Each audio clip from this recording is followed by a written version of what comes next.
The Pillars of Creation by Terry Goodkind, continuing on page 301.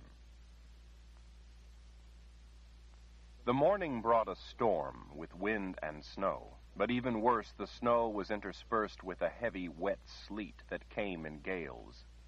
Traveling in such conditions would be not only miserable, but dangerous.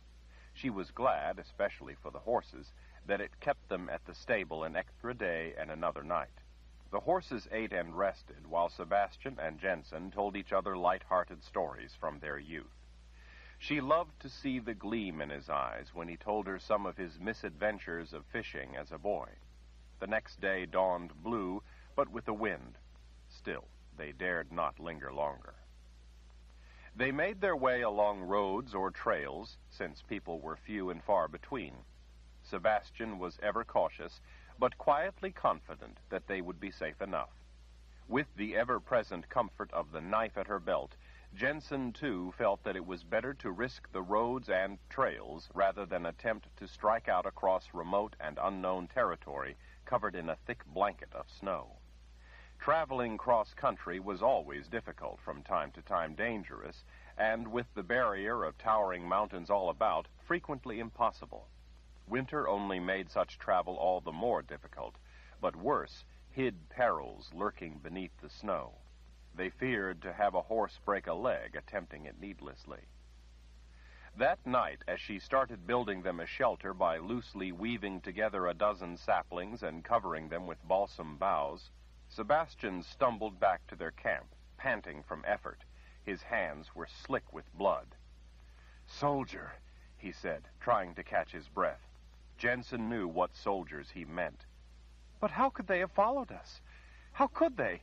Sebastian looked away from her fury, her frantic demand. "It's Lord Ral's gifted chasing us." He pulled a deep breath. "Wizard Nathan Ral saw you back at the palace." That made no sense. She was a hole in the world to the gifted. How could any gifted follow a hole in the world? He saw her dubious expression. "Not too hard to track through snow." Snow, of course. She nodded in resignation, her fury turning to fear. "One of the quad?" "I'm not sure. It was a Daharan soldier. He came out of nowhere at me. I had to fight for my life. I killed him, but we must hurry and get out of here in case there were others nearby." She was too frightened to argue. They had to keep moving. The thought of men coming out of the darkness at them lent swiftness to her actions as they saddled the horses. They were quickly mounted and soon riding hard while there was still enough light to see by.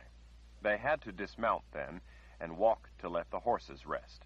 Sebastian was sure they would have put distance on anyone after them. The snow helped them see, so that even with clouds scudding past a partial moon, they were able to follow the road. By the next night, they were so exhausted that they had to stop, even at the risk of being captured. They slept sitting up, leaning together before a small fire, with their backs to a deadfall. They made slow but steady progress in the days following, and saw no sign of anyone following them. Jensen took little comfort in that. She knew that they would not give up. A stretch of sunny days allowed them to make good time.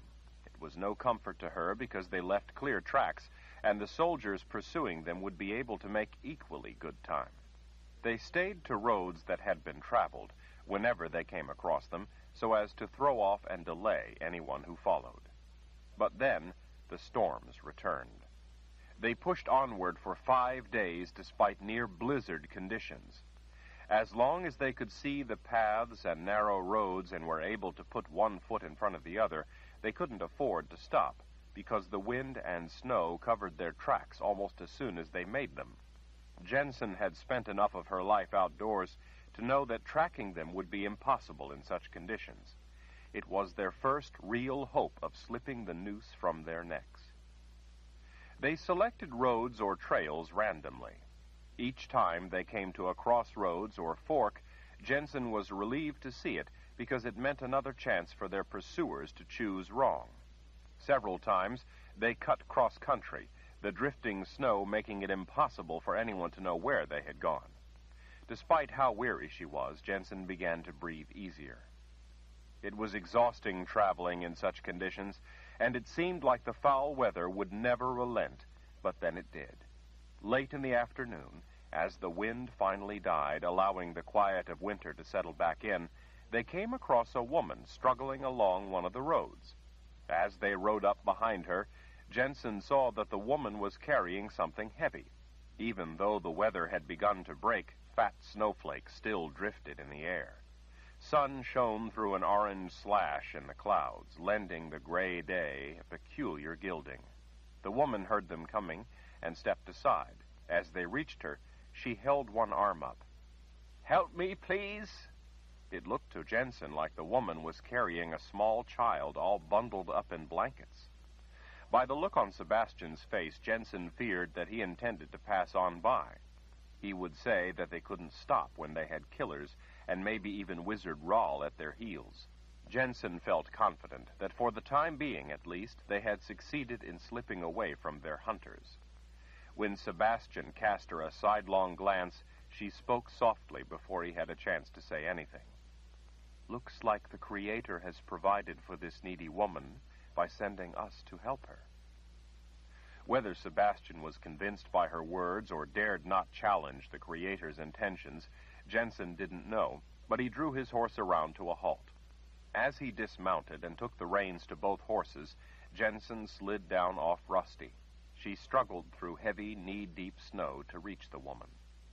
She held out her bundle, apparently hoping it would explain everything. She looked as if she were ready to accept help from the keeper himself.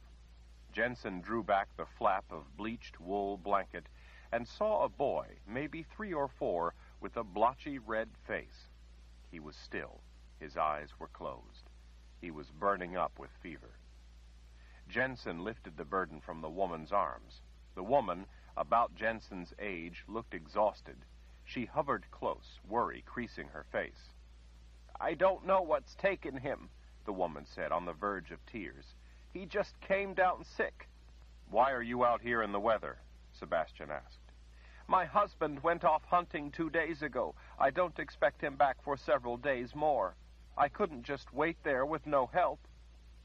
"But what are you doing out here?" Jensen asked. "Where are you going?" "To the Rog Moss." "The what?" Sebastian asked at Jensen's back. "Healers," Jensen whispered to him. The woman's fingers traced their way along her boy's cheek. Her eyes rarely left his little face, but she finally looked up. "Can you help me get him there? I fear he's getting worse." "I don't know if we—" "How far are they?" Jensen asked, cutting Sebastian off. The woman pointed down the road. "That way, the way you're going, not far." "How far?" Sebastian asked. The woman for the first time began to weep. "I don't know. I had hoped to make it by tonight, but it will be dark before long. I fear it's farther than I can manage. Please help me." Jensen rocked the sleeping boy in her arms as she smiled at the woman. "Of course we'll help you." The woman's fingers clutched Jensen's arm. "I'm sorry to trouble you." "Hush now. A ride is no trouble." "We can't leave you out here with a sick child," Sebastian agreed. "We'll take you to the healers."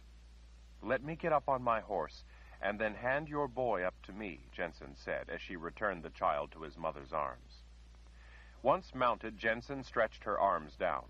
The woman hesitated, fearing to part with her child, but then quickly handed him up. Jensen settled the sleeping boy in her lap, making sure he was well balanced and secure as Sebastian clasped arms with the woman and helped lift her up behind him. As they started out, the woman held Sebastian tight around the waist, but her eyes were on Jensen and the boy. Jensen took the lead to give the woman the assurance of being able to see the stranger who now held her baby and her hopes. She urged Rusty ahead through the deep snow, worried that the child was not really sleeping, but unconscious with fever. The wind billowed snow around them as they raced along the road in the fading light. Concern for the boy, wanting to get him to help, made the road seem endless. Each rise revealed only more forest ahead, each curve in the road yet another sweep of empty woods. Jensen was concerned, too, that their horses couldn't be pushed so hard through deep snow without a rest, or they would drop. Sooner or later, despite the fading light, they would have to slow to give the struggling horses a rest. Jensen looked back over her shoulder when Sebastian whistled. "That way," the woman called, gesturing toward a cutoff to a smaller trail. Jensen urged Rusty to the right up the trail. It rose abruptly, switching back and forth to ascend the sharp rise. The trees on the mountainside were huge, with trunks as big around as her horse, rising to a great height before branches spread overhead to close off the leaden sky. The snow was unbroken by anyone before them, but the lay of the trail, the dish in the surface of the snow, the undulating but smooth line it took up through the forest, among rocks and snow-crusted brush, and the way it followed beneath steep overhangs of rock wall and along ledges, made it easy enough to follow. Jensen checked the boy asleep at her lap and found him the same. She watched the forest around them for any sign of people, but saw none. After being at the palace, in Althea's swamp, and out on the Azrith plains, it was comforting to again be in the forest. Sebastian didn't especially like the woods. He didn't like the snow either, but she found it peaceful the way the snow lent the woods a sacred silence. The smell of wood smoke hanging in the air told her that they were close. A look over her shoulder at the mother's face told her the same. Breaking over the top of a ridge revealed several small wooden buildings along a gently rising wooded slope. In a clearing behind was a small barn with a fenced paddock. A horse at the fence rail, its ears alert, watched them approaching. The horse lifted its head, tossing a whinny their way. Rusty and Pete both snorted a brief greeting in return. Jensen put 2 fingers between her teeth and whistled as Rusty plowed through the drifts toward the small cabin at the upper end, the only one with smoke rising from the chimney. The door opened as she reached the building. A man threw on a flaxen cloak on his way out to greet them. He wasn't old. He could be the right age.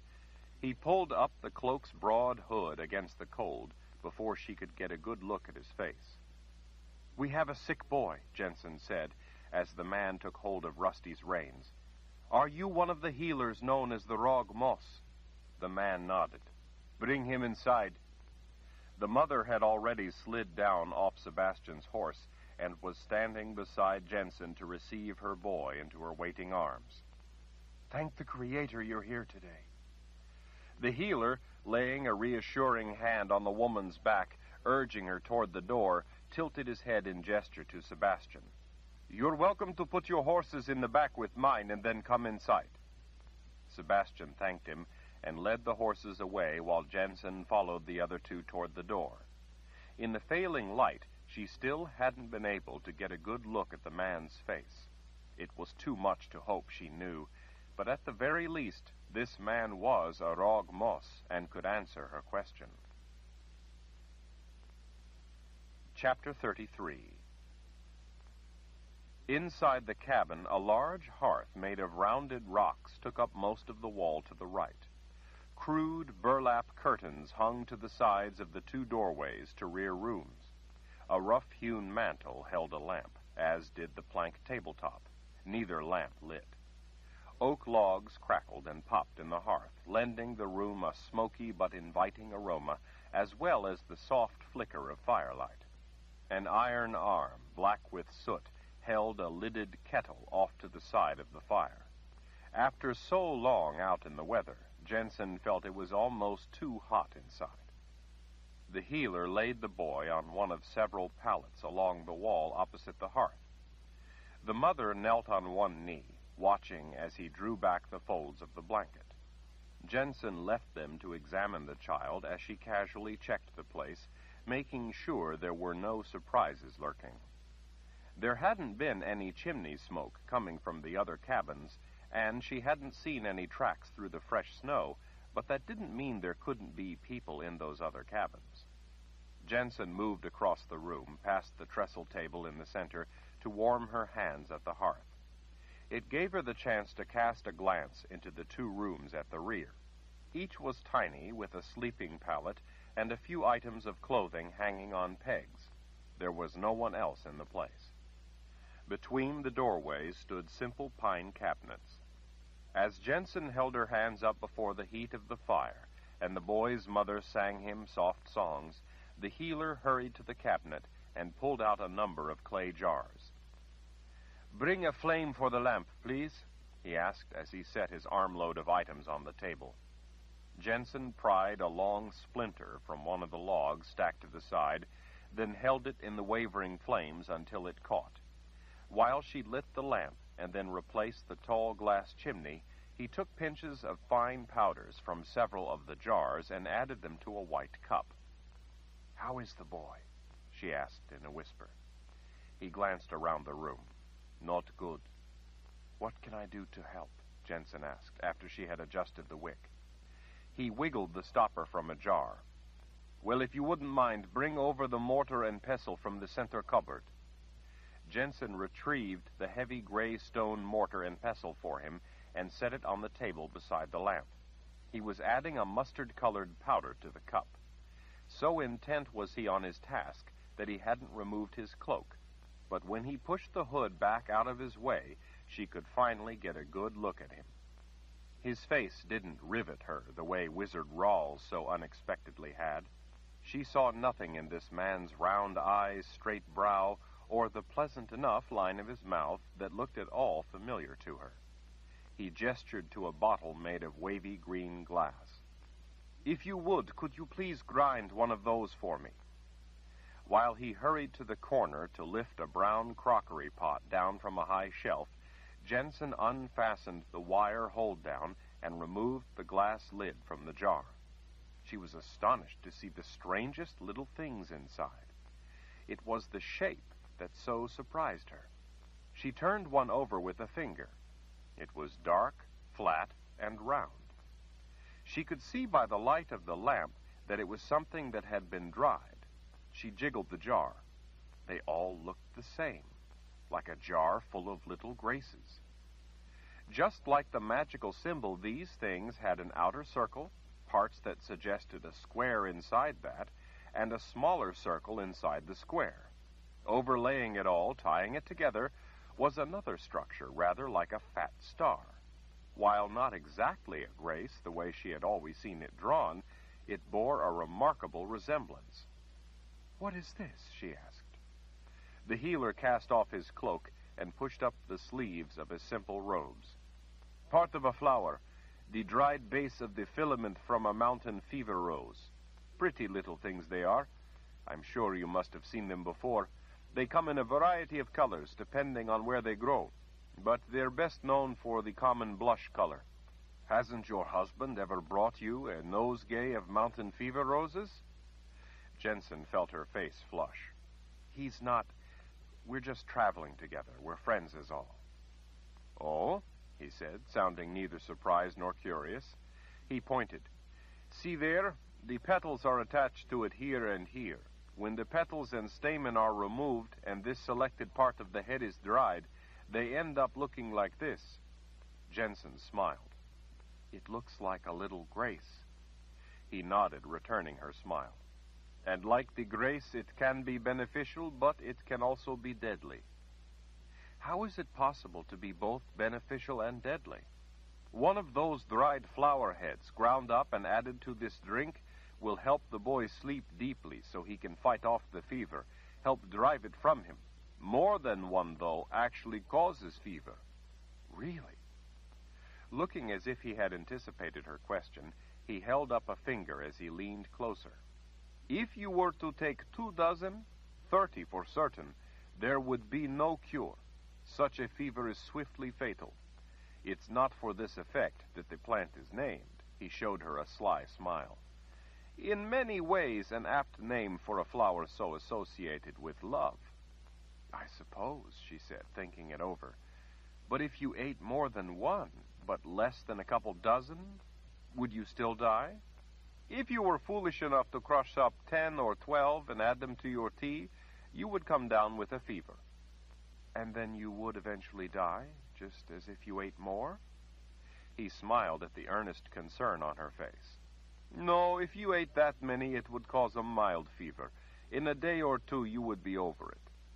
Jensen peered carefully in at the whole collection of the deadly little grace-like things and then set down the jar. "It's not going to harm you to touch one," he said, seeing her reaction to the jarful. "You'd have to eat them to be affected. Even then, as I said, one in conjunction with other things will help the boy's fever." Jensen smiled her embarrassment and reached in with 2 fingers to retrieve one. She dropped it in the bottom of the mortar, where it looked like nothing so much as a grace. "If it was for an adult who was awake, I'd just crush it between my thumb and finger," the healer said, as he drizzled honey into the cup. "But he's little and asleep besides. I need to get him to drink it down easily, so grind it to a dust." When he was finished, he added the dark dust of the little fever rose flower head Jensen had crushed for him. Like the grace it resembled, it could be life-saving or lethal. She wondered what Sebastian would think of such a thing. She wondered if Brother Nariv would want such mountain fever roses eradicated because they could potentially be lethal. Jensen put away the jars for the healer while he took the honeyed drink to the boy. Along with the mother's help, they put the cup to his little lips and gently worked at getting him to drink. Drop by precious drop, they coaxed the sleeping boy to suckle and swallow each little bit they dribbled into his mouth. They weren't able to rouse him, so they had to drip it into his mouth a little at a time, waiting until he swallowed as he slept, then urge him to drink a little more. While they worked, Sebastian returned from the barn. Before he closed the door, she saw stars outside. A wave of cold air rolled past her legs, sending a shiver through her shoulders.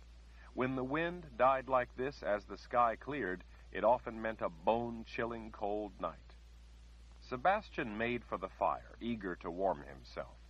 Jensen put another log on, using the poker to position it askew so it would catch well. The healer, his hand lying gently on the woman's shoulder, nodded his assurance to her as she slowly gave the drink to her sick child. He left her to do the work, and after hanging his cloak on a hook just inside the door closest to the hearth, joined Jensen and Sebastian at the fire. "Are this woman and child kin?" he said. "No," Jensen said. With the warmth of the fire, she removed her cloak too and laid it over the bench at the table. "We saw her on the road and she needed help. We just gave her a ride here." "Ah," he said. "She will be welcome to sleep here with her boy. I need to keep my eye on him through the night." She had forgotten about the singular nature of the knife she wore at her belt until he noticed it. "Please," he said, "help yourself to the stew I have cooking. We always have plenty at hand for those who may come here. It's late to be traveling. You both are welcome to use the cabins for the night. They're all empty at present, so you may each have your own for the night." "That would be a kindness," Sebastian said. "Thank you." Jensen was about to say that they could share one cabin when she realized that he had said that because she had told him that Sebastian wasn't her husband. She realized how it would look if she said anything to change the plan, so she didn't. Besides, the idea of sleeping with Sebastian outdoors was only natural and innocent enough. Together in a cabin seemed somehow different. She recalled that several times on their long journey north to the people's palace, they had taken shelter at inns. But that was before he had kissed her. Jensen gestured to include the general area. "Is this the place of the Rog Moss?" He smiled at her question, as if he found it amusing but didn't want to mock her ignorance. "By no means. This is just one of several small outposts we use when we travel. Shelter, and a place where people who need our services can come to us." "The boy is lucky you were here, then," Sebastian said. The Rog Moss studied Sebastian's eyes for a moment. "If he lives, I will be pleased that I was here to help him. We frequently have a brother at this station." "Why is that?" Jensen asked. "Outposts such as this help provide the Rog Moss with income from serving the needs of people with no other access to healers." "Income?" Jensen asked. "I thought that the Rog Moss helped people out of charity, not for profit." "The stew, the hearth, the roof we offer, They do not appear magically because there is a need. People who come to us for the knowledge we've spent a lifetime acquiring are expected to contribute something in exchange for that help.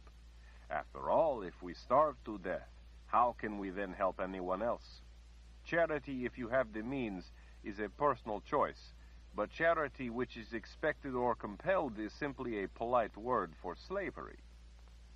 The healer hadn't been speaking about her, of course, but Jensen still felt stung by his words. Had she always expected others to help her, feeling entitled to their help simply because she wanted it? As if her wish for their assistance took precedence over the best interest of their own lives? Sebastian fished around in a pocket, coming up with a silver mark. He held it out to the man. "We would like to share what we have in return for your sharing what you have." After the briefest of glances at Jensen's knife, he said, "In your case, that isn't necessary." "We insist," Jensen said, feeling uncomfortable knowing that this money wasn't even really hers, something she had earned in exchange for the food, shelter, and care of their horses, but was taken from dead men. With a bow of his head, he accepted the payment. "There are bowls in the cupboard on the right. Please help yourselves. I must tend to the boy." Jensen and Sebastian sat on a bench at the trestle table and ate 2 bowls each of the hearty lamb stew from the big kettle. It was the best meal they had had since the meat pies Tom had left for them. "This turned out to our advantage," Sebastian said in a low voice. Jensen glanced to the side of the room to see the healer and the mother bent over the boy. She leaned closer as he stirred a spoon through his stew. "How so?" His blue eyes turned up to her. "Gives the horses good feed and a good rest. Us too. That gives us an advantage over anyone chasing us." "Do you really think they could have any idea where we are? Or even be close?" Sebastian shrugged as he ate more of his stew. He checked across the room before he spoke. "I can't see how they could, but they've surprised us before, haven't they?" Jensen admitted the truth of it with a nod and went back to eating her own meal in silence. "Anyway," he said, "this gives us and the horses needed food and rest. It can only help us put more distance on them. I'm glad that you reminded me of how the Creator helps those in need." Jensen was warmed by his smile. "I hope it helps that poor boy." "Me too," he said. "I'm going to clean up and see if they need any help." He nodded as he scooped up the last piece of lamb into his spoon. "You take the next to last cabin. I'll take the one after on the end. I'll go start you a fire first while you finish up here." After he put his spoon in his empty bowl, Jensen put a hand over his. "Sleep well." She basked in his private smile for her, and then watched as he whispered to the healer. By the man's nod, she guessed that Sebastian had thanked him and wished him a good night. The mother, sitting beside her boy, stroking his brow, also thanked Sebastian for the help, and hardly noticed the icy air that rushed in as he went out the door. Jensen carried a steaming bowl of stew over to the woman. She accepted it politely, but absently, her attention on her small worry asleep at her hip. At Jensen's urging, the healer sighed in agreement and sat at the table while she served him a bowl of his stew. "Quite good, even if I made it," he said with good humor, as she brought him a mug of water. Jensen chuckled, assuring him that she shared his conviction. She let him eat, occupying herself with cleaning the dirty bowls in a wooden wash bucket and then adding several logs to the fire. The burning logs shot showers of sparks. Oak made a good fire, but it was messy without a screen.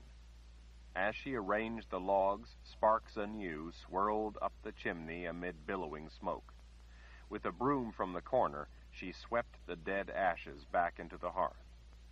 When she saw that the healer was nearly finished with his meal, she sat on the bench close to him so that she could speak privately. "We must be leaving early, so in case I miss you in the morning, I wanted to thank you for all your help this evening, not only for the boy, but for us as well." Although he didn't look down, She knew by the expression on his face that he interpreted her need to be away early as having to do with the knife at her belt. She said nothing to dissuade that notion. "We appreciate the generous contribution to our sect. It will help in our efforts to help our people." Jensen knew he was just marking time until she said what was really on her mind, so she finally did. "I would like to inquire about a man that I've learned is living with the Rog Moss. He may even be a healer, I'm not sure. I'd like to know if you know anything about him." He shrugged.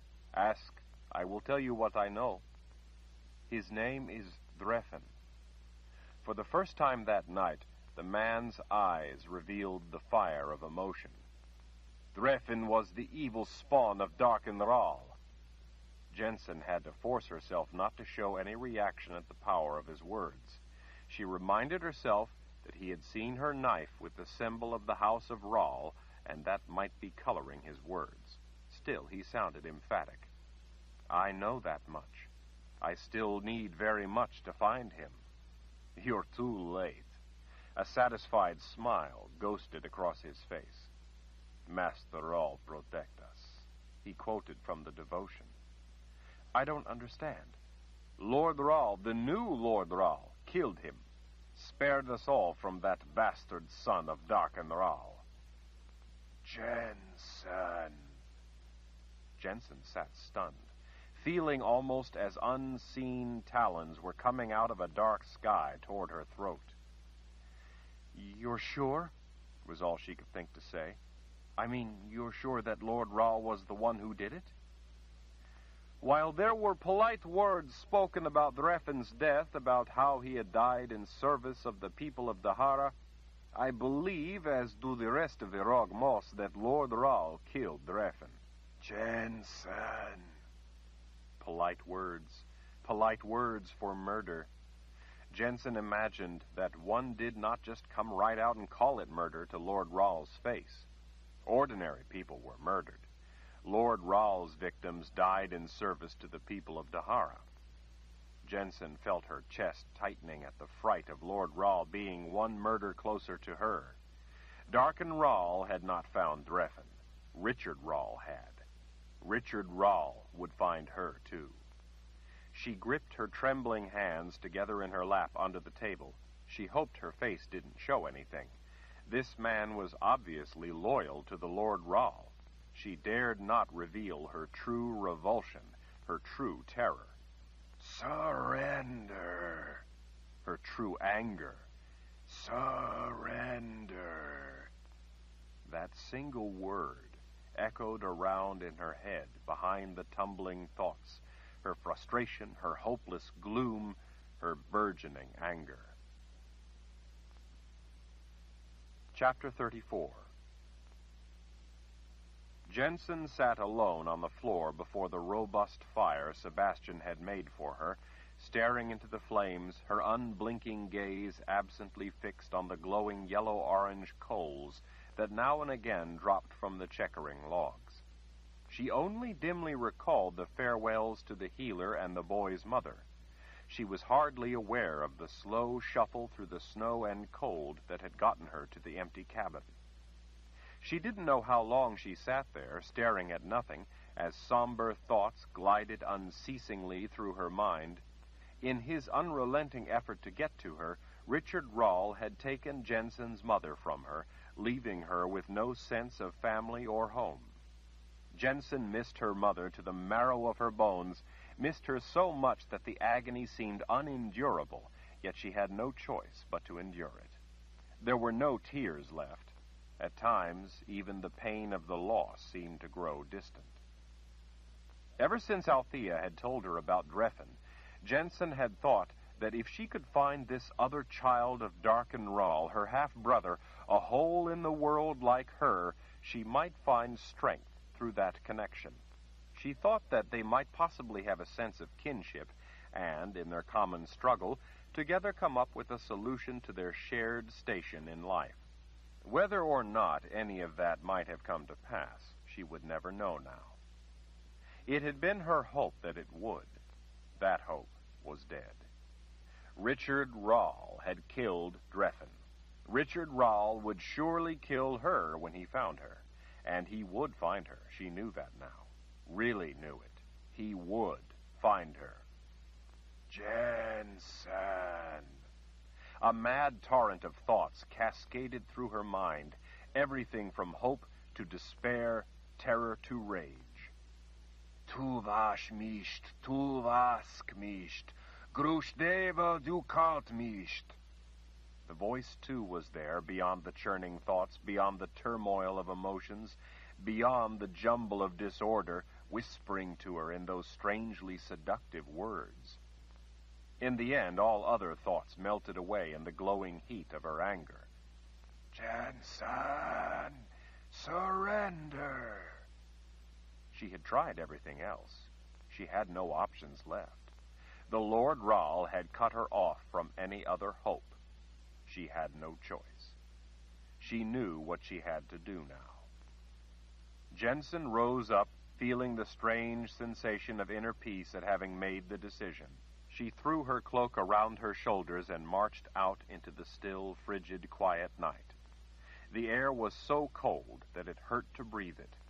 The snow crunched as she made her way through the fresh tracks.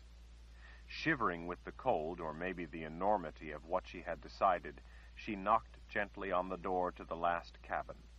Sebastian pulled the door in enough to see it was her, and then quickly opened it to admit her. She hurried in through the opening into the firelight and cocoon of warmth. Delicious heat embraced her. Sebastian was without a shirt. By his clean scent and the towel thrown over his shoulder, she realized that she must have caught him at the wash bowl. He had probably filled a wash bowl in her cabin, too, though she hadn't noticed. Concern creased Sebastian's brow as he stood, posture tense, waiting to see what had brought her there. Jensen stepped up close to him, so close that she could feel the heat of him. Fists at her sides, she met his eyes boldly. I intend to kill Richard Rahl. He studied her face, accepting her determined words calmly, as if he had known all along that she would someday come to see the inescapable need. He remained silent, waiting to hear the rest of what she had to say. I know now that you were right, she said. I have to eliminate him, or I'll never be safe. I'll never be free to live my own life. I'm the only one to do it, the one who must do it. She didn't tell him why it had to be her. His hand came up to grip her upper arm. His intense gaze never left hers. It will be difficult getting near such a man in order to do as you must. I've told you that we have sorceresses with the Emperor, sorceresses fighting to end the reign of Lord Rahl. Let me take you to them first. Jensen had been focused on the decision rather than the details of how to go about it. She had given no thought to the approach or dealing with all the layers of people who would be protecting him. She would have to get in close enough for the killing itself. She had only pictured in her mind hitting him with her fist, clutching her knife, yelling at him, screaming how much she hated him, how much she wanted him to suffer for all he had done. She had only fixed on the deed, not on how she would come to be standing that close before him. There were practical matters she needed to take into account if she was to succeed. Do you think these women could help me with what you said? Magic used to end magic? Do you think they might be able to provide me with the means to go after him? Sebastian nodded. I wouldn't suggest it if I didn't. I know the destructive power of the magic on Lord Rahl's side. I've seen it with my own eyes, and I know how our sorceresses have been able to help us fight back. Magic can't do it all, but I think they can provide valuable help. Jensen held herself erect, her chin up. I would appreciate it. I will gladly accept any assistance they can offer. A small smile curved the line of his mouth. But know this, she added. With or without their help, I intend to kill Richard Rahl. If I must go alone and bare-handed, I intend to kill him. I will not rest until I do, because I have no life until I kill him. By his choice, not mine. I'm at the end of running.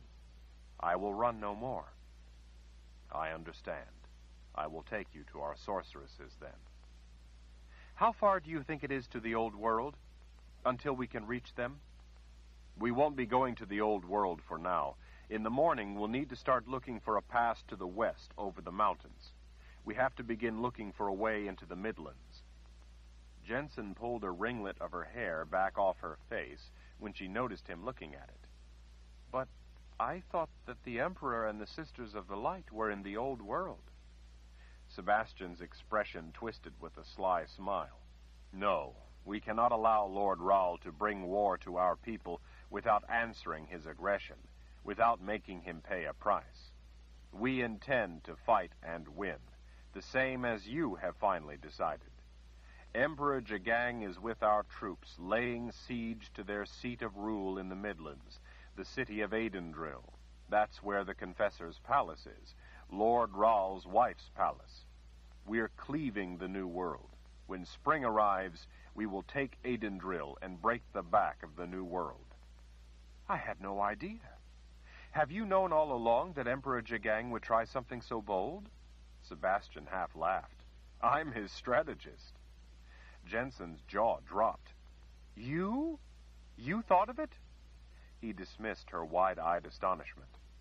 "Emperor Jagang came to the rule of the old world because he is a genius. He had two alternatives in this, two different recommendations, to attack the Midlands or to attack Dahara first. Brother Narav advised that right is on our side and that the Creator would grant us victory either way, so he had no preference, no military advice to offer. The Emperor himself already had the goal of Aidendril in mind, though he kept silent on it until he heard the recommendations. My recommendation decided it for him. Emperor Jagang does not always use my strategy, but I was pleased that in this he saw what I saw, that taking the city and palace of Lord Raoul's wife would not only be a momentous military victory, but will also strike a great blow at our enemy's very heart."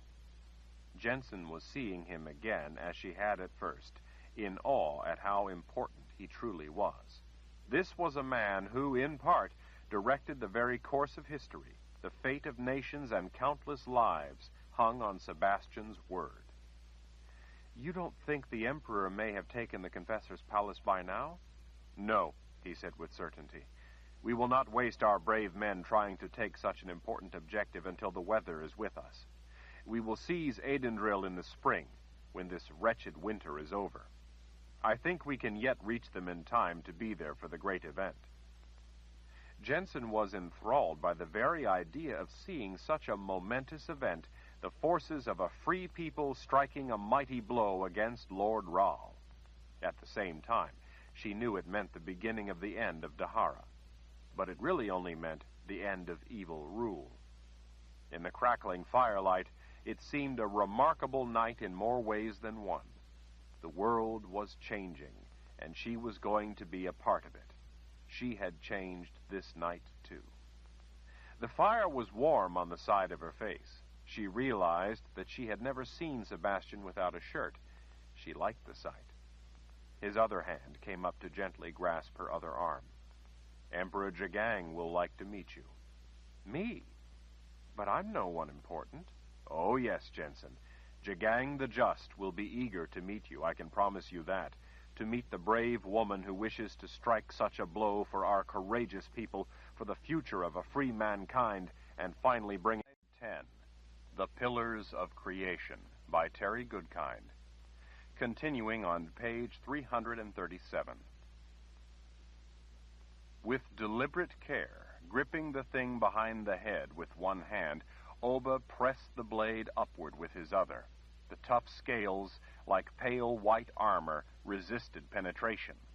The snake, now under threat from Oba's deadly blade, suddenly began struggling, not to dominate this time, but to escape. Muscular coils unwrapped from Oba's legs, sweeping across the ground, trying for purchase against roots and saplings, searching for anything to latch on to. With his foot, Oba pulled a length of the shimmering green body back toward him, preventing any escape. The razor-sharp blade with Oba's powerful muscles pushing it, suddenly popped through the thick scales under the jaw. Oba watched, fascinated, as blood ran down his fist. The snake went wild with fear and pain. Any thoughts of conquest were long forgotten. Now it wanted desperately to get away. The animal put all its considerable strength to that effort alone. But Oba was strong. Nothing ever escaped him. Straining with the effort, he dragged the twisting, turning, writhing body up onto higher, drier ground. He grunted as he lifted the heavy beast. Holding it aloft, screaming with fury, Oba ran forward. With a mighty lunge, he drove his knife into a tree, pinning the snake there with the blade through its lower jaw and roof of its mouth, like a long third fang. The snake's yellow eyes watched helpless as Oba drew another knife from his boot. He wanted to see the life go out of those wicked yellow eyes as they watched him. Oba made a slit in the pale underbody, in the fold between rows of scales. Not a long slit, not a slit that would kill, just a slit big enough for his hand. Oba grinned. "Are you ready?" he asked the thing. It watched, unable to do anything else. Oba pushed his sleeve up his arm as far as he could, then wormed his hand in through the slit.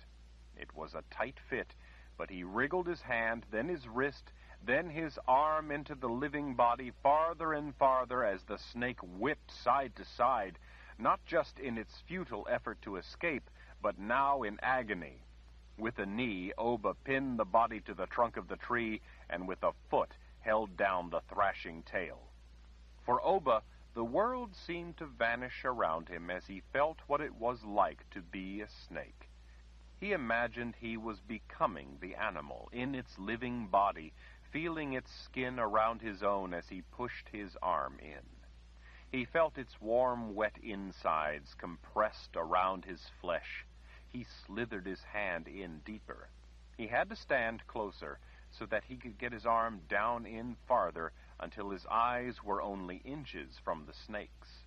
Looking into those eyes, he was wildly exhilarated at seeing not just brutal pain, but the most marvelous terror.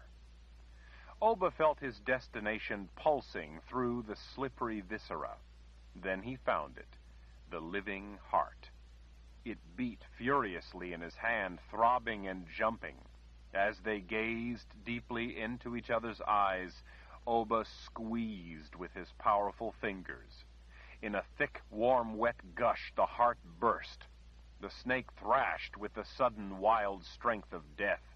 But as Oba held the quivering, burst heart, each of the snake's movements became progressively more labored, more sluggish, until with one last rolling flip of its tail, it went still. The whole time, Oba stared into the yellow eyes until he knew they were dead. It wasn't the same as watching a person die, because it lacked that singular connection of human identity. There were no complex human thoughts with which he could relate, but it was still thrilling to see death enter the living. He was liking the swamp better all the time. Victorious and blood-soaked, Oba squatted at the water's edge, washing himself and his knives clean. The entire encounter had been unexpected, rousing, and satisfying, although he had to admit that it was nowhere near as exciting with a snake as it was with a woman. With a woman, there was the thrill of sex added into the experience, the thrill of having more than his hand inside her as death entered her, too, to share her body with him. There could be no greater intimacy than that. It was sacred. The dark water was turned red by the time Oba had finished. The color made him think of Jensen's red hair. As he straightened, he checked to make sure he had all his belongings and hadn't lost anything in the struggle. He patted his pocket for the reassuring presence of his hard-earned wealth. His money purse wasn't there. In cold panic, he thrust his hand in his pocket, but the purse was gone. He realized that he had to have lost it in the water while struggling with the snake. He kept the purse on the end of a thong he tied to a belt loop, so as to be sure it was safe and couldn't be accidentally lost. He didn't see how it was possible, but the knot in the leather thong must have come loose in the struggle. He turned a scowl on the dead thing slumped in a heap at the base of the tree. In a screaming rage, Oba lifted the snake by the throat and pounded the lifeless head against the tree until the scales started sloughing off. Panting and drained from the effort, Oba finally halted. He let the bloody mass slip to the ground. Despondent, he decided he would have to dive back into the water and search for his missing money. Before he did, he made one last despairing check of his pocket. Looking closer, he saw then that leather thong he kept tied to his belt loop was still there. It hadn't come undone after all. He pulled the short length of leather out in his fingers. It had been cut. Oba turned, looking back the way he had come. Clovis. Clovis was always pushing up close, yammering away like a pesky fly buzzing around him. When Oba had bought the horses, Clovis had seen the money purse. With a growl, Oba glared back through the swamp. A light rain had begun to fall, making but a whisper against the living canopy of leaves. The drops felt cool on his heated face. He would kill the little thief, slowly. Clovis would no doubt feign innocence. He would beg to be searched to prove he didn't have the missing money purse. Oba figured the man would likely have buried the money somewhere, intending to come back later and retrieve it. Oba would make him confess. There was no doubt in his mind about that. Clovis thought he was clever, but he had not met the likes of Oba Ral before. Striking out back through the swamp to wring the hawker's neck, Oba didn't get far before he stopped. No, it had taken him a good long time to get this far. He had to be close to Althea's by now. He couldn't let his anger rule him. He had to think. He was smart. Smarter than his mother, smarter than Althea the sorceress, and smarter than a scrawny little thief. He would act out of deliberate intent, not out of blind anger. He could deal with Clovis when he was finished with Althea. In a dark mood, Oba started out again toward the sorceress. Chapter 37. Watching from a distance through the slow fall of rain, Oba didn't see anyone outside the cedar log house that lay beyond the tangled undergrowth and trees. There had been tracks, the boot prints of a man, around the shore of a small lake. The tracks weren't fresh, but they had led Oba up a path to the house. Smoke from the chimney curled lazily in the stagnant, humid air. The house up ahead, almost hidden under trailers of moss and vines, had to be the home of the sorceress. No one else would be fool enough to live in such a miserable place. Oba crept lightly on the balls of his feet, up the back steps, up onto the narrow porch. Around in front, columns made of thick logs supported a low, overhanging roof. Out beyond the wide front steps lay a broad path, no doubt the way visitors timidly approached the sorceress for a telling.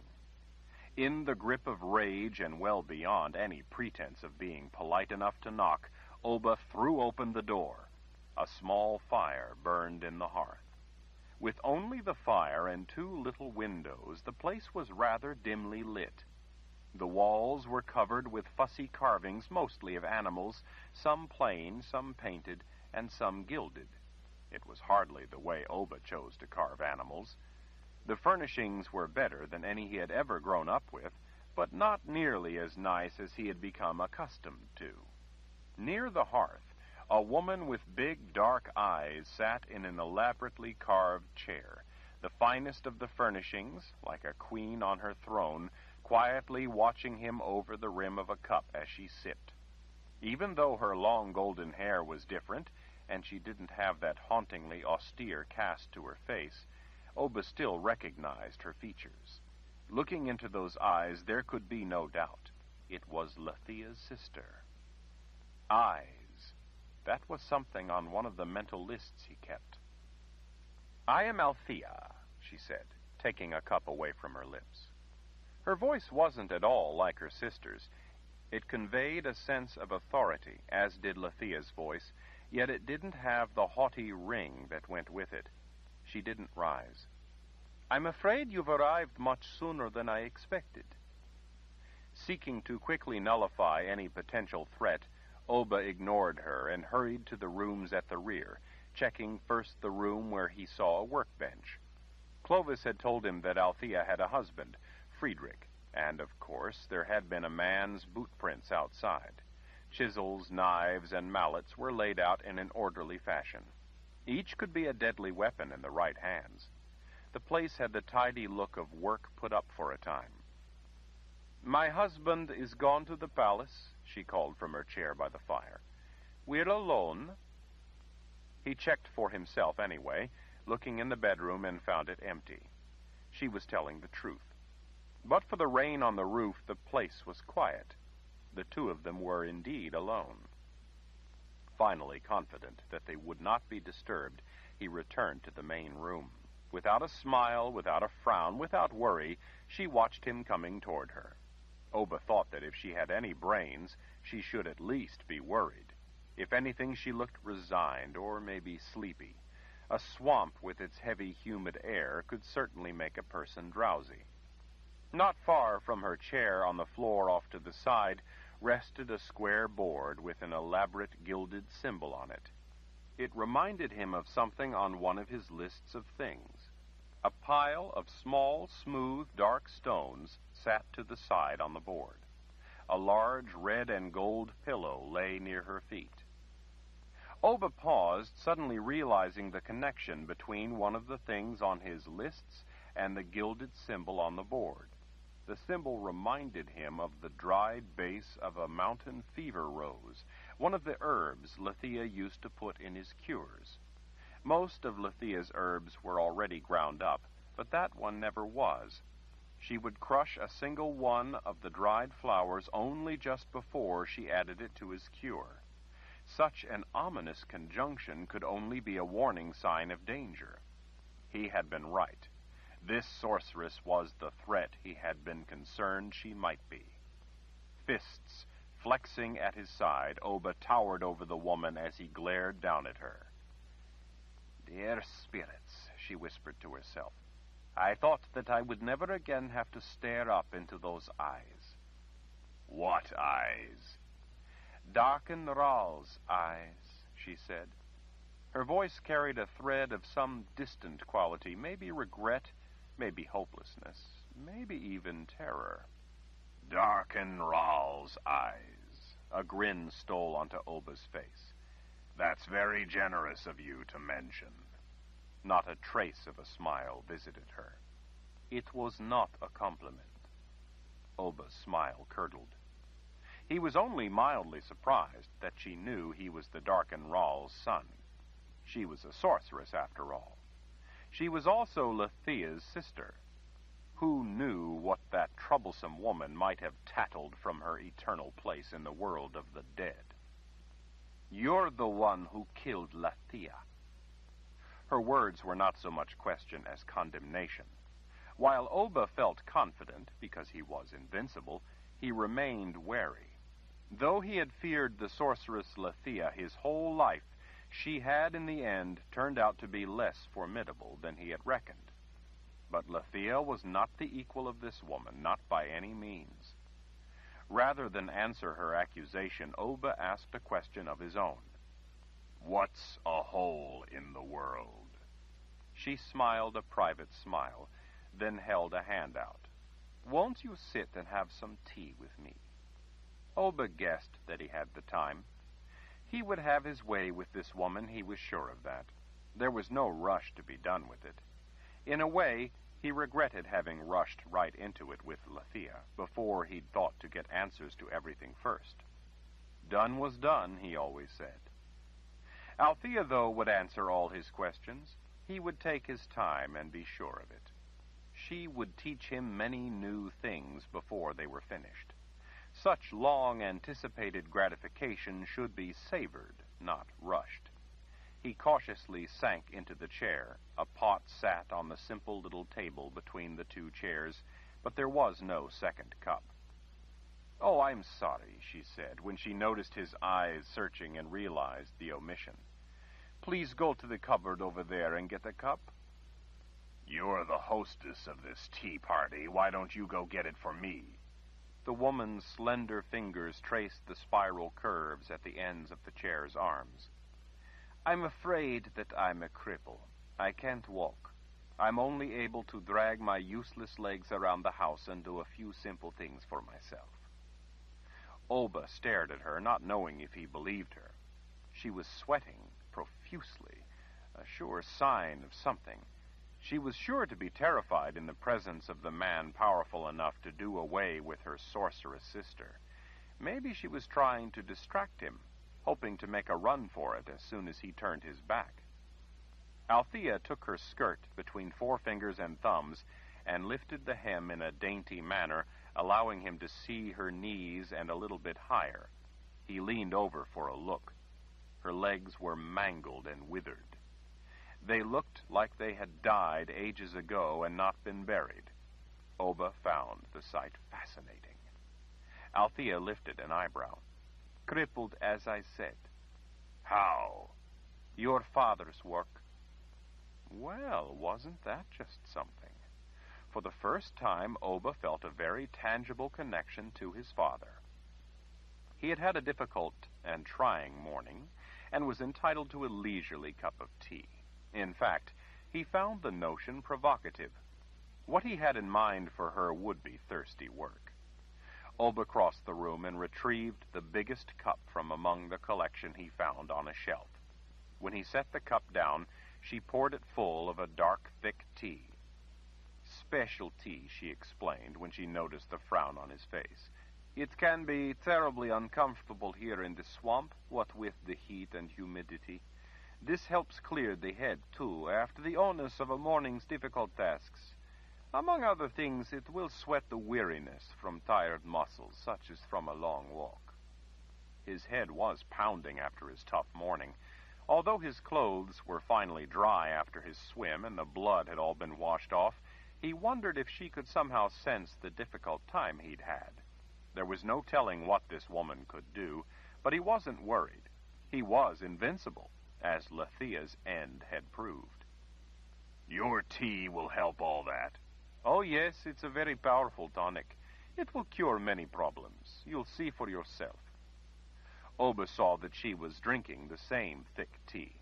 She was sweating, sure, so he figured she was right about that. She downed the rest of her cupful and poured herself another. She held her cup up in toast. "To sweet life while we have it." Oba thought it an odd toast. It sounded almost as if she was admitting that she knew she was about to die. "To life," Oba said, lifting his cup to tap against hers. "While we have it." Oba took a gulp of the dark tea. He grimaced at recognizing the taste. It was what the symbol on the board represented, the mountain fever rose. He had learned to identify the bitter taste from the times when Althea crushed one and added it to his cure. "Drink up," his companion said. Her breathing seemed labored. She took a few long swallows. "As I said, it will solve a lot of problems." She drained the rest in her cup.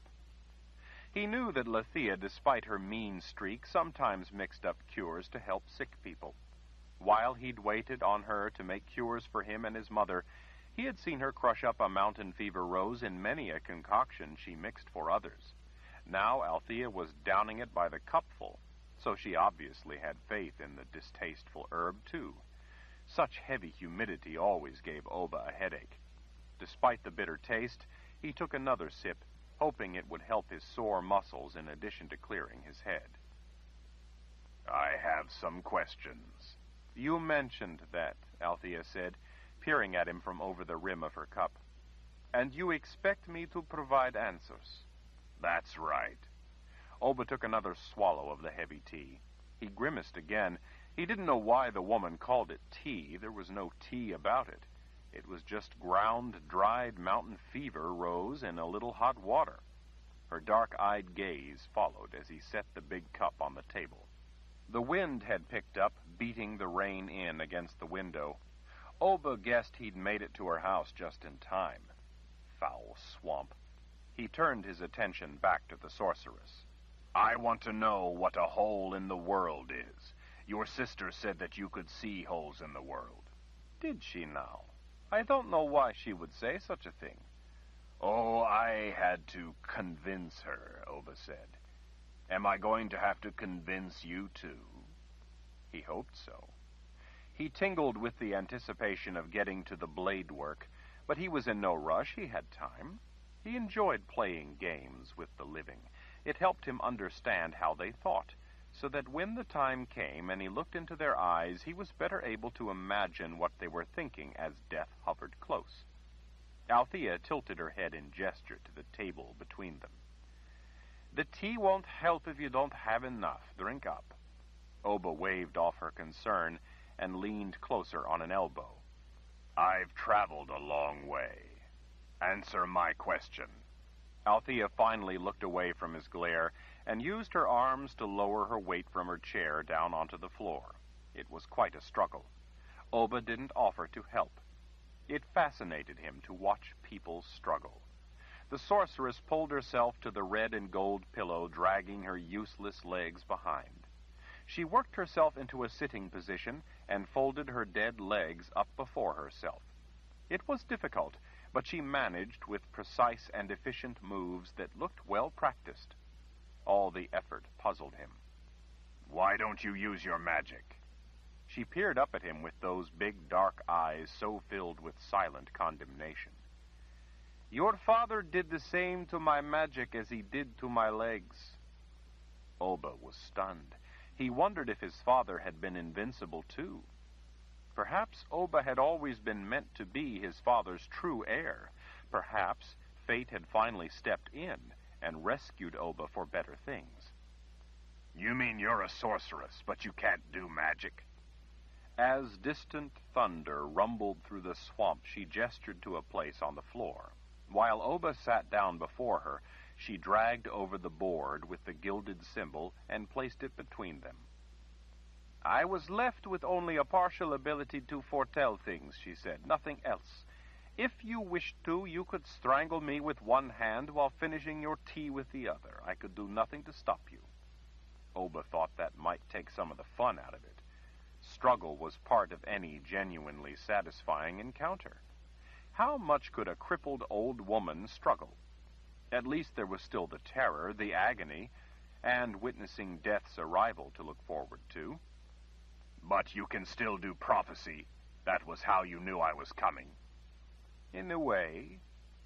She sighed heavily as if the effort of pulling herself to her red and gold pillow had left her exhausted. As she turned her attention to the board before her, she seemed to shrug off her weariness. I want to show you something. She was speaking now like a confidant. It may finally explain some things for you. He leaned forward expectantly, pleased that she had at last wisely decided to reveal secrets. Oba liked to learn new things. He watched as she sorted through her little pile of stones. She inspected several carefully before she found the one she wanted. She set the others to the side, apparently in some order she understood, though he thought they all looked the same. She turned back to him and lifted the single stone up before his eyes. You, she said. Me? What do you mean? This stone represents you. Why? It chose to. You mean that you decided it would represent me? No, I mean that the stone decided to represent you, or rather, that which controls the stones decided. What controls the stones? He was surprised to see a smile spread on Althea's face. It grew to a dangerous grin. Not even Althea had ever managed a look as chillingly malevolent. Magic decides, she hissed. Oba had to remind himself that he was invincible. He gestured, trying to look unconcerned. What about the others? Who are they, then? I thought you wanted to learn about yourself, not others. She leaned toward him with a countenance of supreme self-confidence. Other people don't really matter to you, now do they? Oba glared at her private smile. I guess not. She rattled the single stone in her loose fist. Without looking away from his eyes, she cast the stone down at the board. Lightning flickered. The stone tumbled across the board, rolling to a stop out beyond the outer gilded circle. Thunder rumbled in the distance. So, he asked, what does it mean? Rather than answer, and without looking down, she scooped up the stone. Her gaze didn't move off his face as she rattled his stone again.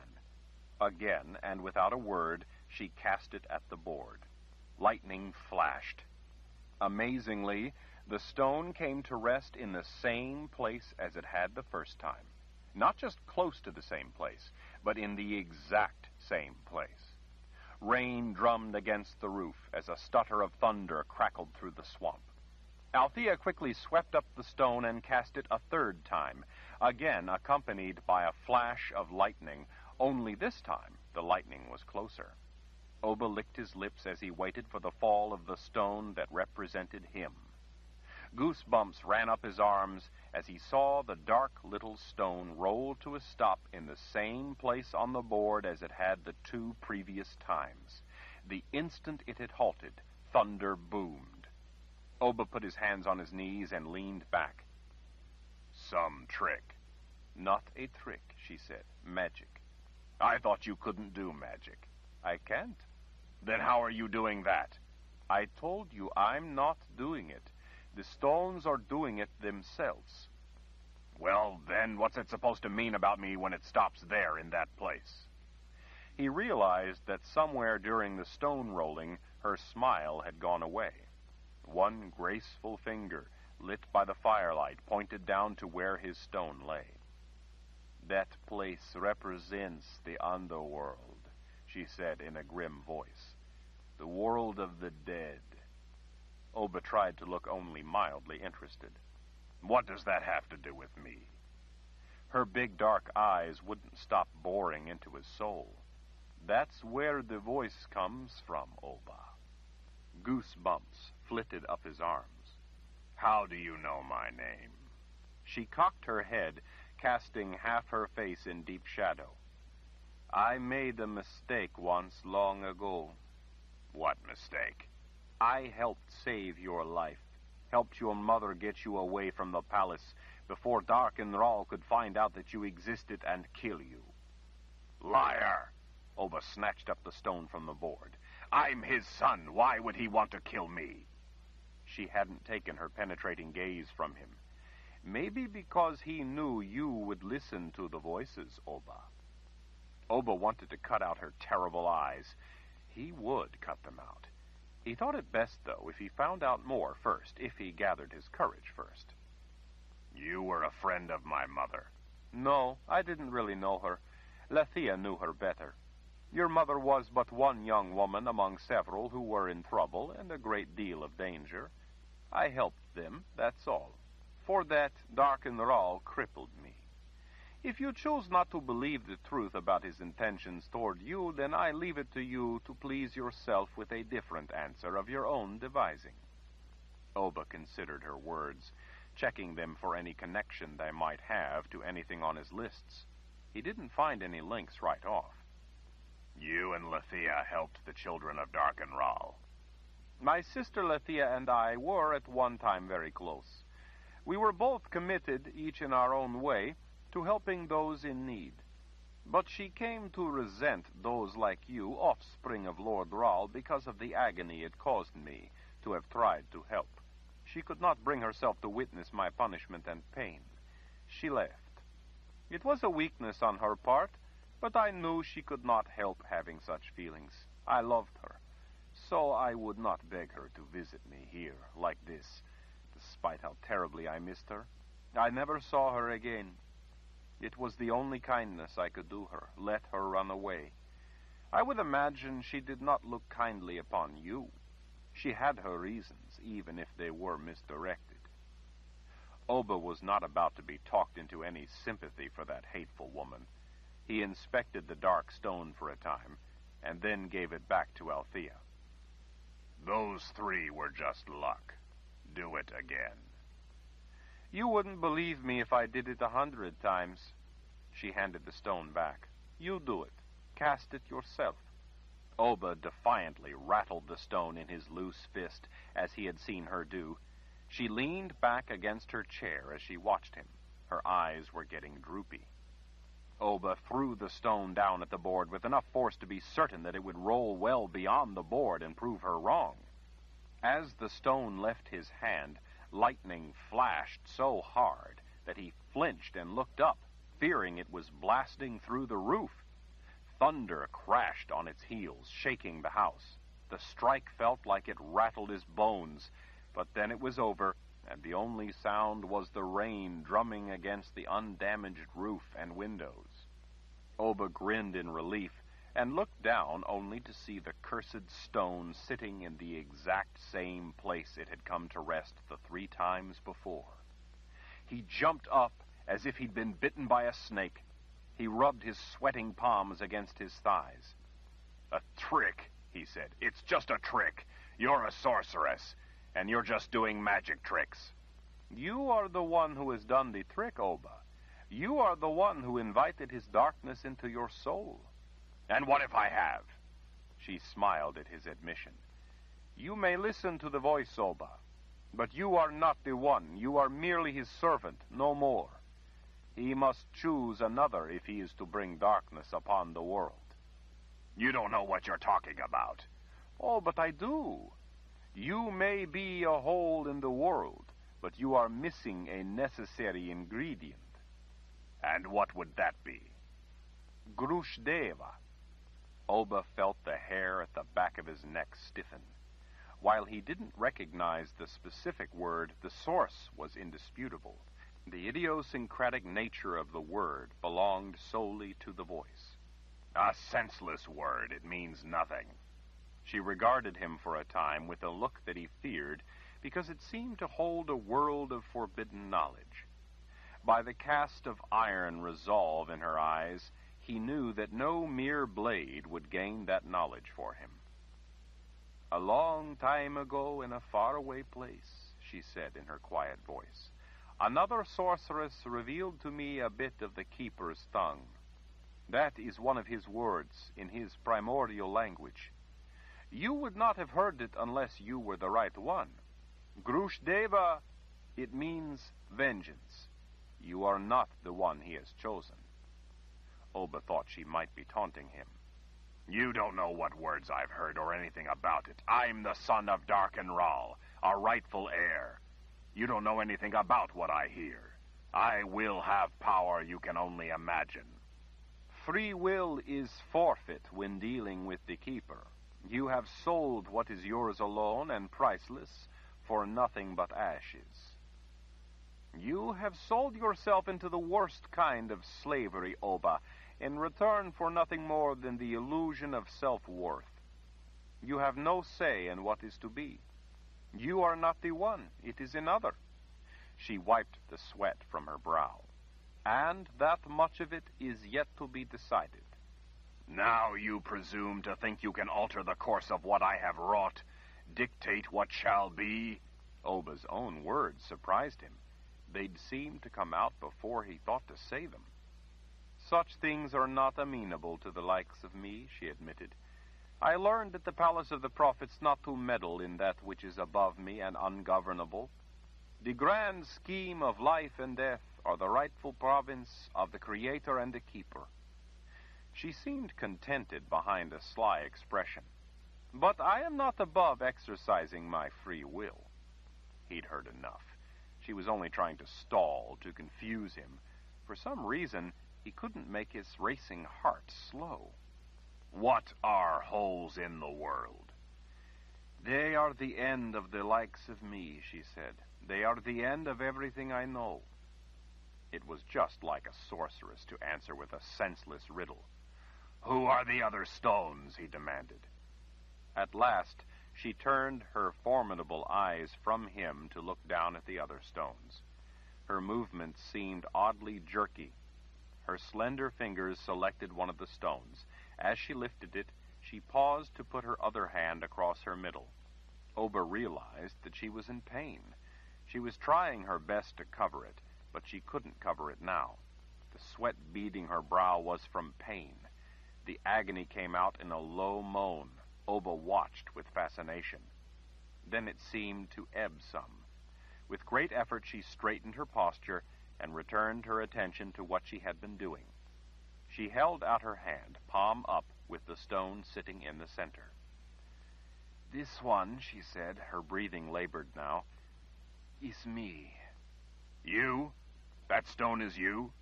She nodded as she cast it at the board without even looking. The stone tumbled to a stop, this time without the accompaniment of lightning and thunder.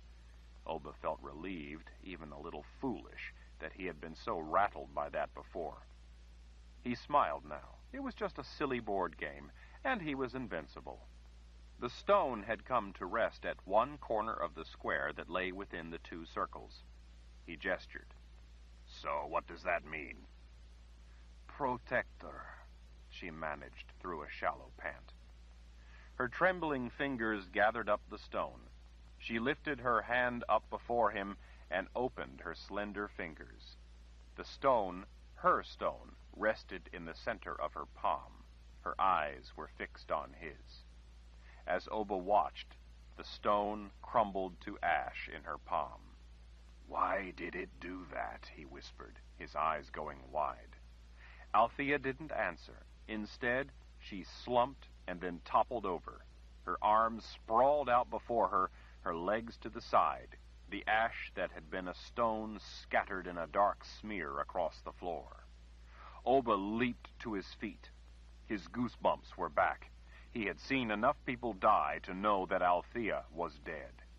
Rending slashes of thunderous lightning ignited, lacing the sky with violent flashes of light that lanced in through the windows, throwing blinding white light across the dead sorceress.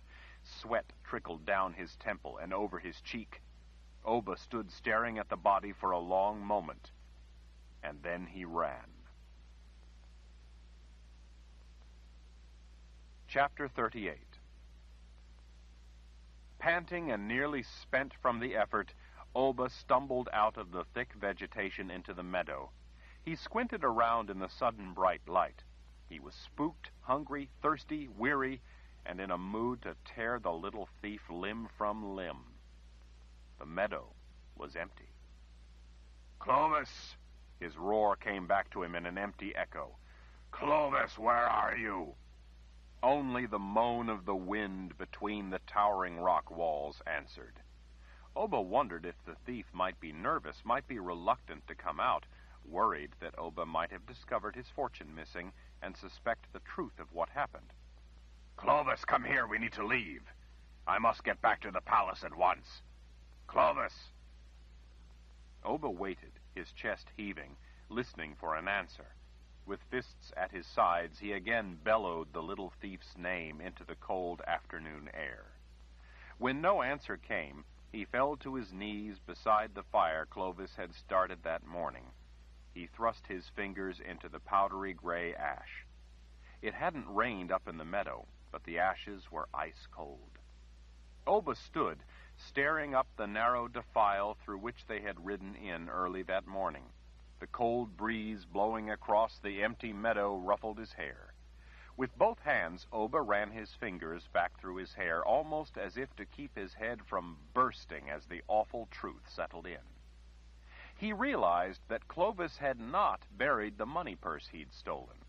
That had never been his plan. He'd taken the money and run as soon as Oba had gone down into the swamp.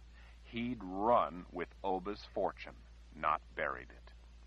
With a sick, empty, sinking feeling, Oba understood then the full extent of what had really happened. No one ever went in the swamp by this back way. Clovis had talked him into it and guided him there because he believed Oba would perish in the treacherous swamp. Clovis had been confident that Oba would become lost and the swamp would swallow him if the monsters supposedly guarding Althea's back didn't snare him first. Clovis had felt no need to bury the money. He figured Oba was dead, Clovis was gone, and he had Oba's fortune. But Oba was invincible. He had survived the swamp, he had bested the snake. No monsters had dared come out to challenge him after that. Clovis had probably thought that even if the swamp didn't finish his benefactor, there were two other mortal dangers he could count on. Althea hadn't invited Oba in. Clovis had probably figured that she would not take kindly to uninvited guests. Sorceresses rarely did, and they had deadly reputations. But Clovis had not anticipated Oba being invincible. That left the thief only one safeguard against Oba's wrath, and that one was a problem: the Azrith Plains. Oba was stranded in a desolate place. He had no food. Water was nearby, but he had no means to take it with him. He had no horse. He had even left his wool jacket, unnecessary in a swamp, with the underhanded little hawker. Walking out of this place without supplies, exposed to winter's weather, would finish anyone who had somehow managed to survive the swamp and Althea. Oba couldn't make his feet move. He knew that, given his situation, if he struck out and tried to walk back, he would die. Despite the cold, he could feel sweat running down his neck. His head was pounding. Oba turned and stared back down into the swamp. There would be things back at Althea's house: food, clothing, and surely something in which he could carry water. Oba had spent his life making do. He could make a pack, at least a pack good enough to get him back to the palace. He could put together a supply of food from the sorceress's house. She wouldn't be there alone and crippled without food on hand. Her husband would be back, but maybe not for days. He would have left food. Oba could wear layers of clothes to keep himself warm enough to make the trek across the bitterly cold plains. Althea said her husband went to the palace. He would have warm clothes to cross the Azrith Plains, and might have left extra clothes at the house. Even if they didn't fit, Oba could make do. There would be blankets he could take in a pack and wear as a cloak. There was always the possibility, though, that the husband might come back sooner. By the lack of a trail on this side, he would most likely come in the wide path from the other side of the swamp. He could already be there and have discovered his wife's body. Oba wasn't really concerned about that, though. He could deal with the nuisance of a grieving husband. Maybe the man would even be pleased to be out from under the obligation of having to care for a petulant, crippled wife. What good was she anyway? The man should be glad to be rid of her. He might offer Oba a drink to help him celebrate his liberation. Oba didn't feel like celebrating, though. Now, 11. The Pillars of Creation by Terry Goodkind. Continuing on page 373. At a very young age, I was taken away to the old world by the Sisters of the Light and imprisoned there in the Palace of the Prophets. I am a Ral, but in many ways I know little of my ancestral homeland of Dahara. Much of what I know I learned through books of prophecy. Prophecy is silent about those like Jensen. I only recently have begun to discover why and the dire consequences. He clasped his hands behind his back. So this girl, Jensen, came to see Althea? How did she know of Althea? Yes, Jensen was the cause of...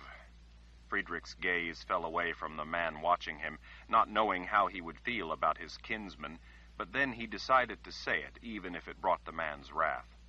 When Jensen was young, Althea tried to help protect her from Darken Ral. Darken Ral crippled Althea for it and imprisoned her in the swamp. He stripped her of her power, except for that of prophecy. I know, Nathan whispered, clearly in sorrow. Although I never knew the causes behind it, I saw some of it foretold. Friedrich took a step forward. Then why would you not help her? This time, it was Nathan's gaze that broke away. Oh, but I did. I was imprisoned there at the Palace of the Prophets when she came to see me. Imprisoned for what? Imprisoned for the unjust fears of others. I am a rarity, a prophet. I am feared as an oddity, as a madman, as a savior, as a destroyer, all because I see things others don't. There are times when I cannot help but to try to change what I see. If it's prophecy, how can it be changed? If you changed it, it would be untrue. Then it wouldn't be prophecy. Nathan stared off at the cold sky, the wind lifting his long hair back away from his face. I could never explain it adequately to one such as you, one ungifted, but I can explain a small part of it in this way. There are books of prophecy going back thousands of years.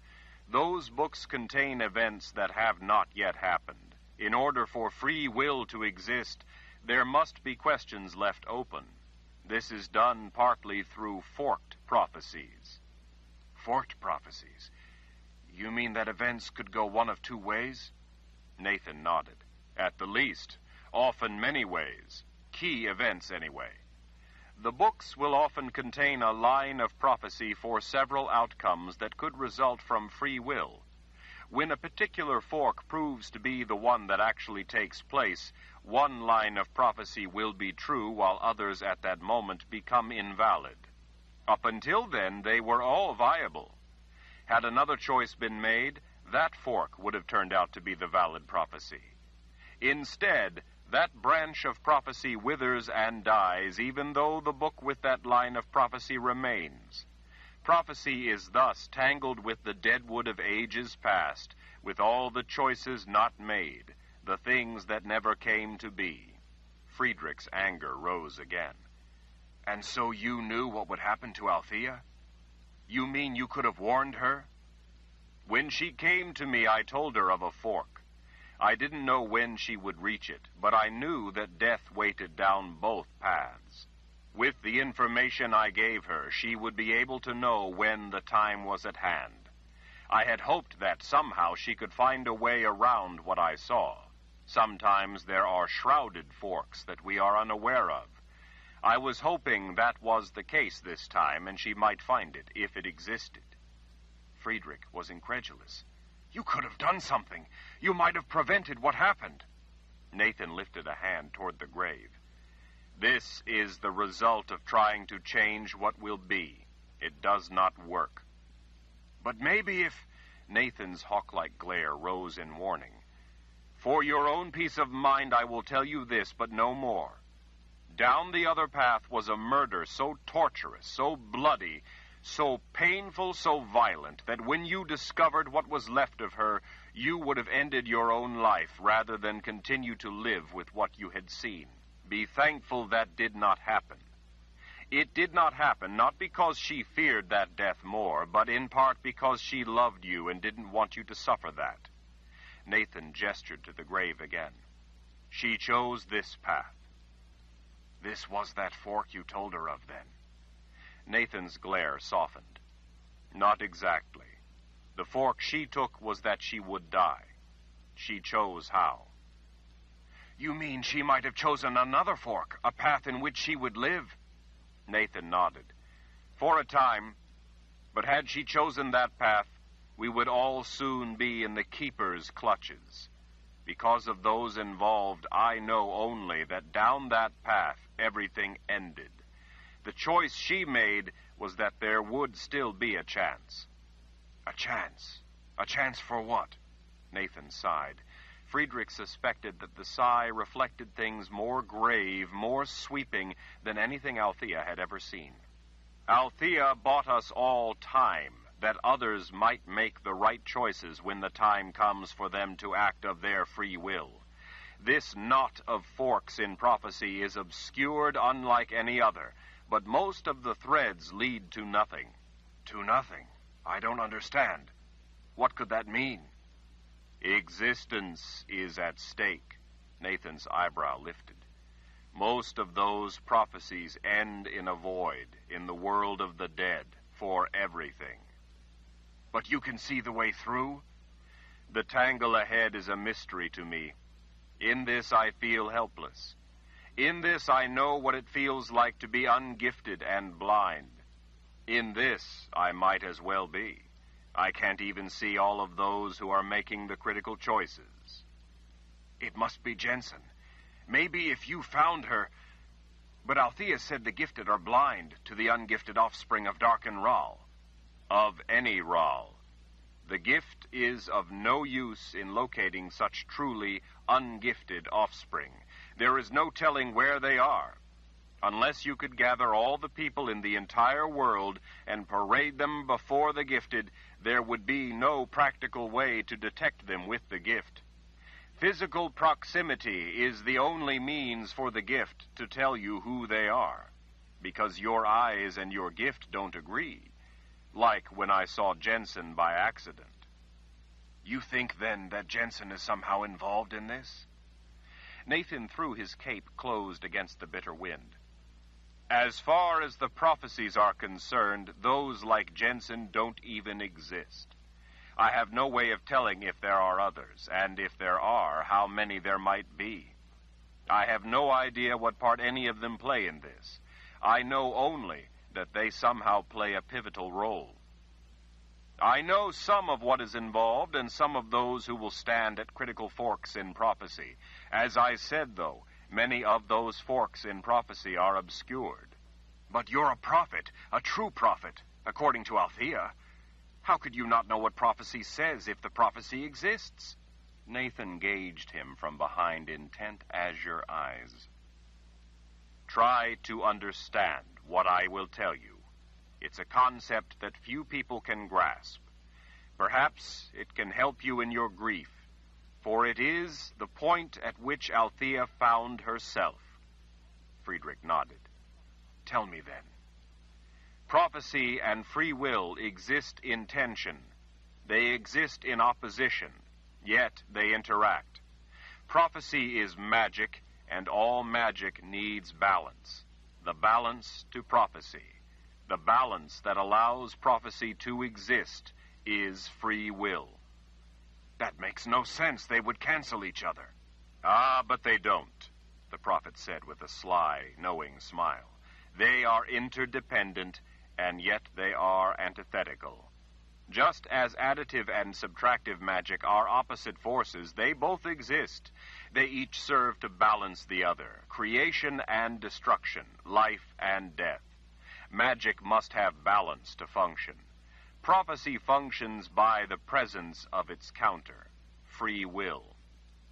You're a prophet, and you're telling me that free will exists, making prophecy invalid? Does death invalidate life? No. It defines it, and in so doing creates its value. In the silence, none of it seemed to matter. It was too hard for Friedrich to fathom just then. Besides, it changed nothing for him. Death had come to take Althea's precious life. Her life was all the value he had had. His anguish poured back in to flood everything else. For Friedrich, it had already ended. There was nothing ahead but blackness. I came for another reason, Wizard Rahl said in a quiet voice. I must call upon you to help in this struggle. Too tired to stand anymore, too grief-stricken to care, Friedrich sank back to the ground beside Althea's grave. You have come to the wrong person. Do you know where Lord Rahl is? Friedrich looked up, squinting against the bright sky. Lord Rahl? Yes, Lord Rahl. You are Daharan, you should know. I guess I can feel the bond. Friedrich gestured off to the south. He's that way. But it's weak. He must be a great distance. Greater than I've ever felt of a Lord Rahl in all my life. That's right, Nathan said. He's in the old world. You must go to him. Friedrich grunted. I've no money for a journey. It seemed the easiest reason. Nathan tossed down a leather pouch. It hit the ground before Friedrich with a heavy, muffled clunk. I know. I'm a prophet, remember? This is more than was taken from you.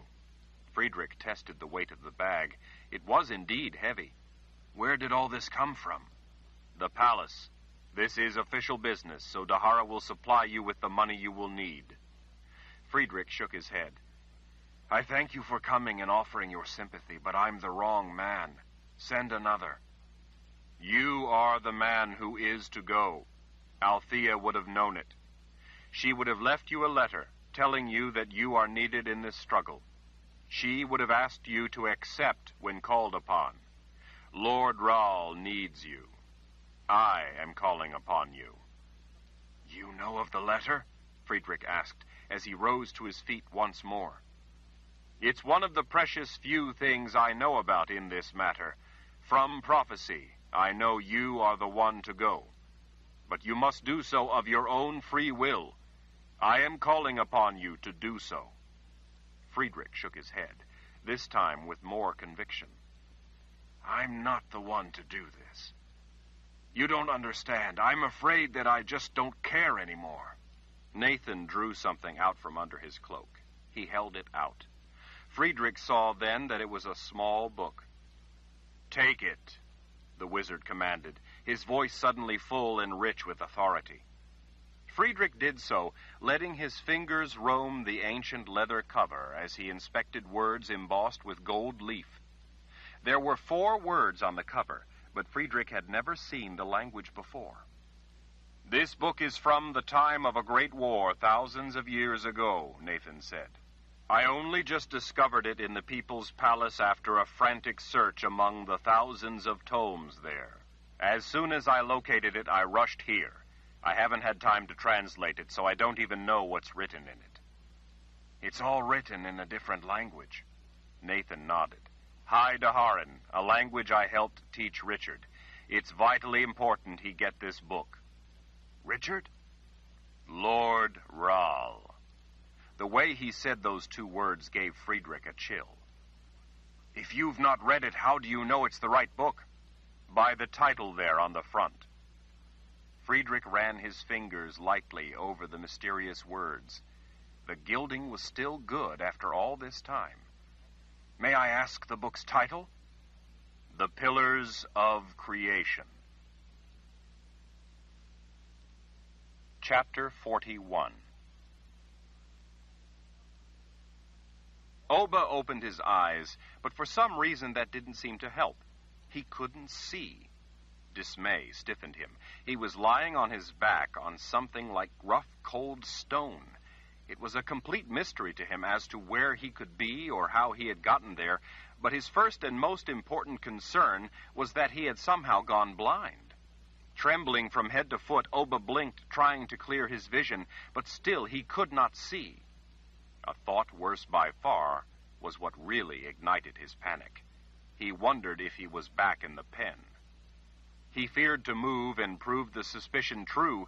He didn't know how they had done it, but he despaired that those 3 conniving women, the troublesome sorceress sisters and his lunatic mother, had somehow managed to once again lock him in his dark childhood prison.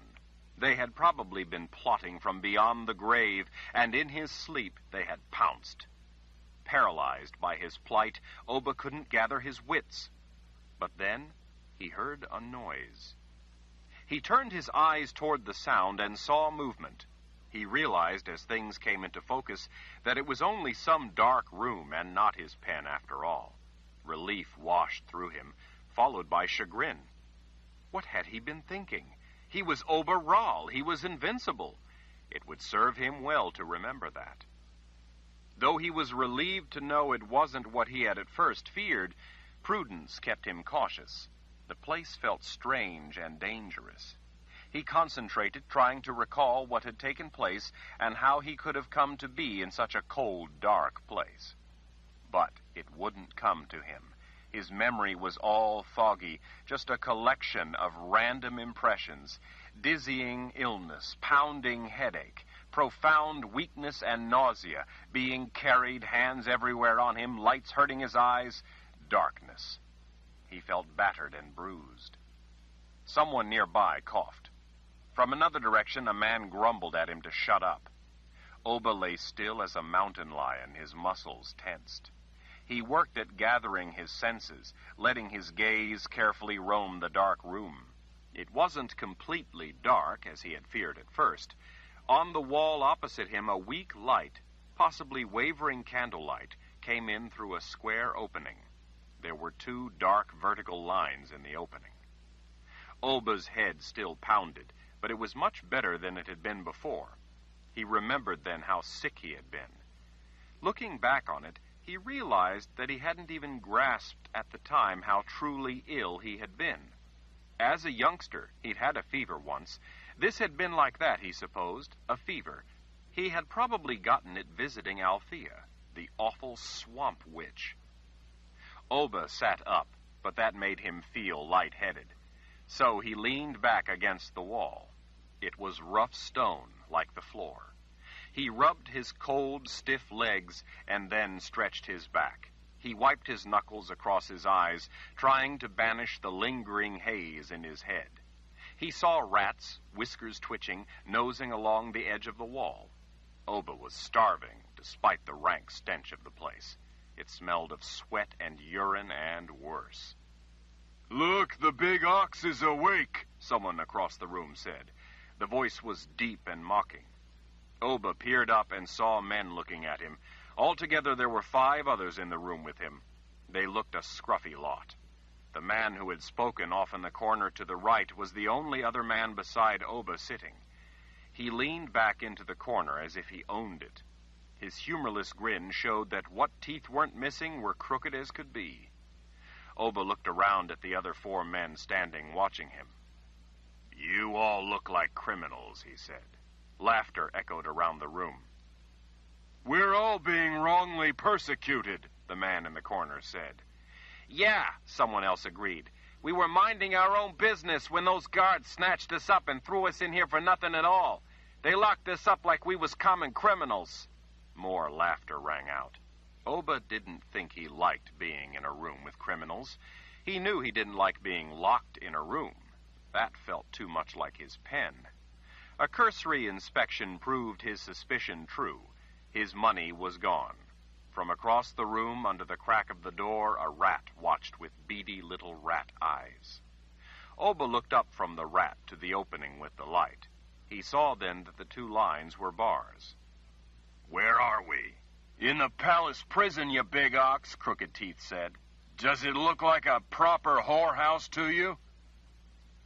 The other men all laughed at his joke. "Maybe the kind he visits," one of them said, and the rest laughed all the louder. Over to the side, another rat watched. "I'm hungry. When will they feed us?" Oba asked. "He's hungry," one of the standing men said in a taunting voice. He spat in disgust. "They don't feed us unless they feel like it. You might starve first." Another man squatted in front of him. "What's your name?" "Oba." "What did you do to get yourself thrown in here, Oba? Rob an old maid of her virginity?" The men guffawed with him. Oba didn't think the man was funny. "I didn't do anything wrong," he said. He didn't like these men. They were criminals. "So you're innocent, eh?" "I don't know why they would put me in here." "We heard different," the man squatting before him said. "Yeah," the keeper of the corner agreed. "We heard the guards talking, saying that you beat a man to death with your bare hands." Oba frowned in true bewilderment. "Why would they put me in here for that? The man was a thief. He left me out in a desolate place to die after he'd robbed me. He only got what was coming to him." "Says you," Crooked Teeth said. "We heard you was probably the one robbing him." "What?" Oba was incredulous as well as indignant. "Who said that?" "The guards," came the answer. "They're lying, then," Oba insisted. The men started in laughing again. "Clovis was a thief and a murderer." The laughter cut off. Rats stopped and looked up. They sniffed the air, their noses twitching. The keeper of the corner sat up straight. "Clovis? Did you say Clovis? You mean the man who sold charms?" Oba ground his teeth at the memory. He wished he could pound on Clovis some more. "That's the one, Clovis the hawker. He robbed me and left me for dead. I didn't kill him. I measured out justice. I should be rewarded for it. They can't imprison me for administering justice to Clovis. He deserved it for his crimes." The man in the corner rose up. The other men closed in. Clovis was one of us, Crooked Teeth said. He was a friend of ours. Really? Oba said. Well, I pounded him to a bloody pulp. If I'd have had time, I'd have cut some tender pieces off of him before I mashed his head. Pretty brave for a big fellow when it comes to beating a hunched little man who's all alone, one of the men said under his breath. Another of the men spat at him. Oba's anger sprang to life. He reached for his knife, but found it missing. Who took my knife? I want it back. Which one of you thieves stole my knife? The guards took it, Crooked Teeth snickered. You really are a dumb oaf, aren't you? Oba glared up at the man standing in the center of the room, fists at his sides, his crooked teeth making his lips look lumpy. The man's powerful barreled chest rose and fell with each seethed breath. His shaved head made him look to be a troublemaker. He took another step toward Oba. That's what you are, a big oaf. Oba the oaf. The others laughed. Oba simmered as he listened to the voice counseling him. He wanted to cut the tongues out of these men and then go to work on them. Oba preferred doing such things to women, but these men were earning it, too. It would be fun to take his time and watch them squirm, to make them cry, to watch the look in their eyes as death entered their convulsing bodies. As the men closed in around him, Oba remembered that he didn't have his knife, so he couldn't have the kind of fun he would have liked to. He needed to get his knife back. He was tired of this place. He wanted out. Stand up, Oba the oaf, Crooked Teeth growled. A rat scurried across in front of him. Oba slapped a hand down on its tail. The rat tugged and twisted, but couldn't get away. Oba snatched the furry thing up in his other hand. It wriggled, wrenching this way and that, trying to escape, but Oba had a good grip on it. As he stood, he bit off the rat's head. When he had reached his full height, a good head taller than Crooked Teeth, he glared into the eyes of the men around him. The only sound was bones crunching as Oba chewed the rat's head. The men backed away. Oba, still chewing, went to the door and peered out the barred opening. He saw 2 guards standing at the intersection of a nearby hall, talking quietly. You there, he called out. There's been a mistake. I need to speak with you. The 2 men paused in their conversation. Oh, yeah? What's the mistake? One asked. Oba's gaze moved between the 2, but it was not just his gaze. The gaze of the thing that was the voice also watched from within him. I am brother to Lord Ral. Oba knew that he was saying aloud what he had never said to a stranger before, but he felt compelled to do so. He was somewhat surprised to hear himself go on as everyone watched him. I am falsely imprisoned for measuring out justice to a thief, as is my duty. Lord Ral will not stand for this false imprisonment. I demand to see my brother. Oba glared at the 2 guards. Go get him. Both men blinked at what they saw in his eyes. Without further word, they left. Oba glanced back at the men locked in with him. As he met each man's eyes in turn, he gnawed a hind leg off the limp rat. They moved aside for him to pace as he chewed, little rat bones crunch, crunch, crunching. He looked out the opening again, but saw no one else. Oba sighed. The palace was immense. It might be some time before the guards returned to let him out. The men in the room with him silently backed out of the way as Oba went back to his spot against the wall opposite the door and sat down. They stood watching him. Oba watched back as he tore another chunk off the rat with the teeth at the side of his mouth. They were all fascinated by him, he knew. He was almost royalty. Maybe he was royalty. He was a Ral. They had probably never seen anyone as important as him before, and were in awe. You said they don't feed us. He waved what was left of the limp rat at their silent stares. I'll not starve. He pulled off the tail and discarded it. Animals ate rat tails. He was hardly an animal. You're not just an oaf, Crooked Teeth said in a quiet voice, filled with contempt. You're a crazy bastard. Oba exploded across the room and had the man by the throat before anyone could so much as gasp in surprise. Oba lifted the squealing, kicking, crooked-toothed criminal up to where he could glare eye to eye. Then, with a mighty shove, Oba rammed him against the wall. The man went as limp as the rat. Oba looked back and saw that the others had backed against the far wall.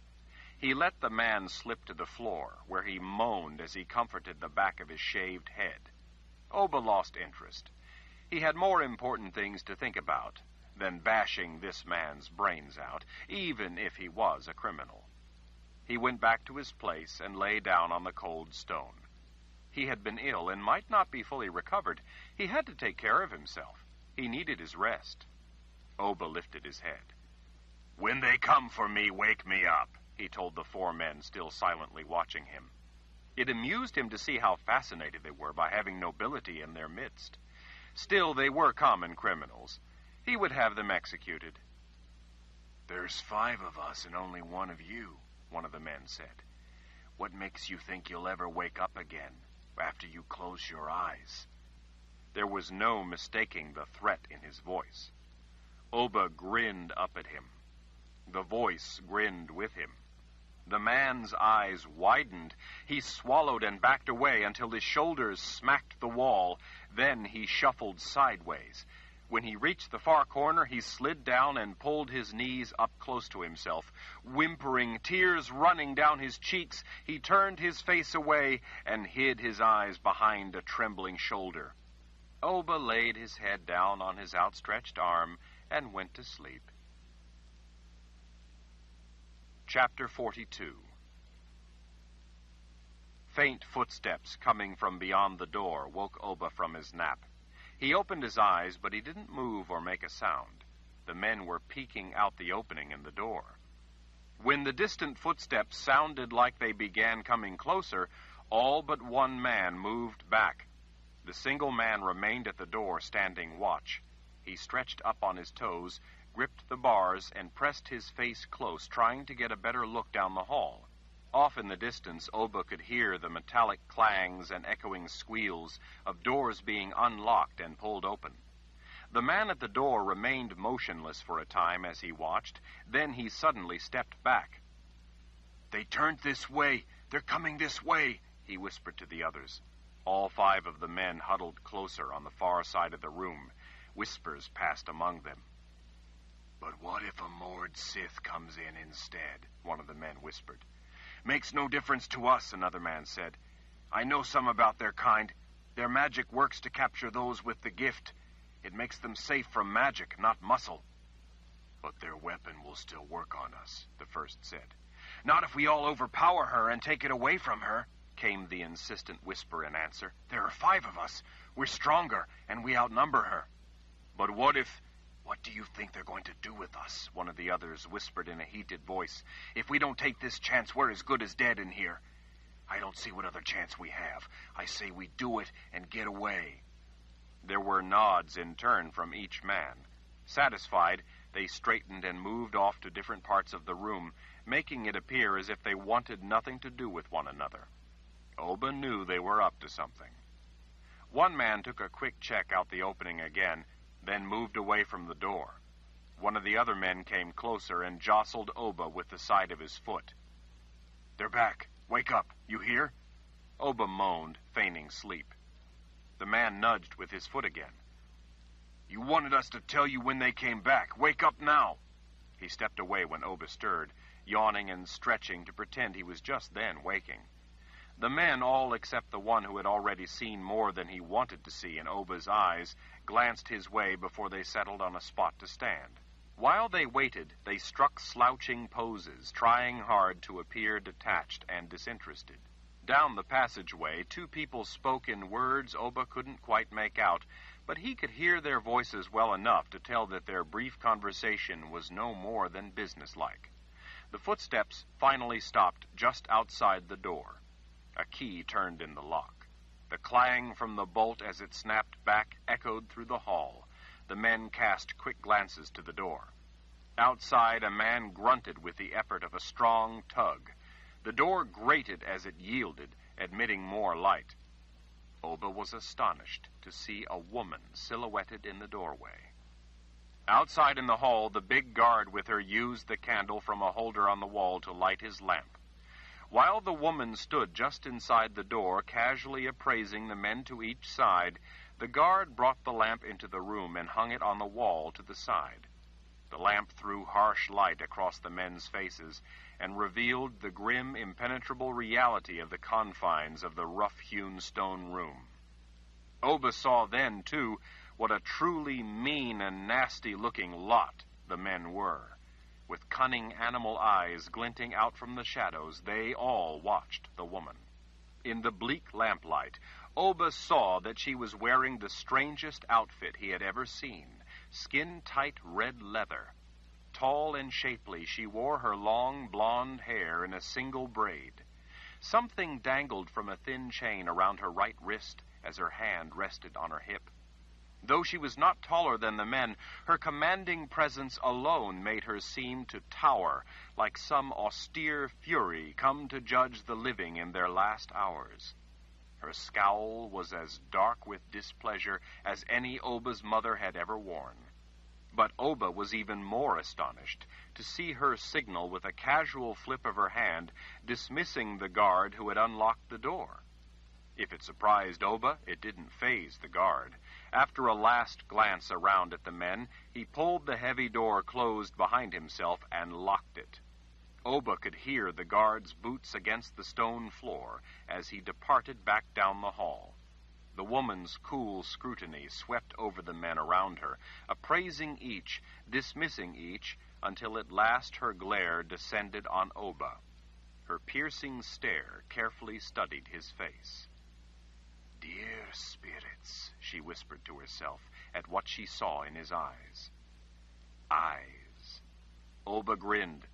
He knew she recognized that he was telling the truth about his paternity. She could see in his eyes that he was the son of Darken Ral. Eyes.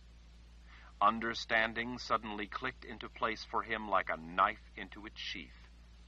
And then, bellowing like animals, the men all leaped toward her. Oba expected her to cry out in fright, or scream for help, or at least flinch. Instead, she stood her ground and casually met their attack. Oba saw some kind of red rod, the one he had seen before hanging near her hand, spin up into her fist. As the first man reached her, she rammed the rod against his chest, pushing him back with a twist of her wrist. He dropped like a hay bale out of the loft, thud onto the stone floor. Nearly at the same time, the others pounced from all directions in a flurry of flailing arms and fists. The woman sidestepped effortlessly, avoiding the trap of meaty arms as it snapped shut. As the men lurched around, hastily trying to renew their attack, she moved with cold grace, meeting each man swiftly and methodically, and with staggering violence. Without turning, she drove her elbow back into the face of the closest man as he tried to seize her from behind. Oba heard bone crack as his head snapped back, throwing a long string of blood against the wall. The third man to the side was checked by her strange red rod against his neck. He crumpled, holding his throat, crying out in a choking, gurgling blubber.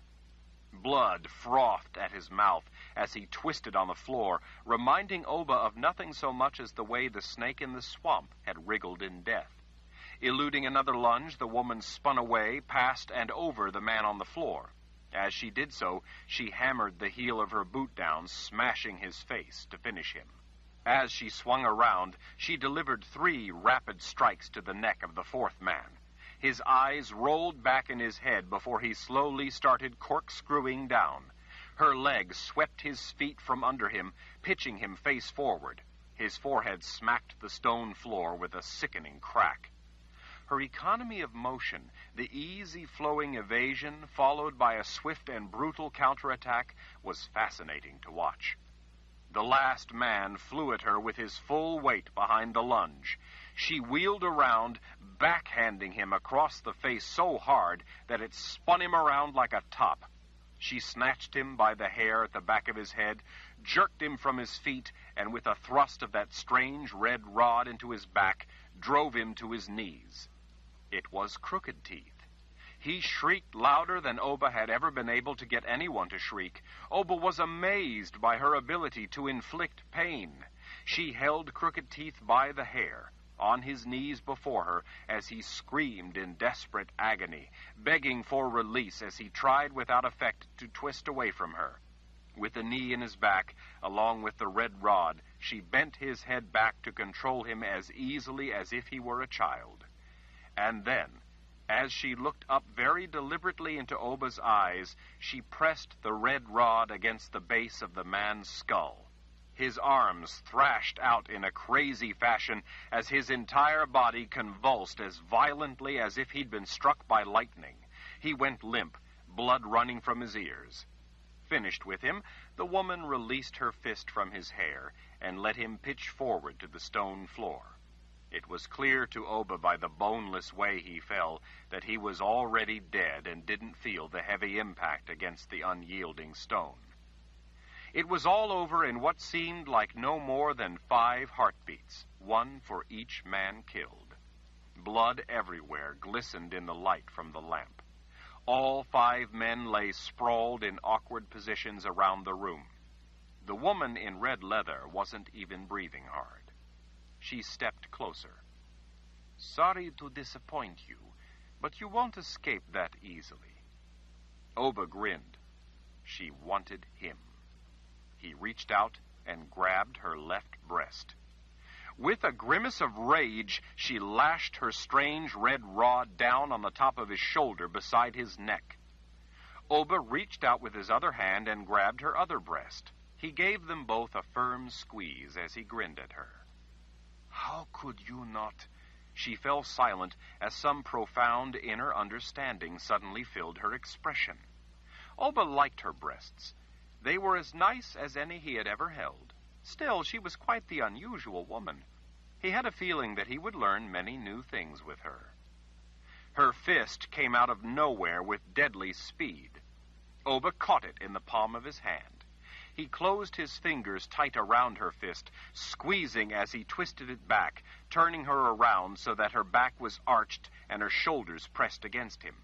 She rammed her free elbow toward his middle, but he was expecting it, and snatched her forearm, using the momentum to wrench it up behind her so he could gather it up with the fingers of his other hand already holding her other arm. That left him a hand to feel the delights of her feminine form. He slid his free hand around the front of her waist, in under the leather. She twisted with all her strength, trying to get free. She knew how to use leverage to try to wrench out of an opponent's grip, but her strength wasn't anywhere near up to the task. Oba slipped his hand down the front of her skin-tight leather pants, feeling her taut flesh. The vixen drove her heel into his shin. Oba recoiled, crying out, just managing to hold on to her. But then she spun around, ducked under his arms, and broke his grip. Quick as a blink, she was free. Rather than run, she used her momentum to strike at the side of his neck. Oba was able to partially deflect the blow at the last possible instant, but it still hurt. More than that, it angered him. He was tired of playing gentle games. He caught her arm, twisting it around until she cried out. He swept his leg around to knock her feet out from under her first, then threw his full weight into her. Oba roughly wrestled her around as they crashed to the floor, landing on top of her, driving the wind from her lungs. Before she could get a breath, he slammed a good punch into her middle. He could see in her eyes how much it hurt her. He was going to see much more in her eyes before he was done with her. As they struggled on the floor, Oba had the clear advantage and used it. He began tearing at her clothes. She had no intention of making it easy and fought with everything she had. Her fighting, though, was unexpected in Oba's experience. She didn't fight to get away, as other women did. She fought instead to hurt him. Oba knew then how desperately she wanted him. He intended to give her the satisfaction she craved, to give her what she had never been able to get from any man before. His powerful fingers pulled up on the top of her leather outfit, but it was cinched tight around her middle with a thick overbelt. The back of the outfit was crisscrossed with a web of tight straps and buckles. It was too strong to rip. Oba managed instead to strip it up past her ribs. The sight of her flesh ignited him. He fought her hands, her feet, even her head, as she tried to butt his face. Despite her best efforts, he managed to yank and tug the bottom of her tight outfit part way down over the curve of her hips. She struggled ever more violently, trying every move she could to hurt him. He could sense that she wanted him so badly she was hardly able to control herself. As he was devoting his attention to trying to get her bottom off, her teeth seized his other forearm. The shock of pain stiffened him. Instead of pulling back, he rammed the arm in her teeth at her, smacking the back of her head against the stone. The second whack against the stone floor took a lot of the fight out of her, and he was able to free his arm. Oba didn't want her unconscious. He wanted her awake. He watched her eyes as he rolled on top of her, forcing his knee between her thighs, and was pleased to see by the way she gritted her teeth, the way her eyes tracked his, that she was indeed aware of him. Cognition was integral to the experience. It was important that she be aware of what was happening to her, of the transformations that would take place in her living body, aware of death stalking near, waiting, watching. It was essential to Oba that he see all her primal emotions and sensations through her expressive eyes. He licked the side of her neck back behind her ear where the fine little hairs felt soft on his tongue. His teeth raked their way back down. Her neck tasted delightful. He knew she liked the feel of his lips and teeth on her, but she had to fight to keep up the pretense, lest he think her promiscuous. It was all part of her game. By the way she struggled, though, he knew how much she itched for him. As he nuzzled her neck, he worked with his other hand to unbuckle his trousers. "You've always wanted it like this," he whispered hoarsely, nearly delirious with his lust for her. "Yes," she answered breathlessly. "Yes, you understand." This was new. He had never been with a woman before who was comfortable enough with her own needs to admit them aloud, except through the show of moans and cries. Oba realized that she must be frantic with desire to cast off pretense and confess her true feelings. It drove him crazy. 12. The Pillars of Creation by Terry Goodkind. Continuing on page 409. Sebastian watched her as she took note of the way the soldiers opened a clear path for them. "The Emperor knows we're coming," he told her. "But how?" "When we encountered scouts a few days ago and then sentries this morning as we got closer, they would have sent runners on ahead to inform Emperor Jagang that I've returned and that I'm not alone. Emperor Jagang would want to ensure the safety of any guest I would bring." It appeared to Jensen that the guards were meant to keep the great mass of regular soldiers away from the two of them. She thought it an odd thing to do, but by the drunken nature of some of the soldiers and the rough looks and leering grins of others, she couldn't say that she was sorry about it. "The soldiers look so, I don't know, brutish, I guess." "And as you are about to plunge your knife into Richard Rawle's heart," Sebastian said without pause, "do you intend to curtsy and say please and thank you so that he will see how well-mannered you are?" "Of course not, but..." He turned his halting blue eyes on her. "When those brutes came into your house and butchered your mother, what sort of men would you have wished were there to protect her?" Jensen was taken aback. "Sebastian, I don't know what that has to do..." "Would you trust dressy soldiers with polished leather and polite manners, like some pompous king would have at a fancy dinner party, to be the ones to make a desperate last stand, protecting your beloved mother against the onslaught of vicious killers? Or would you want men even more brutish to be the ones to stand before your mother, protecting her life? Wouldn't you want men steeped in the most brutal traditions of combat to be the ones standing between her and those savage men intent on killing her?" "I guess I see what you mean," Jensen admitted. "These men are serving in that role for all their loved ones back in the old world." The unexpected encounter with that terrible memory was so chilling, so painful, that she had to work at putting it out of her mind. She felt humbled, too, by Sebastian's heated words. She was here for a reason. That reason was all that mattered. If the men arrayed against Lord Ral's forces were tough and mean, so much the better. It wasn't until they reached the heavily defended compound around the Emperor's tents that Jensen saw other women. They were an odd mix, from young-looking to some who were stooped with age. Most peered curiously, some frowned, and a few even appeared alarmed, but all watched as Jensen rode closer. "Why do the women all have rings through their lower lip?" she whispered to Sebastian. His gaze swept the women near the tents.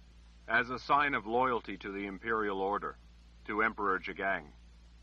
Jensen thought it not just a strange way to show loyalty, but disquieting. Most of the women wore drab dresses, most had unkempt hair. Some were dressed a little better, but only a little. Soldiers took the horses when they dismounted. Jensen stroked Rusty's ear and whispered reassuringly to the nervous animal that it was all right to go with the stranger. Once Rusty was calmed, Pete contentedly followed her toward the stable area. Parting from her constant companion of so long unexpectedly reminded Jensen of how she missed Betty. The women moved farther into the background as they watched, as if fearing to get too close. Jensen was used to such behavior. People feared her red hair. It was a rare, warm spring day, and it had intoxicated Jensen with the promise of more such days. She had forgotten to put her hood up as they came close to the encampment.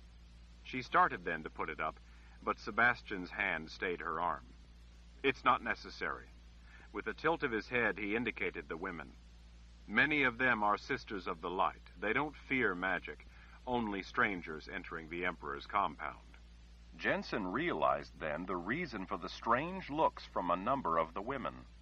They were gifted and saw her as a whole in the world. Their eyes were seeing her, but their gift was not. Sebastian wouldn't be aware of that. She had never told him exactly what Althea had explained about the gifted and the offspring of a Lord Ral. Sebastian had, on more than one occasion, shown a condescending disgust in the details of magic. Jensen had never felt entirely comfortable talking to him about the specifics of what she had learned from the sorceress, and the even more important things she had figured out on her own. It was all difficult enough for her to reconcile in her own mind, and seemed too personal to reveal to him unless the time and circumstances were right. They never seemed to be. Jensen forced a smile at the women watching from the shadows of the tent. They stared back. "Why is the Emperor insulated from his men and guarded?" she asked Sebastian. "With this many men, you can never be absolutely certain that one isn't an infiltrator or even a deranged madman who might try to make a name for himself by harming Emperor Jagang. Such a foolish act would deprive us all of our great leader. With so much at risk, we have to take precautions." Jensen supposed she could understand. After all, Sebastian himself had been an infiltrator in the People's Palace. Had he come across an important man there, he could have done harm. The Daharans were troubled by such a threat. They had even arrested the right man. Fortunately, Jensen had been able to get him out. How she had been able to accomplish such a thing was part of what she had finally come to terms with, but could never find the right time to share with Sebastian. She didn't think he would understand anyway. He probably wouldn't even believe such a far-fetched notion. Sebastian's arm circled her waist and drew her onward toward two huge, silent men standing guard outside the Emperor's tent. Stepping between the two after they bowed their heads to him, Sebastian lifted aside a heavy doorway curtain covered with gold and silver medallions. Jensen had never even imagined, much less seen, such a lavish tent. But what she saw as she stepped inside was far more opulent than even the outside suggested. The ground was entirely covered with a variety of rich carpets laid every which way. An assortment of woven hangings, decorated with exotic scenes and elaborate designs, defined the space. Delicate glass bowls, fine pottery, and tall painted vases sat on the polished tables and chests around the room. To the side there was even a tall, glass-fronted bureau filled with painted plates displayed on stands. Colorful pillows in a variety of sizes rimmed the floor. Overhead, openings covered with sheer silk let in muted light. Scented candles shimmered everywhere, while all the carpets and hangings imposed a quiet hush to the air. The place felt sacred. There were women inside, each wearing the ring through her lower lip, busily going about duties. While most appeared absorbed in their work, one of the women, polishing a collection of tall, delicate vases in a measured, methodical manner, coolly watched Jensen out of the corner of her eye. She was middle-aged, broad-shouldered, and wore a simple floor-length dark gray dress buttoned to her neck. Her gray and black hair was loosely tied back. For the most part, she appeared unremarkable, except for the knowing, self-satisfied smirk that seemed enduringly etched in her face. That look gave Jensen pause. As their eyes met, the voice stirred, calling Jensen's name in that haunting, dead whisper, calling for her to surrender.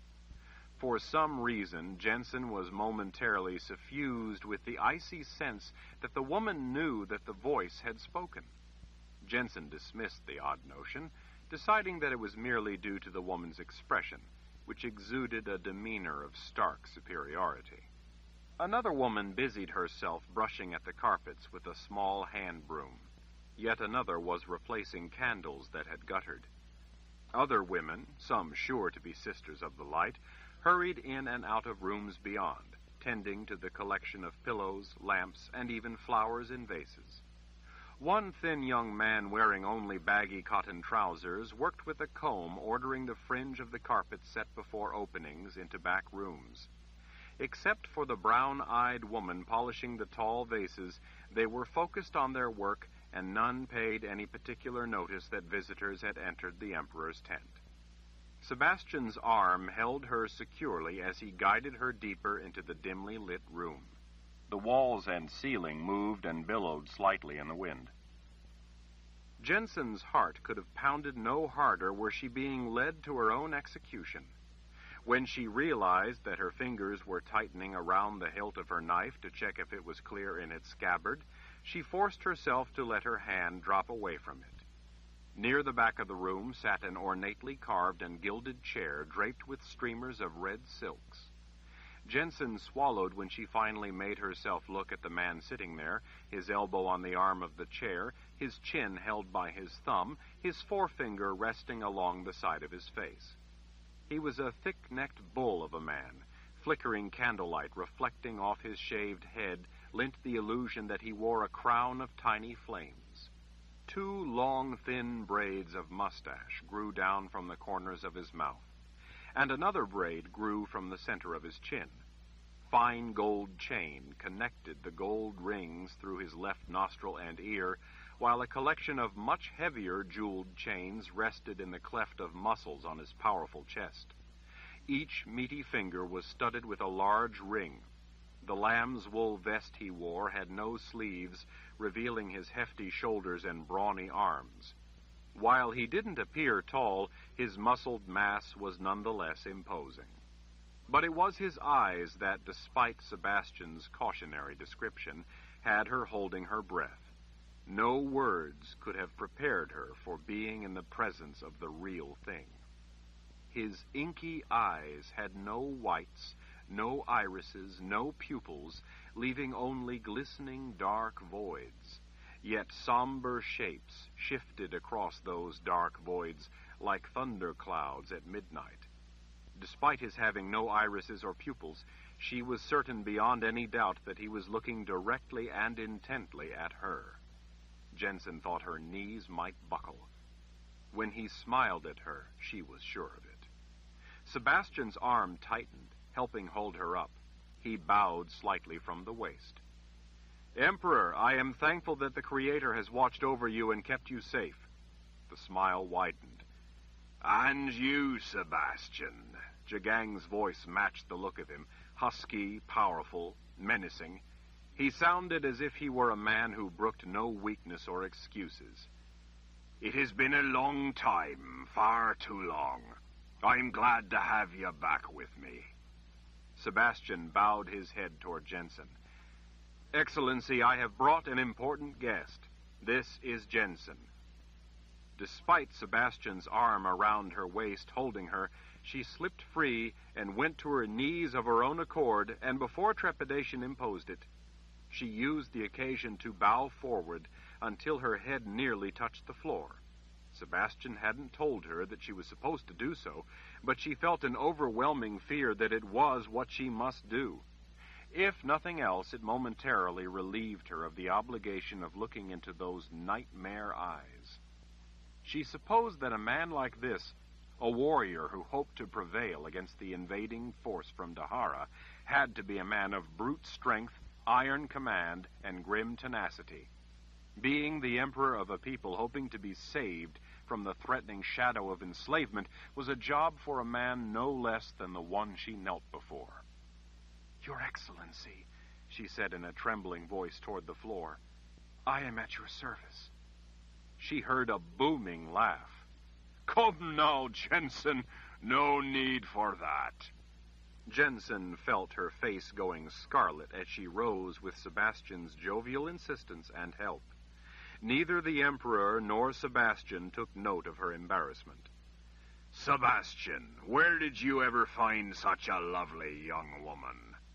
Sebastian's blue eyes beheld her with pride. "It's a long story for another time, Excellency. For now, you must know that Jensen has come to an important determination, one that will bear on us all." Jagang's inky gaze returned to Jensen in a way that made her heart seem to rise up into her throat.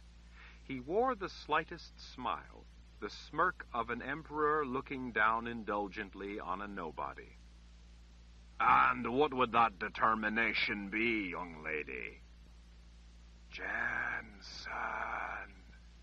An image of her mother lying on the floor of their house, bleeding, dying, flashed into Jensen's mind. She would never forget her mother's last precious moments of life. The agonizing grief of having to flee without even being able to care for and bury her mother's body still burned unabated in her soul. "Jensen." Rage flooded in to overwhelm any nervousness at answering an emperor's question. "I intend to kill Lord Rahl," Jensen said. "I have come to ask for your help." In the dead silence, any trace of mirth evaporated from the Emperor Jagang's face. He watched her with cold, dark, merciless eyes, his brow set in warning. This was clearly a subject that tolerated no humor. Lord Rahl had invaded this man's homeland, killed untold thousands of his people, and set the whole world to war and suffering. Emperor Jagang the Just, the muscles in his jaw flexing, waited, clearly expecting her to explain herself. "I am Jensen Rahl," she said in answer to his dark glare. She drew her knife, gripped the blade in her rock-steady fist, and thrust the handle up before him on his throne, showing him the ornate letter R, the symbol of the House of Rahl. "I am Jensen Rahl," she repeated, "Richard Rahl's sister. I intend to kill him. Sebastian told me that you may be able to provide me some help to that end. If you can, I would be eternally in your debt. If you cannot, then tell me now, for I still intend to kill him, and will need to be on my way." Elbows on the arms of his red silk-draped throne, he leaned toward her, holding her in his nightmare gaze. "My dear Jensen Rahl, sister to Richard Rahl, for a task such as this, I would lay the world at your feet. You have but to ask, and anything within my power shall be yours." Chapter 45. Jensen sat close to Sebastian, drawing comfort from his familiar presence, yet wishing they could instead be alone by a campfire, frying up fish or cooking beans. She felt more alone at the Emperor's table, with servants hovering all about, than she'd ever felt by herself in the silence of a forest. Without Sebastian there, laughing and talking, she didn't know what she would have done, how she would have behaved. She was uncomfortable enough around regular people. This was far more unnerving. Emperor Jagang was a man who, without effort, fluidly dominated the room. Although he never broke his gracious, courtly manner with her, in some inscrutable way he made her feel that every breath she took had been granted her only by his grace. He referenced momentous matters offhandedly, without realizing he was doing it. So common were such responsibilities, so sure his unflinching rule. He was a mountain lion at rest, sleek and poised, tail swishing lazily, licking his chops. This was not an emperor who was content to sit safely by, back in some remote palace, and receive reports. This was an emperor who led his men into the thick of battle. This was an emperor who dug his hands down into the bloody muck of life and death and pulled out what he wanted. Though it seemed an extravagant dinner for what was, after all, an army on the march, it was still the emperor's tent and table, and reflected that fact. There was food and drink in abundance, everything from fowl to fish, beef to lamb, wine to water. As servants focused on their tasks, rushed in and out with steaming platters of beautifully prepared food, treating her like royalty, Jensen was struck with a sudden, gut-wrenching glimpse of how her mother, as a lowly, obscure, humble young woman, must have felt as she sat at Lord Ral's table, as she saw such tempting variety and abundance as she had never imagined, while at the same time trembling at being in the presence of a man with the power to sentence death without pausing his meal. Jensen had little appetite. She pulled dainty strips of meat off of the succulent piece of pork sitting before her on a thick slab of bread and nibbled as she listened to the two men talk. Their conversation was trivial. Jensen sensed that when she was not around, the two men would have much more to say to each other. As it was, they spoke of acquaintances and caught up on inconsequential matters that had taken place since Sebastian had left the army the previous summer. "What of Aidendrill?" Sebastian asked at last, as he stabbed a slice of meat on the point of his knife. The Emperor twisted a leg off a crispy goose. He planted his elbows on the edge of the table as he leaned forward and gestured vaguely with his prize. "I don't know." Sebastian lowered his knife. "What do you mean?" "I remember the lay of the land. You are but a day or two away." His voice was respectful, but clearly concerned. "How can you march in without knowing what awaits in Aidendrill?" Jagang tore a big bite off the fat end of the goose leg, the bone spanning the fingers of both hands. Grease dripped from the meat and from his fingers. "Well," he said at last, waving the bone over his shoulder before casting it aside on a plate, "we sent scouts and patrols to have a look, but none returned." "None of them?" Concern put an edge on Sebastian's voice. Jagang picked up a knife and sliced off a chunk of lamb from a platter to the side. "None," he said as he stabbed the piece of meat. With his teeth, Sebastian eased the bite off his knife and then set the blade down. He rested his elbows on the edge of the table and folded his fingers together as he considered. "The wizard's keep is in Aidendrill," Sebastian said at last, in a quiet voice. "I saw it when I scouted the city last year.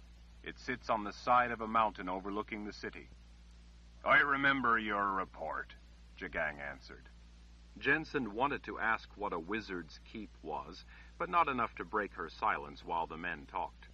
Besides, it seemed somewhat self-evident, especially by the ominous tone in Sebastian's voice when he said it. Sebastian rubbed his palms together. "Then may I ask your plan?" The Emperor flicked his fingers in command. All the servants vanished. Jensen wished she could go with them, go hide under her blanket and be a proper nobody again. Outside, thunder rumbled and occasional gusts of wind drove fits of rain against the tent. The candles and lamps set about the table lit the two men and the immediate area, but left the soft carpets and walls in near darkness. Emperor Jagang glanced briefly at Jensen before directing his inky gaze to Sebastian. "I intend to move in swiftly. Not with the whole army, as I believe they will expect, but with a small enough force of cavalry to be maneuverable, yet large enough to maintain control of the situation. Of course, we will take a sizable contingent of the gifted." In the span of those brief words, the mood had turned deadly serious. Jensen sensed that she was silent witness to the pivotal moments of a momentous event. It was frightening to think of the lives that hung in the balance of the words these two men spoke. Sebastian weighed the Emperor's words for a time before speaking. "Do you have any idea how Adendril wintered?" Jagang shook his head. He pulled a chunk of lamb off the point of his knife and spoke as he chewed. "The Mother Confessor is many things. Stupid is not one of them. She would have known for a long time by the direction of our push, by the movements she's observed, by the cities that have already fallen." The path we have chosen.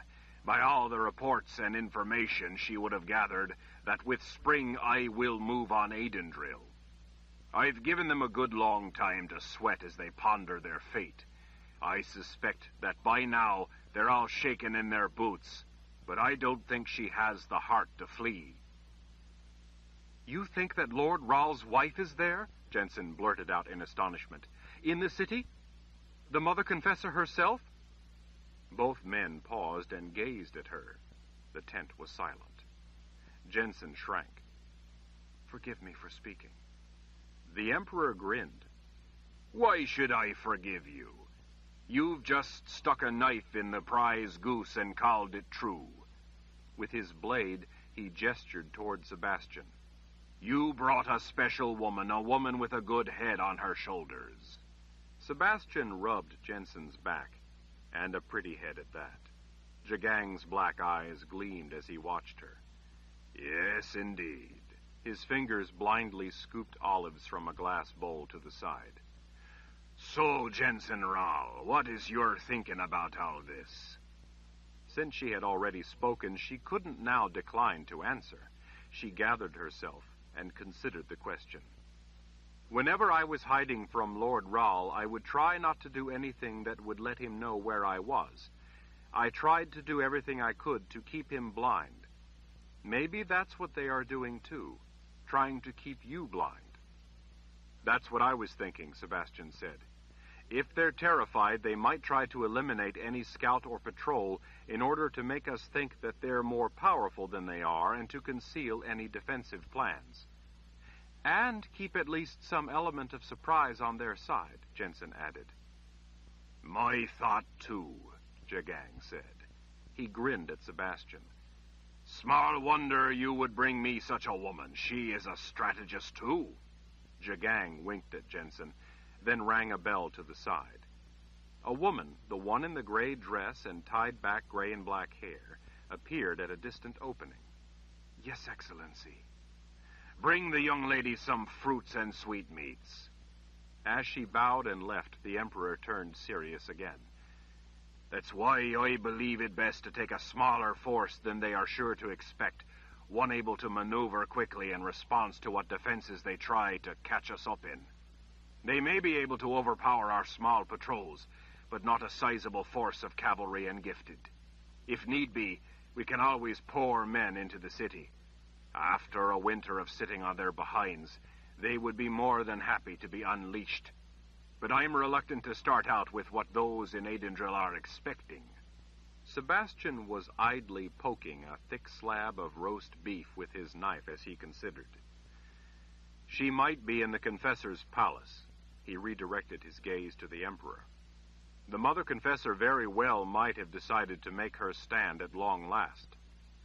"I think so, too," Emperor Jagang said. Outside, the spring storm had picked up, the chill wind moaning among the tents. Jensen couldn't restrain herself. "You really think she will be there?"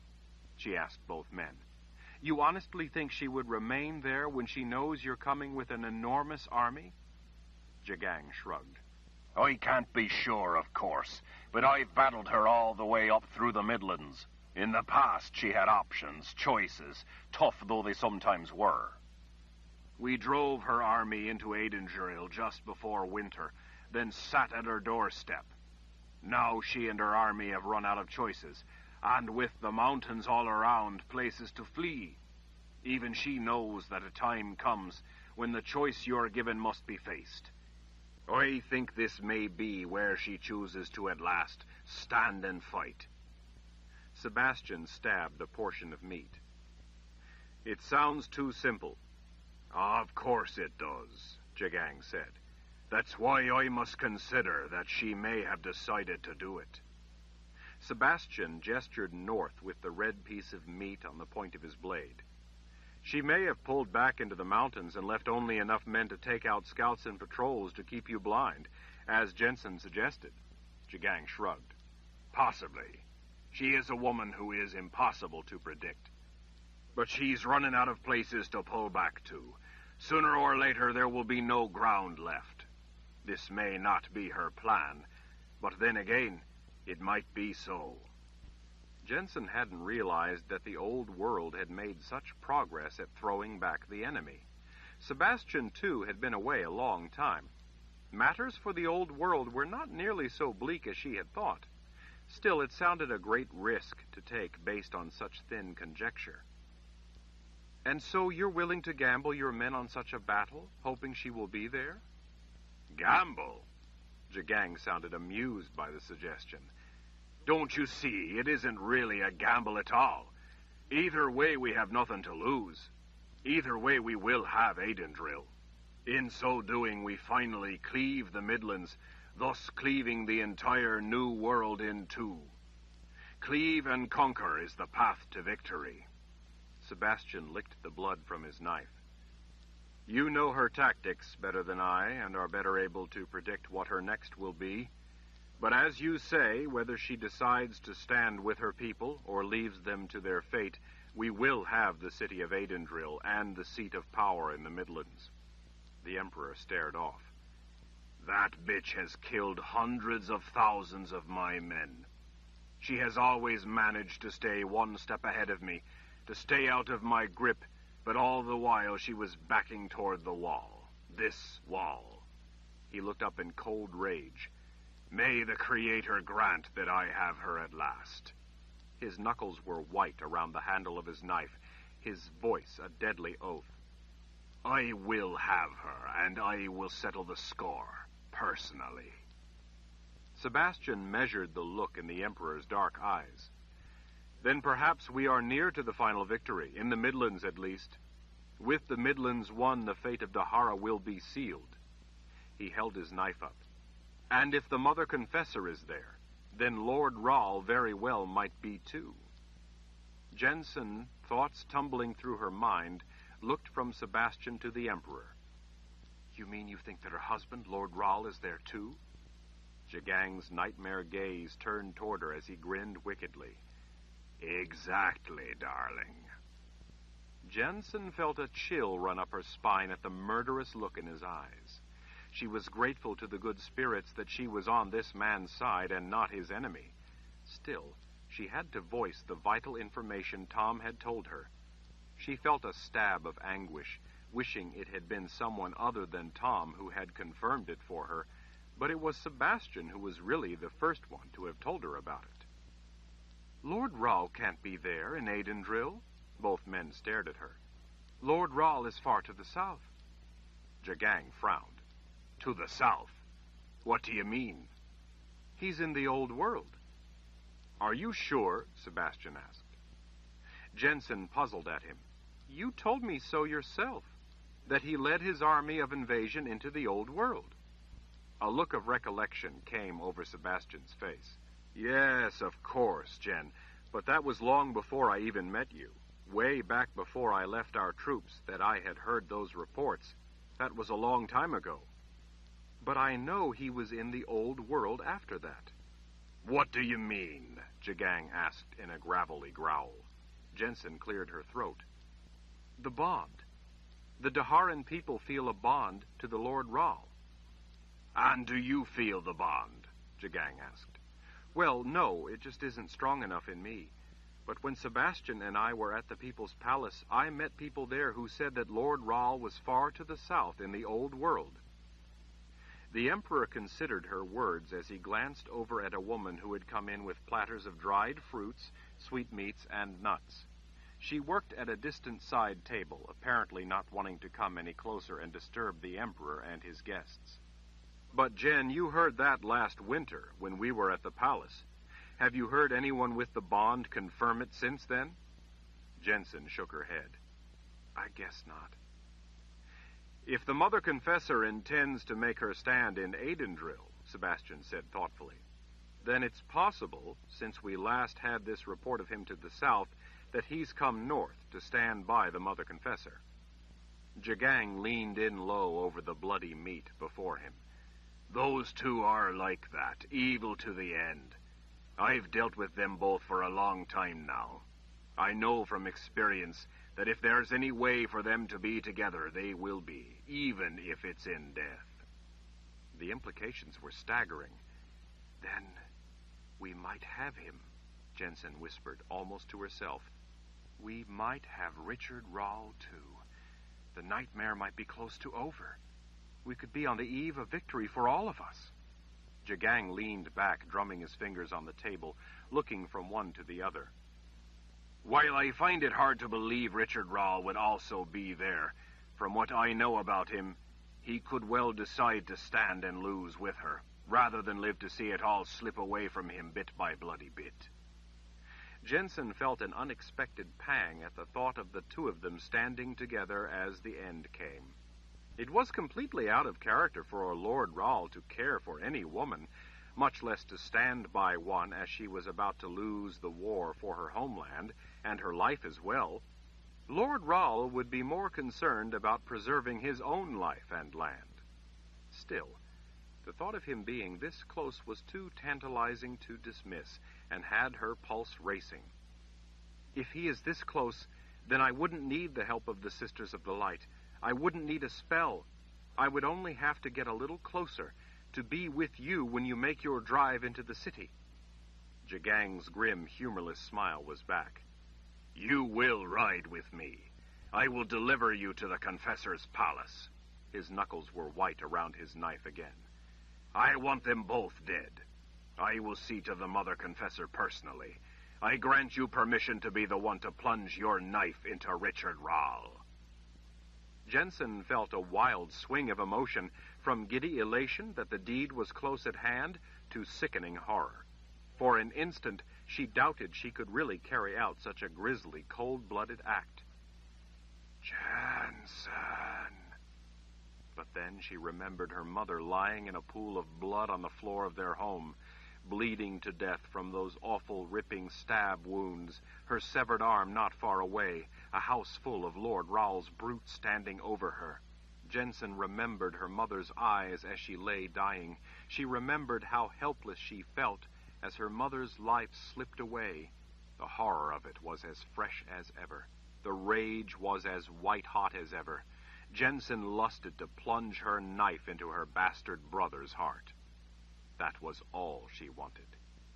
In the searing haze of righteous anger, as she saw herself slamming the knife into Richard Rahl's chest, she only distantly heard Jagang speak. "But why is it you wish to kill your brother? What is your reason, your purpose?" "Grushdeva," she hissed. Behind her, Jensen heard a glass vase hit the floor and shatter. The sound startled her back to where she was. The Emperor frowned at the woman off in the shadows. Her brown eyes were fixed on Jensen. "I apologize for Sister Perdita's clumsiness," Jagang said as he glared at the woman. "Forgive me, Excellency," the woman in the dark gray dress said as she backed out between the hangings, bowing all the way. The Emperor's frown turned back to Jensen. "Now, what was it you said?" Jensen hadn't the slightest idea. She knew she'd said something, but she wasn't sure what. She thought that maybe her grief had tied her tongue in knots right when she went to answer. Her sorrow returned like a great grim weight on her shoulders. "You see, Excellency," Jensen said as she stared down at her uneaten dinner, "all my life, my father, Darken Rahl, has been trying to murder me because I was his ungifted offspring. When Richard Rall killed him and assumed rule over Dahara, he took up in his father's place, and part of that place was to murder his ungifted siblings. But in this duty he was even more vicious than his father had been. Jensen looked up through watery vision. Just after I met Sebastian, my brother's men finally caught up with us. They brutally murdered my mother. If not for Sebastian being there, they would have had me too. Sebastian saved my life. I intend to kill Richard, because if I don't, I can't ever be free. He will always send men to hunt me. Besides saving my life, Sebastian helped me to see that. Perhaps even more importantly, I must avenge the murder of my mother if I am ever to be at peace. Our purpose is the welfare of our fellow man.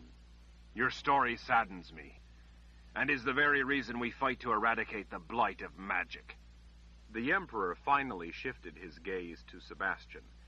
I am proud of you for helping this fine young woman. Sebastian had turned moody. She knew how ill at ease he felt under the weight of praise. She wished he could feel proud about his accomplishments, his importance, his stature with the Emperor. He laid his knife down across the scraps of his meal. Just doing my job, Excellency.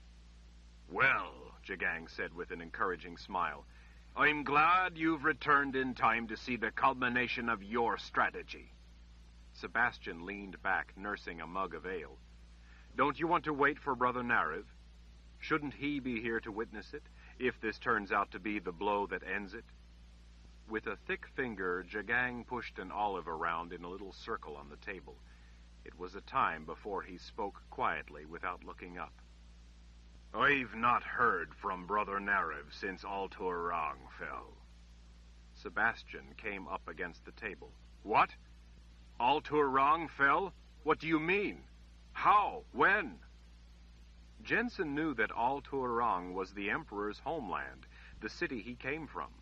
Sebastian had told her that Brother Nariv and the Fellowship of Order were there, in that great shining city of hope for mankind.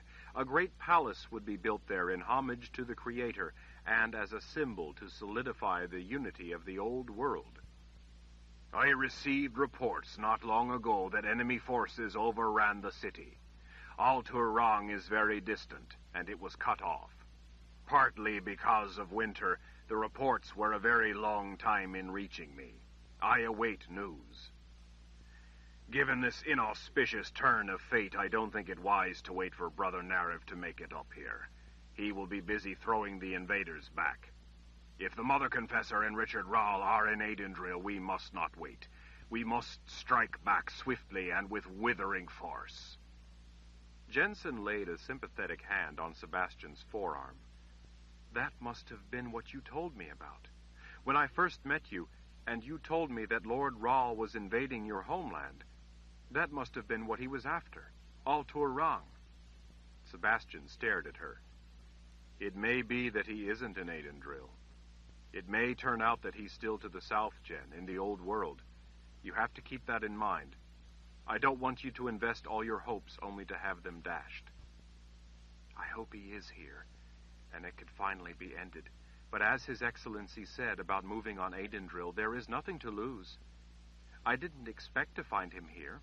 If he isn't in Aidendril, then I'll still have the help for which you brought me here in the first place. And what is the nature of that help? Jagang asked.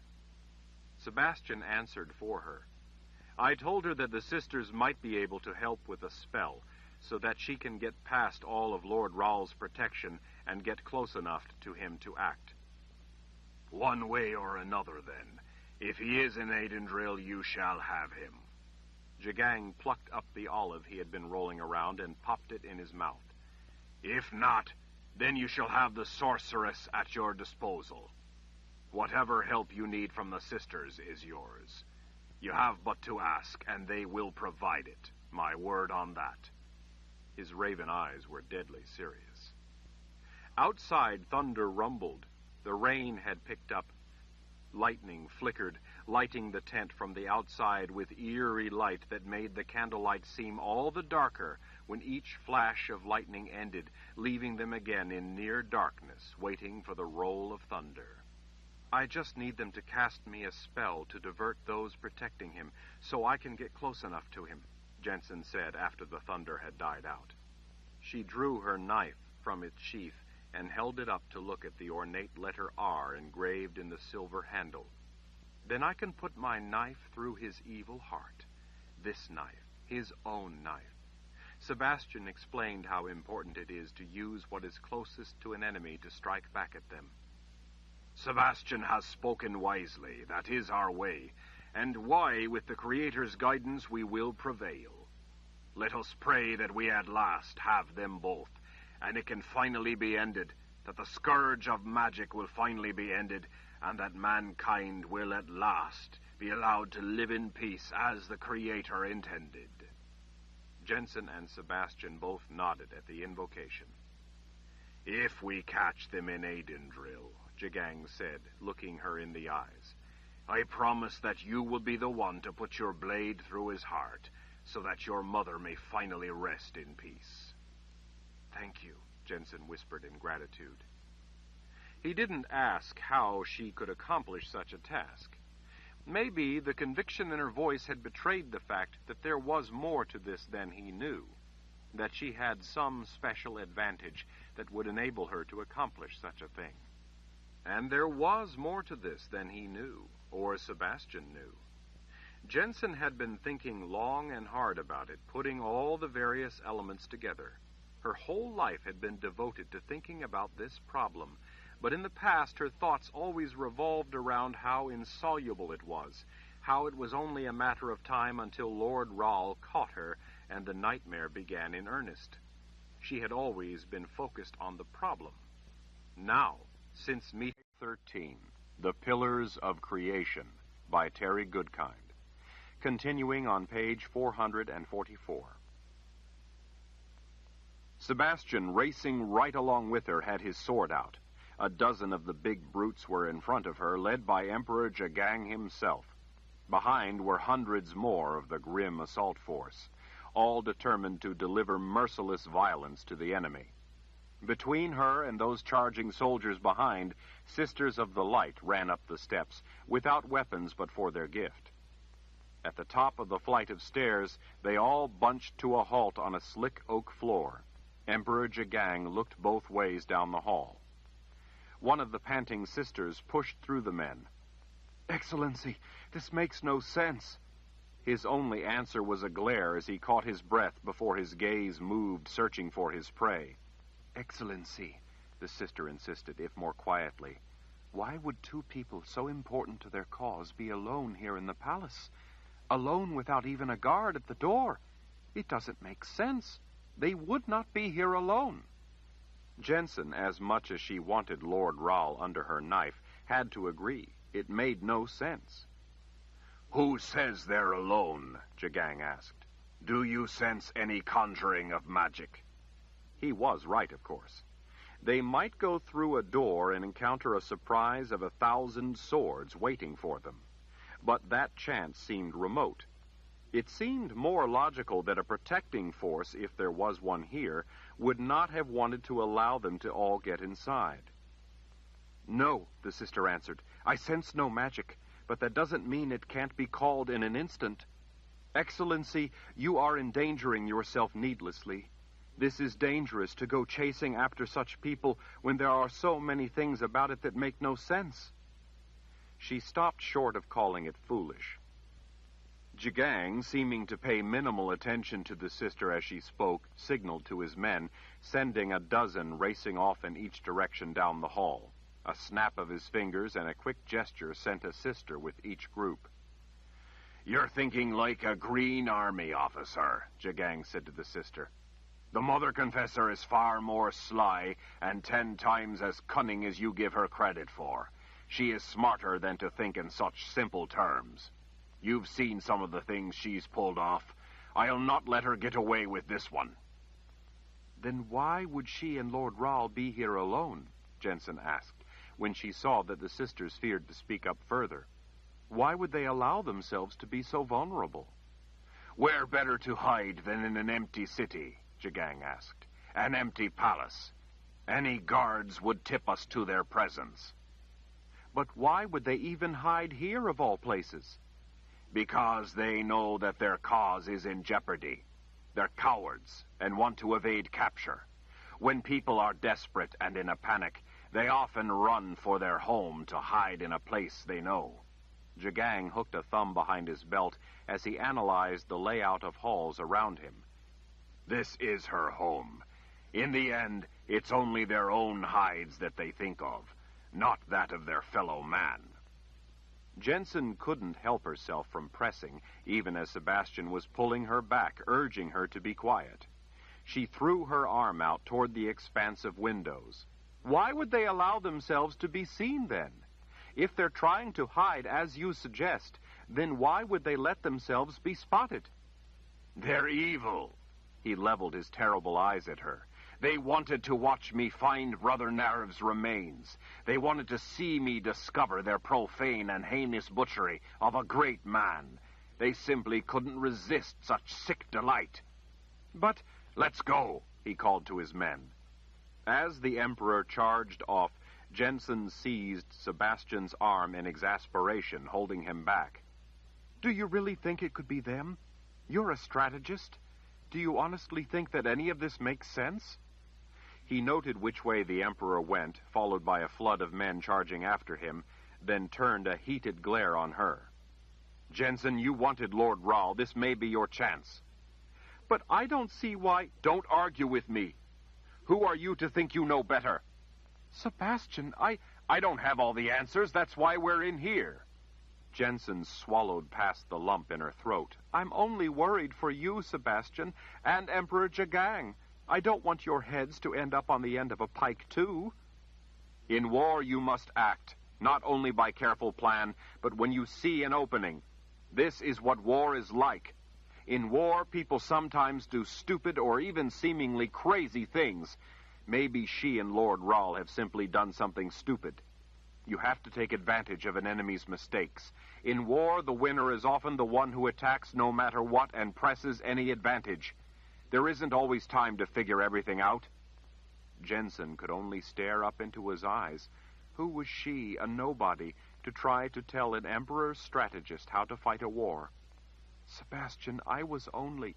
He snatched a fistful of her dress and yanked her close, his red face twisted in anger. Are you really going to throw away what might turn out to be your only chance to avenge your mother's murder? How would you feel if Richard Rahl really is crazy enough to be here? Or if he has some plan we can't even conceive of, and you just stand here arguing about it? Jensen was stunned. Could he be right? What if he was? There they are, came a cry from far down the hall. It was Jagang's voice. She saw him among a distant clot of his soldiers, pointing his sword as they all scrambled to turn a corner. Get them! Get them! Sebastian seized her arm, spun her around, and shoved her on down the hall. Jensen caught her footing and ran with wild abandon. She felt ashamed for arguing with people who knew what war was all about when she didn't. Who did she think she was, anyway? She was a nobody. Great men had given her a chance, and she stood around on the doorstep of greatness, arguing about it. She felt a fool. As they ran past tall windows, the very windows where the Mother Confessor and Lord Rahl had only moments before been seen, something outside caught her eye. A collective groan went up from beyond the panes of glass. Jensen slid to a stop, her hands out, gathering up Sebastian to stop him, too. Look! Sebastian glanced impatiently toward the others racing away, then stepped closer to look out the window as she shook her hand, frantically pointing. Tens of thousands of cavalrymen had formed up into a huge battle line across the palace grounds, stretching all the way down the hill, appearing to charge the enemy in a great battle. They all brandished swords, axes, and pikes as they rushed as a single mass, yelling blood-curdling battle cries. Jensen watched in stunned silence, seeing nothing yet for them to fight. Still, the men, raising a great cry, ran forward with weapons raised. she expected to see them run down the hill toward something out beyond the wall. Perhaps they could see an enemy approaching that she could not from her angle up in the palace. But then, in the middle of the grounds, with a mighty shock all along the line, there was a resounding crash as they met the wall of an enemy that was not there. Jensen couldn't believe her eyes. Her mind groped to reconcile it, but the terrifying sight outside made no sense. She wouldn't have believed what she was seeing were it not for the shock of sudden carnage. Bodies, man and horse, were rent open. Horses reared, others went down, tumbling over broken legs. Men's heads and arms spun through the air as if lopped off by sword and axe. All along the line, blood filled the air. Men were driven back by blows that exploded through their bodies. The dark and grimy force of Imperial Order cavalry was suddenly bright red in the muted daylight. The slaughter was so horrific that the green grass was left red in a swath down the hill. Where there had been battle cries, now there were piercing screams of appalling suffering and pain as men, hacked to pieces, limbs severed, mortally wounded, tried to drag themselves to safety. Out in that field, there was no such place. There was only confusion and death. Horrified, Jensen looked up into Sebastian's baffled expression. Before either could say a word, the building shook as if struck by lightning. Following close on the heels of the thunderous boom, the hall filled with billowing smoke. Flames boiled toward them. Sebastian snatched her arm and dove with her into a side hall opposite the window. The blast roared down the hall, driving chunks of wood, whole chairs, and flaming drapery before it. Fragments of glass and metal shrieked by, slicing through walls. As soon as the smoke and flames had rolled past, Jensen and Sebastian, both with weapons to hand, raced out into the hall, running in the direction Emperor Jagang had gone. Whatever questions or objections she had were forgotten. Such questions were suddenly irrelevant. It only mattered that, somehow, Richard Rahl was there. She had to stop him. This was finally her chance. The voice, too, urged her on. This time she didn't try to put the voice down. This time she let it fan the flames of her burning lust for vengeance. This time she let it fill her with the overwhelming need to kill. They raced past tall doors lining the hall. Each of the deep-set windows that flashed by had a small window seat. The walls were faced with frame and panel wood, painted a shade of white, warmed with a bit of rose color to it. As they came to the intersection of corridors and rounded the corner, Jensen didn't really notice the elegant silver reflector lamps centered in each of those panels.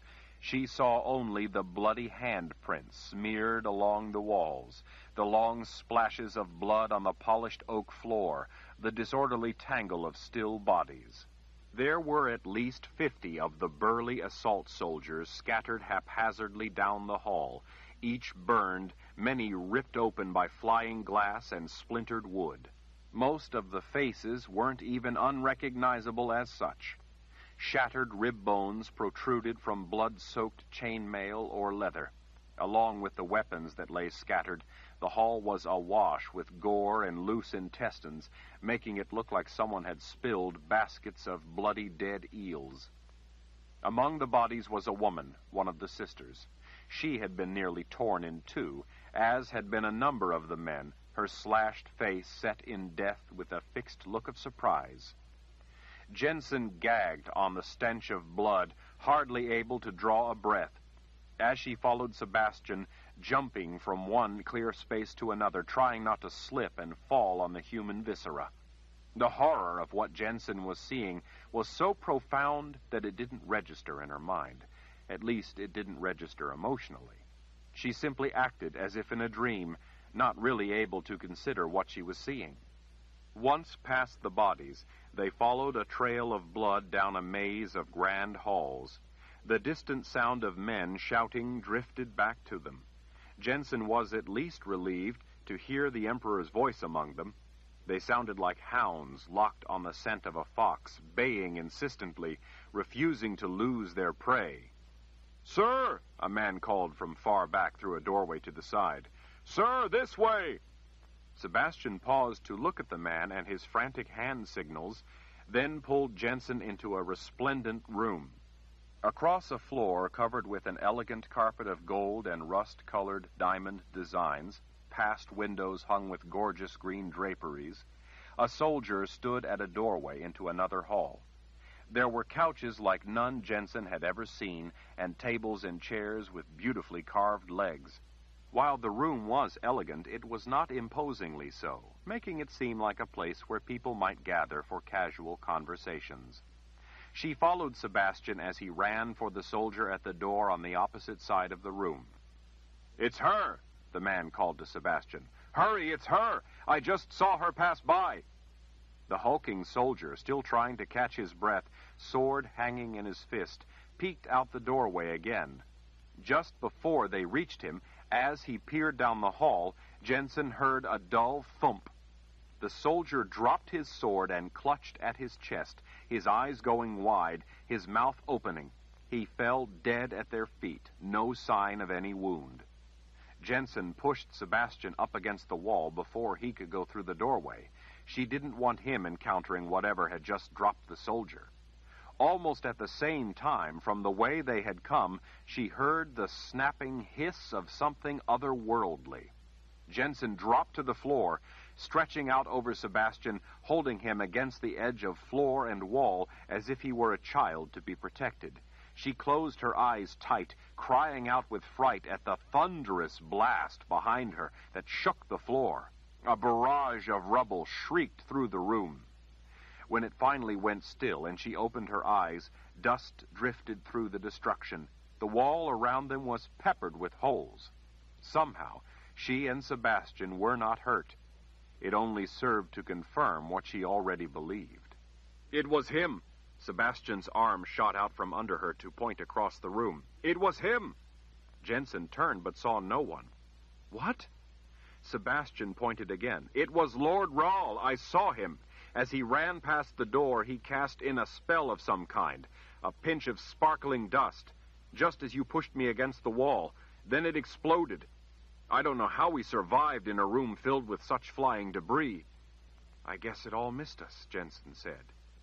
The room had been turned inside out. The draperies were shredded, the walls holed. The furniture that only moments before had been so beautiful was now a wreck of splinters and ripped upholstery. The rumpled carpet was covered in white dust, pieces of plaster, and splintered wood. A hanging chunk of plaster broke away and crashed to the floor, raising yet more dust as Jensen made her way through the wreckage of the room toward the door they had come through, the door where Sebastian had pointed, the door where only moments before Lord Rahl had been. Sebastian retrieved his sword and quickly followed her out. The hall, its woodwork so tastefully painted, was now smeared with blood. The body of another sister lay crumpled not far away. When they reached her, they saw her dead eyes staring up at the ceiling in surprise. What in the name of creation is going on? Sebastian whispered to himself.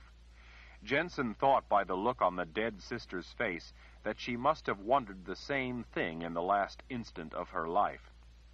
A glance out the window showed a killing ground littered with thousands of bodies. You have to get the Emperor out of here, Jensen said. This isn't the simple thing it appeared. I'd say it was a trap of some kind, but we might still be able to carry out our objective. That would make it a success, make it worth it. Whatever was happening was outside her experience and beyond her ability to comprehend. Jensen only knew that she intended to carry out her objective. As they raced down halls, chasing the sounds and following the trail of bodies, they worked their way deeper into the mysterious confessor's palace, away from any outside windows to where the air was hushed and gloomy.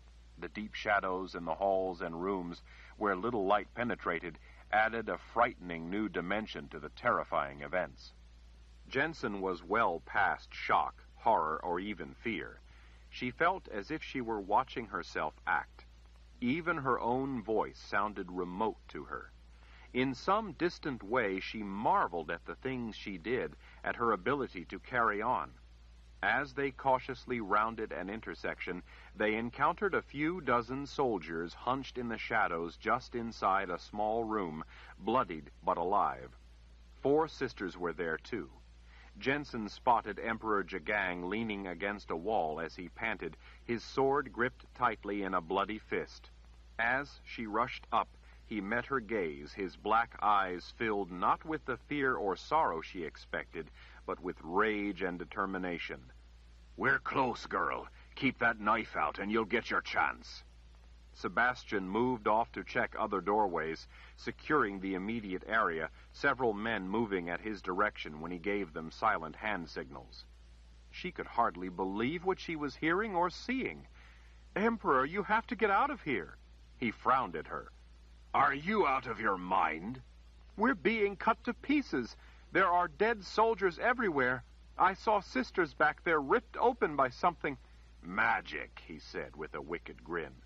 She blinked at that grin. "Excellency, you have to get out of here before they have you, too." His grin vanished, replaced by red-faced anger. "This is war. What do you think war is? War is killing. They've been doing it, and I intend to do it back twice over. If you don't have the guts to use that knife, then put your tail between your legs and run for the hills. But don't ever ask me to help you again." Jensen stood her ground. "I'll not run. I'm here for a reason. I only wanted you out of here so the Order would not lose you, too, after they've already lost Brother Nariv." He huffed in disgust. "Touching." He turned to his men, checking that they were paying attention. "Half take the room on the right, just ahead. The rest stay with me. I want them flushed out in the open." He swept his sword before the faces of the 4 sisters. 2 with them, 2 with me.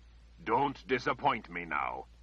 With that, the men and sisters split up and quickly moved off, half through the room at the right, half charging after the Emperor. Sebastian gestured urgently for her. Jensen joined him, running at his side, as they raced out into the smoky hall after the Emperor. "There he is," she heard Jagang call from up ahead. "Here, this way, here." And then there was a thunderous blast so violent it took Jensen's feet from under her, sending her sprawling. The hall was suddenly filled with fire and fragments of every sort, rebounding off the walls as it all came flying toward them. Snatching her arm, Sebastian yanked her up and into a recessed doorway just in time to miss the bulk of the flying objects that came careening past. Men up the hall let out screams of mortal pain. Such unbridled wails sent shivers up Jensen's spine. Following Sebastian, Jensen ran through thick smoke toward the screams. The dark, in addition to the smoke, made it difficult to see very far, but they soon encountered bodies. Beyond the dead, there were still some men alive, but it was clear by the ghastly nature of their wounds that they would not live long. The last moments of their lives were to be spent in horrifying agony. Jensen and Sebastian scrambled past the dying through the carnage and rubble piled knee-deep from wall to wall, looking for Emperor Jagang. There, among the splintered wood, leaning boards, overturned chairs and tables, glass shards and fallen plaster, they spotted him. Jagang's thigh was laid open to the bone. A sister stood beside him, her back pressed to the wall. A huge, splintered oak board had been driven through her just below her breastbone, pinning her to the wall. She was still alive, but it was evident that there was nothing to be done for her. "Dear Creator, forgive me. Dear Creator, forgive me," she whispered over and over through quivering lips. Her eyes turned to watch them approach. "Please," she whispered, blood frothing from her nose. "Please help me." She had been close to the Emperor. She had probably shielded him with her gift, deflecting whatever power had been unleashed, and saved his life. Now she was shivering in mortal agony. Sebastian lifted something from under his cloak, behind his back. With a mighty swing, he brought his axe around. The blade slammed into the wall with resounding thunk and stuck. the sister's head tumbled down, bouncing through the dusty rubble. Sebastian yanked once, freeing his axe. As he replaced it in the hanger at the small of his back, he turned and came face to face with Jensen. She could only stare in horror into his icy blue eyes. "If it were you," he said, "would you want me to let you endure such suffering?" Trembling uncontrollably, unable to answer him, Jensen turned away and fell to her knees beside Emperor Jagang. She imagined he had to be in frightening pain, but he hardly seemed to notice the gaping wound, except that he knew his leg wouldn't work. He held the two sides of the wound closed as best he could with one hand, but he was still losing a lot of blood. With his other hand, he had managed to drag himself to the side, where he leaned against the wall. Jensen was no healer and didn't really know what to do, but she did realize the urgent need to do something to stop the gushing blood. His face streaked with sweat and soot, Jagang pointed with his sword down a side hall. "Sebastian, it's her. She was right here. I almost had her. Don't let her get away." Another sister, wearing a dusty brown wool dress, came clambering over the rubble, stumbling toward them in the darkness, passing all the groaning soldiers. "Excellency, I heard you. I'm here. I can help." Jagang nodded his acknowledgement, one hand resting on his heaving chest. "Sebastian, don't let her get away. Move." "Yes, Excellency." Sebastian took note of the sister climbing awkwardly over a broken side table, then pressed a hand to Jensen's shoulder. "Stay here with them. She'll protect you and the Emperor. I'll be back."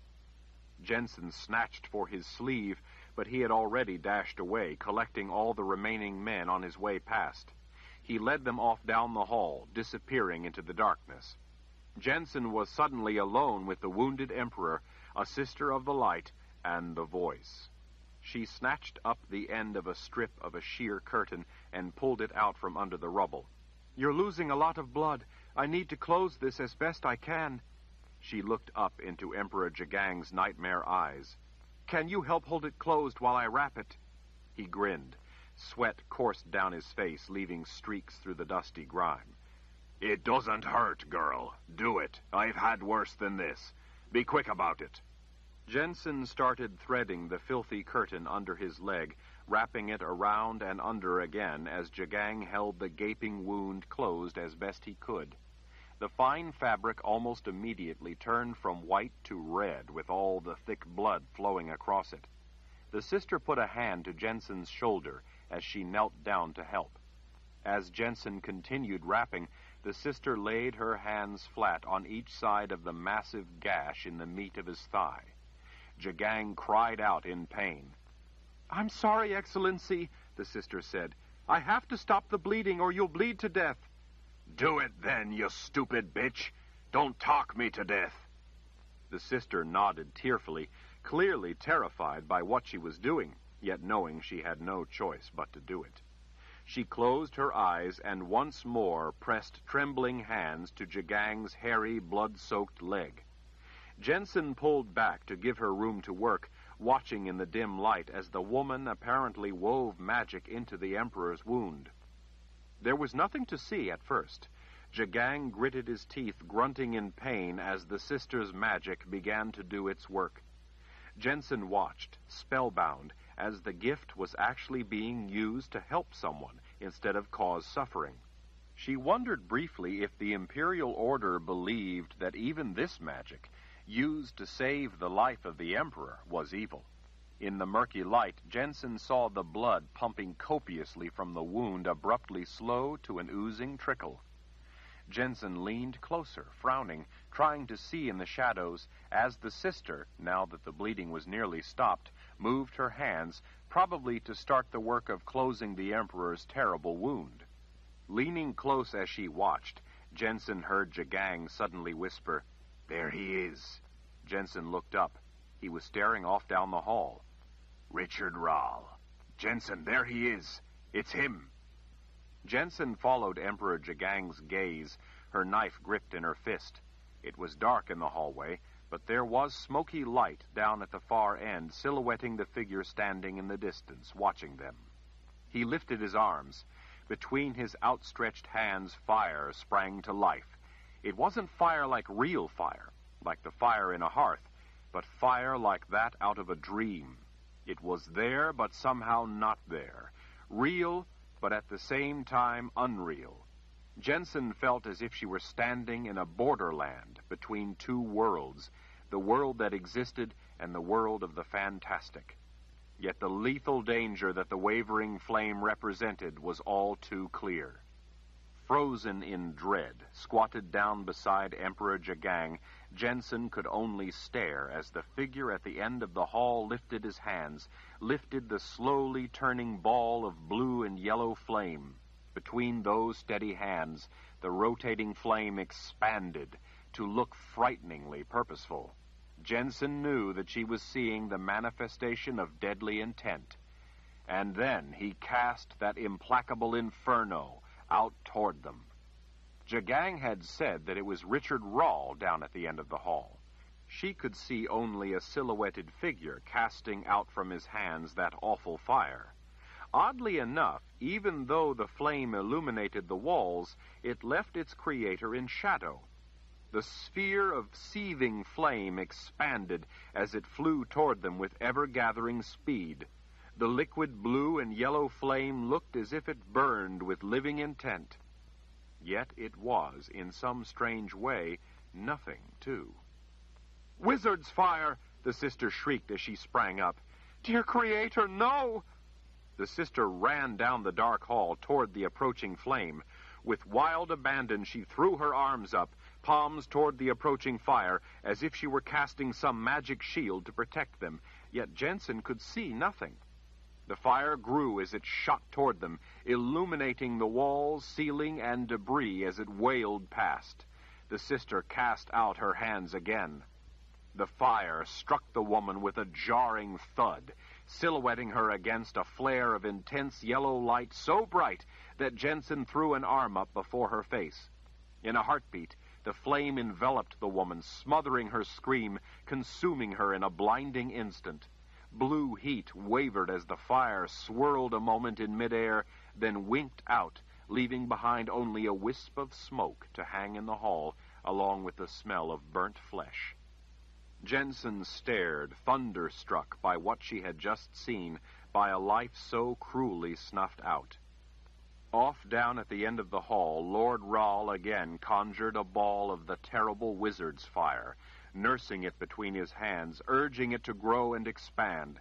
Again, he cast it outward from lifted arms. Jensen didn't know what to do. Her legs wouldn't move. She knew she couldn't outrun such a thing. The howling sphere of roiling flame tumbled down the hall, wailing toward them, expanding as it came, illuminating the walls it passed, until the burning death spanned from wall to wall, from floor to ceiling, leaving no place to hide. Lord Rahl started away, leaving them to their fate, as death roared down on Jensen and Emperor Jagang. Chapter 49. The sound was horrifying. The sight of it was paralyzing.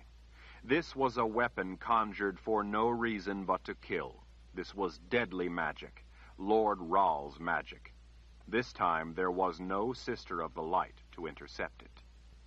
Magic. Lord Rahl's magic. There, but not.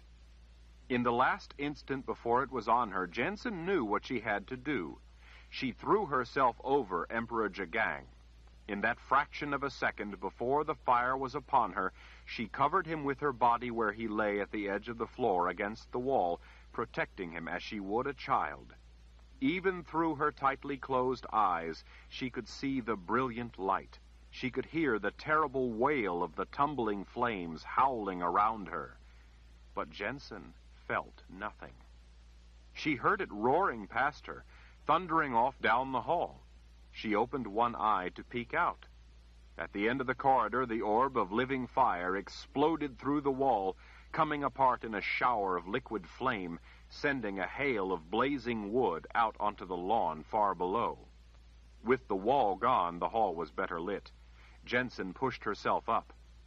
"Emperor, are you alive?" she whispered. Thanks to you. He sounded stunned. What did you do? How could you not... Hush, she whispered urgently. Stay down or he'll see you. There was no time to waste. It had to be ended. Jensen sprang up and ran down the hall, knife in hand. She could now see the man standing there in the smoky light at the end of the hall. He had stopped and turned to stare back at her. As she raced toward him, she realized that it couldn't be her half-brother. This was an old man, a collection of bones in dark maroon and black robes with silver bands at the cuff of the sleeves. Wavy white hair stuck out in disarray, but did not diminish his air of authority. Yet he stared in shock at seeing her racing toward him, as if hardly believing it, hardly believing she had survived his wizard's fire. She was a hole in the world to him. She could see understanding flooding his hazel eyes. Despite his kindly look, this was a man who had just killed countless people. This was a man doing Lord Ral's bidding. This was a man who would kill more people unless stopped. He was a wizard, a monster. She had to stop him. Jensen held her knife high. She was almost there. She heard herself screaming in rage, like the battle cries she had heard from the soldiers as she plunged forward. She understood those battle cries now. She wanted his blood. No, the old man called to her. Child, you don't understand what you're doing. We don't have time. I don't have a moment to spare. Stop. I can't delay. Let me... His words were no more to her than those of the voice. She ran through the rubble littering the hall as fast as her legs would carry her, feeling the same sense of wild but deliberate fury she had in her house when the men had attacked her mother, and then her, that same fierce commitment. Jensen knew what she had to do, and knew she was the one to do it. She was invincible. Before she reached him, he cast one hand out toward her, but lower than he had before. This time, no fire erupted. She didn't care if it did. She would not be stopped. She could not be stopped. She was invincible. Whatever he did caused the debris at her feet to suddenly shift, as if he'd given the whole lot of it a mighty shove. Before she could jump clear, one foot tangled in the debris, breaking through the jumble of broken plaster and lath. Rumpled carpeting and wreckage of furniture ensnared her ankle. With a surprised gasp, Jensen pitched violently forward. Pieces of wood and plaster flipped dust and debris up in the air as she crashed to the floor. Her face hit hard, stunning her. Small chunks and scraps rained down on her back. Dust slowly rolled away. Her face stung with dizzyingly intense pain. Jensen listened to the voice calling to her to get up, to keep moving, but her vision had narrowed down to a tiny spot, as if she were looking through a soft, fuzzy tube. The world looked dreamlike through that tunnel of sight. She lay still, breathing the settling dust until it coated her throat, unable even to cough. Groaning, Jensen was at last able to push herself up. Her vision was rapidly returning. She began coughing, hacking, trying to clear her windpipe of the choking dust. Her leg was jammed down among the tangle of debris. She was finally able to pry a board to the side, giving her room to pull her foot free. Fortunately, her boot had prevented the splintered wood from slicing her leg. Jensen realized her hands were empty. Her knife was gone. On her hands and knees, she rummaged madly through the wreckage of wood, plaster, and tangled fabric of draperies, throwing things aside, searching for her knife. She thrust her arm under a nearby overturned table, groping blindly.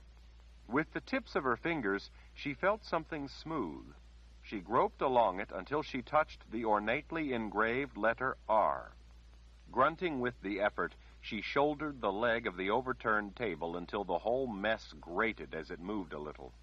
At last she was able to reach in far enough to pull her knife free. When Jensen was finally able to scramble to her feet, the man was long gone. She went after him anyway. When she reached the intersection of passageways, a quick look revealed only empty halls. She ran down the corridor she thought he had taken, looking in rooms, searching alcoves, making her way ever deeper into the murky palace. She could hear people in the distance, soldiers, yelling for others to follow them. She listened for Sebastian's voice, but didn't hear him. She heard, too, the sound of magic being unleashed, like the crack of lightning, only indoors. It sometimes shook the entire palace. Sometimes, too, the screams of dying men could be heard. Jensen chased after the sounds, trying to find the man who had loosed the wizard's fire, but found only more empty rooms and passageways.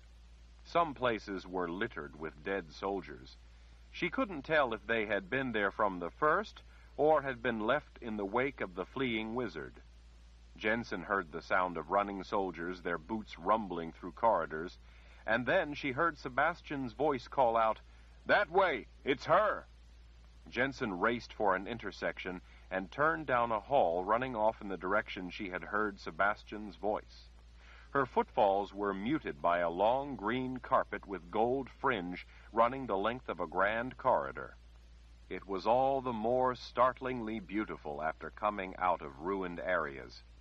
A window overhead lit the variegated brown and white marble columns that supported arches to each side, like silent sentinels watching her race by. The palace was a maze of corridors and exquisite chambers. Some of the rooms Jensen cut through were lavishly furnished in muted tones, while yet others were decorated with carpets, chairs, and draperies in a riot of colors. She dimly noted that the grand sights were astoundingly beautiful as she concentrated on not getting lost. She imagined the place as a vast forest and noted landmarks along the way so as to find her way back. She had to help get Emperor Jagang to safety. Racing down the wide passageway lined with granite recesses in the walls to each side, each holding a delicate object of one kind or another, Jensen burst through double gold-bound doors into an enormous chamber. The sound of the doors rebounding echoed back from the room beyond. The size of place, the splendor of the sight caught her up short. Overhead, rich paintings of figures in robes swept across the inside of the huge dome. Below the majestic figures, a ring of round windows let in ample light.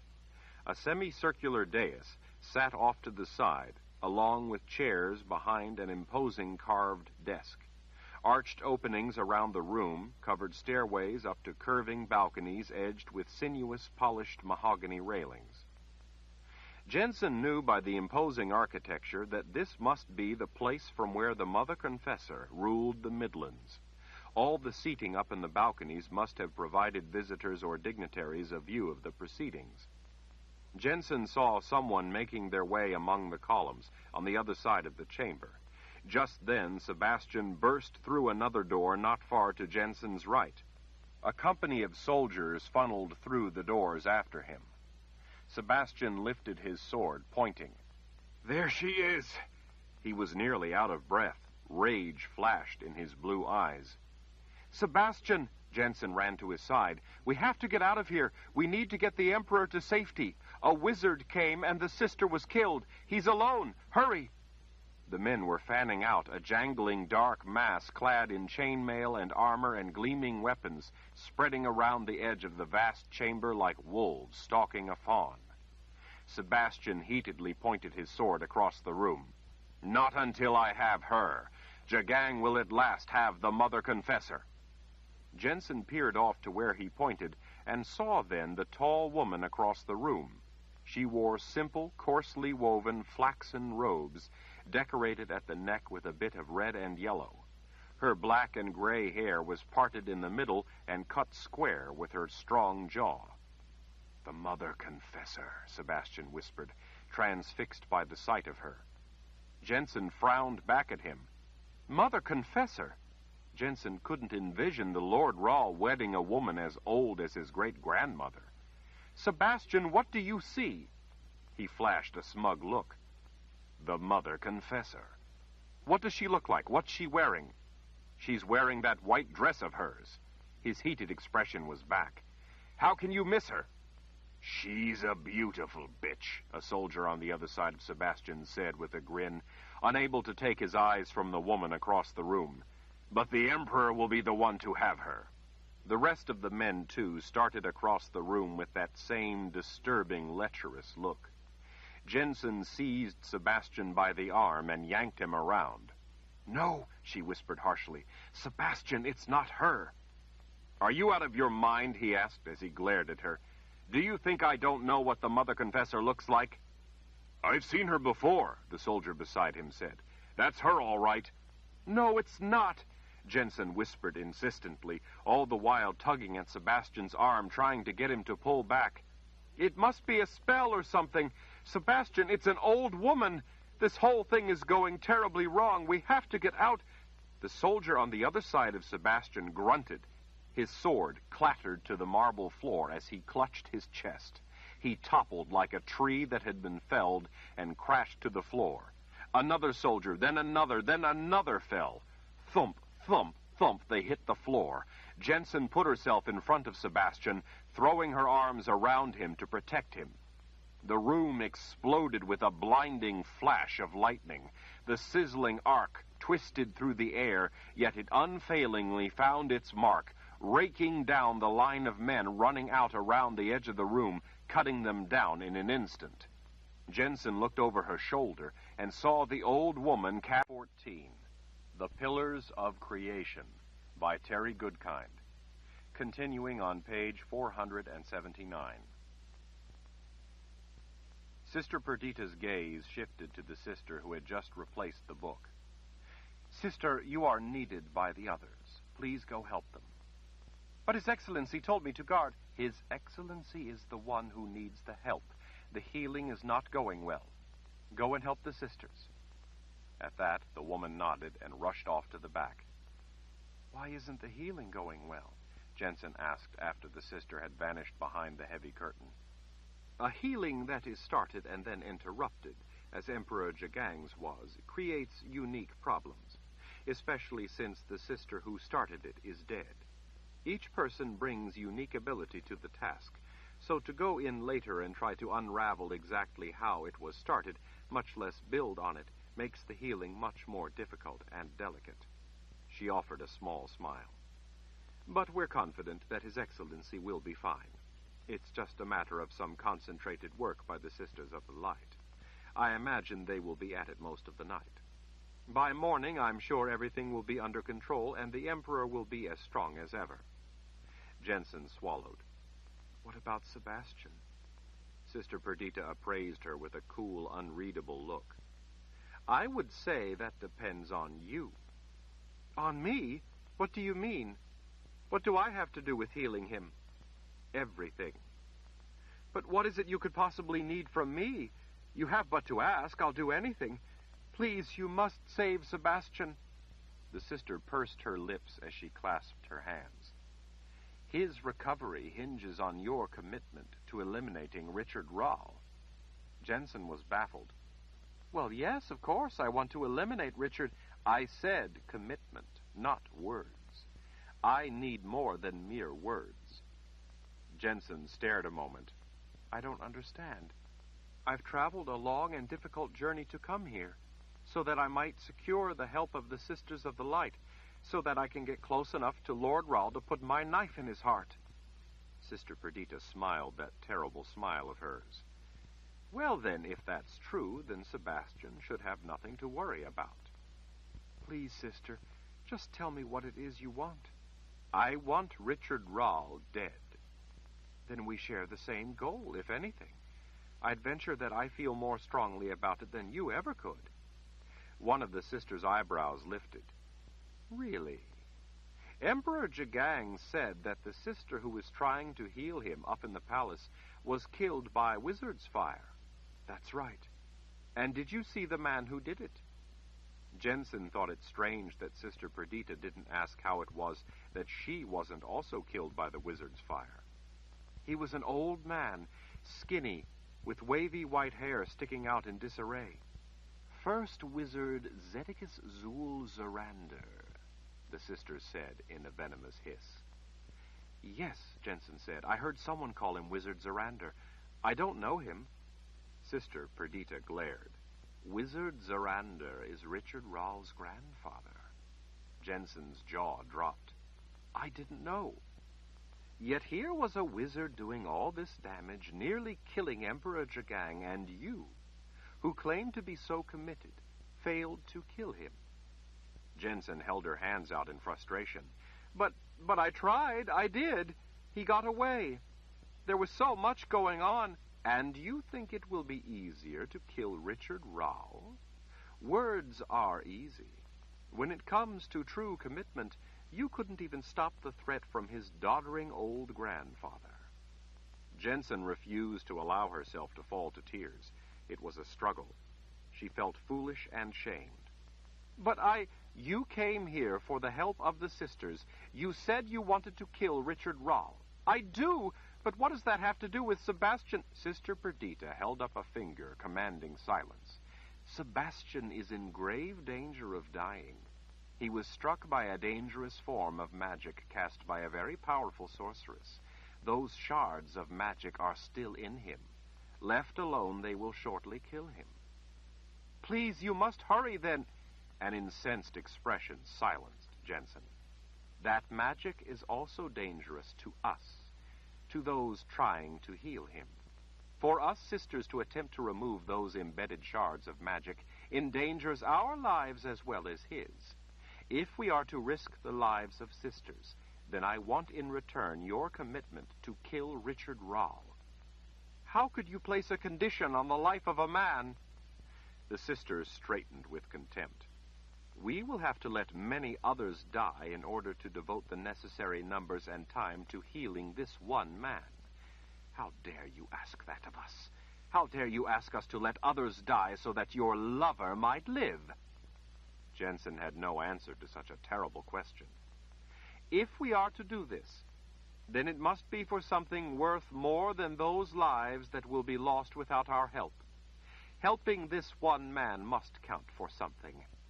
Would you expect less? Would you not want the same? In return for us saving this man so dear to you, he's dear to you, too, to the imperial order, to your cause, to your emperor.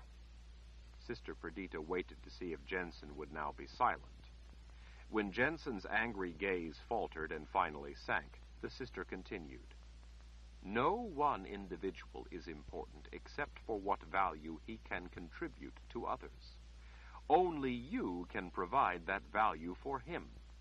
For us saving this man so dear to you, I must have in return your unqualified commitment to stopping Richard Rawle once and for all, your material commitment to killing him. Sister Perdita, you have no conception of how much I wish to kill Richard Rawle.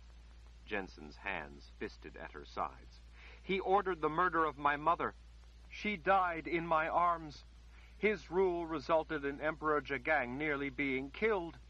Richard is responsible for hurting Sebastian, for suffering beyond any imagining, for murders beyond estimate. I want Richard Rawle dead. Then let us free the voice. Jensen stepped back in shock. What? Grushdeva. Jensen's eyes went wide at encountering that word aloud. Where did you hear that? A self-satisfied smirk settled comfortably on Sister Perdita's face. From you, dear? I never...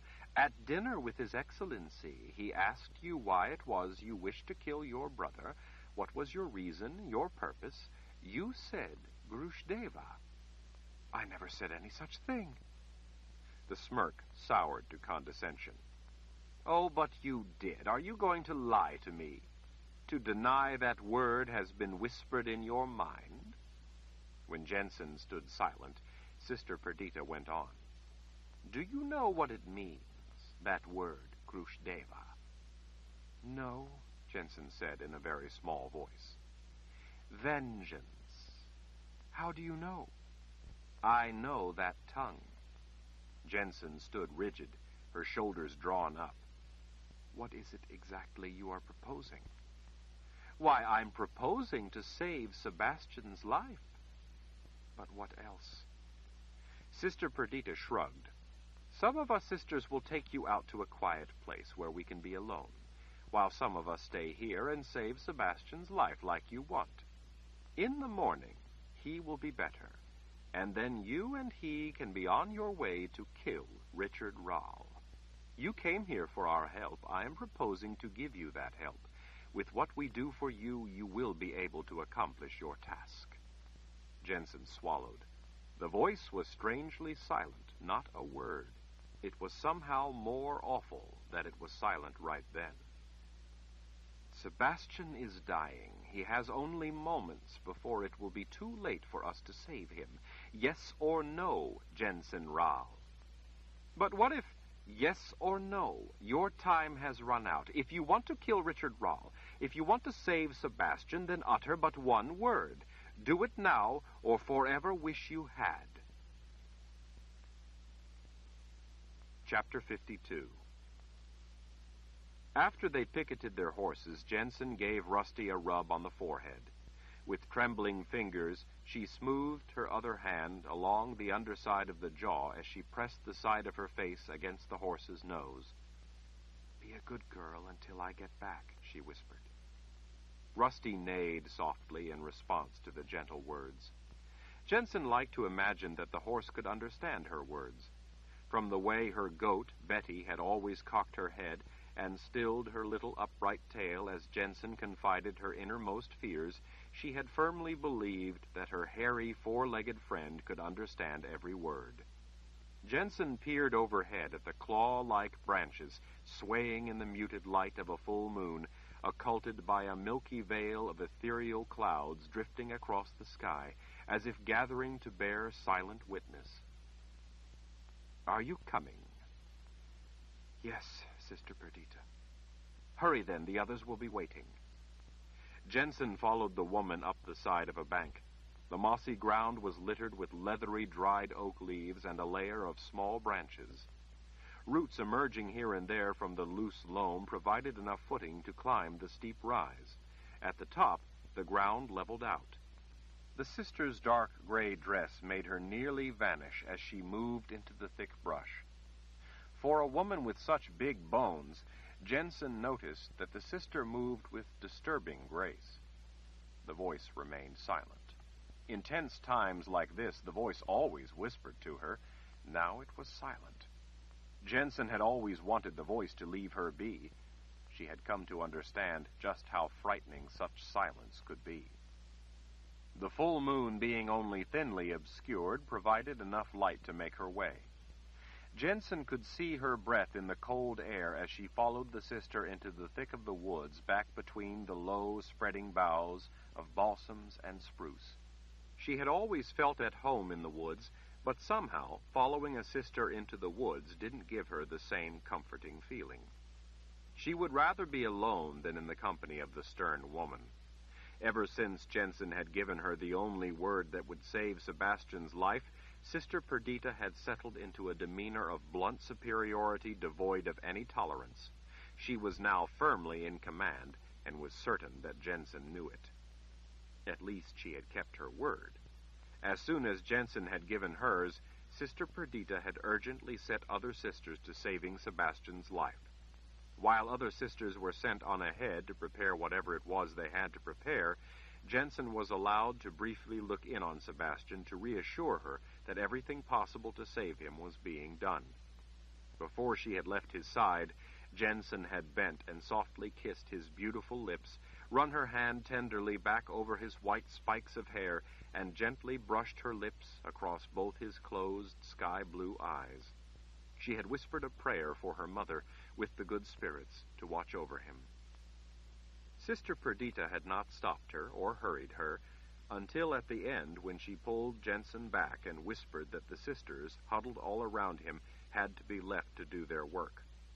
On her way out, Jensen had been allowed to put her head into the private chamber of the Emperor and saw 4 sisters bent close over his injured leg. The Emperor was unconscious. The 4 sisters working feverishly on the Emperor seemed to be in pain themselves, sometimes putting their hands to their heads in agony. Jensen hadn't known, until she saw the 4 and Sister Perdita explained, just how unpleasantly difficult healing could be. The sisters were not concerned, though, about the life of the Emperor being in immediate danger, as they were about Sebastian.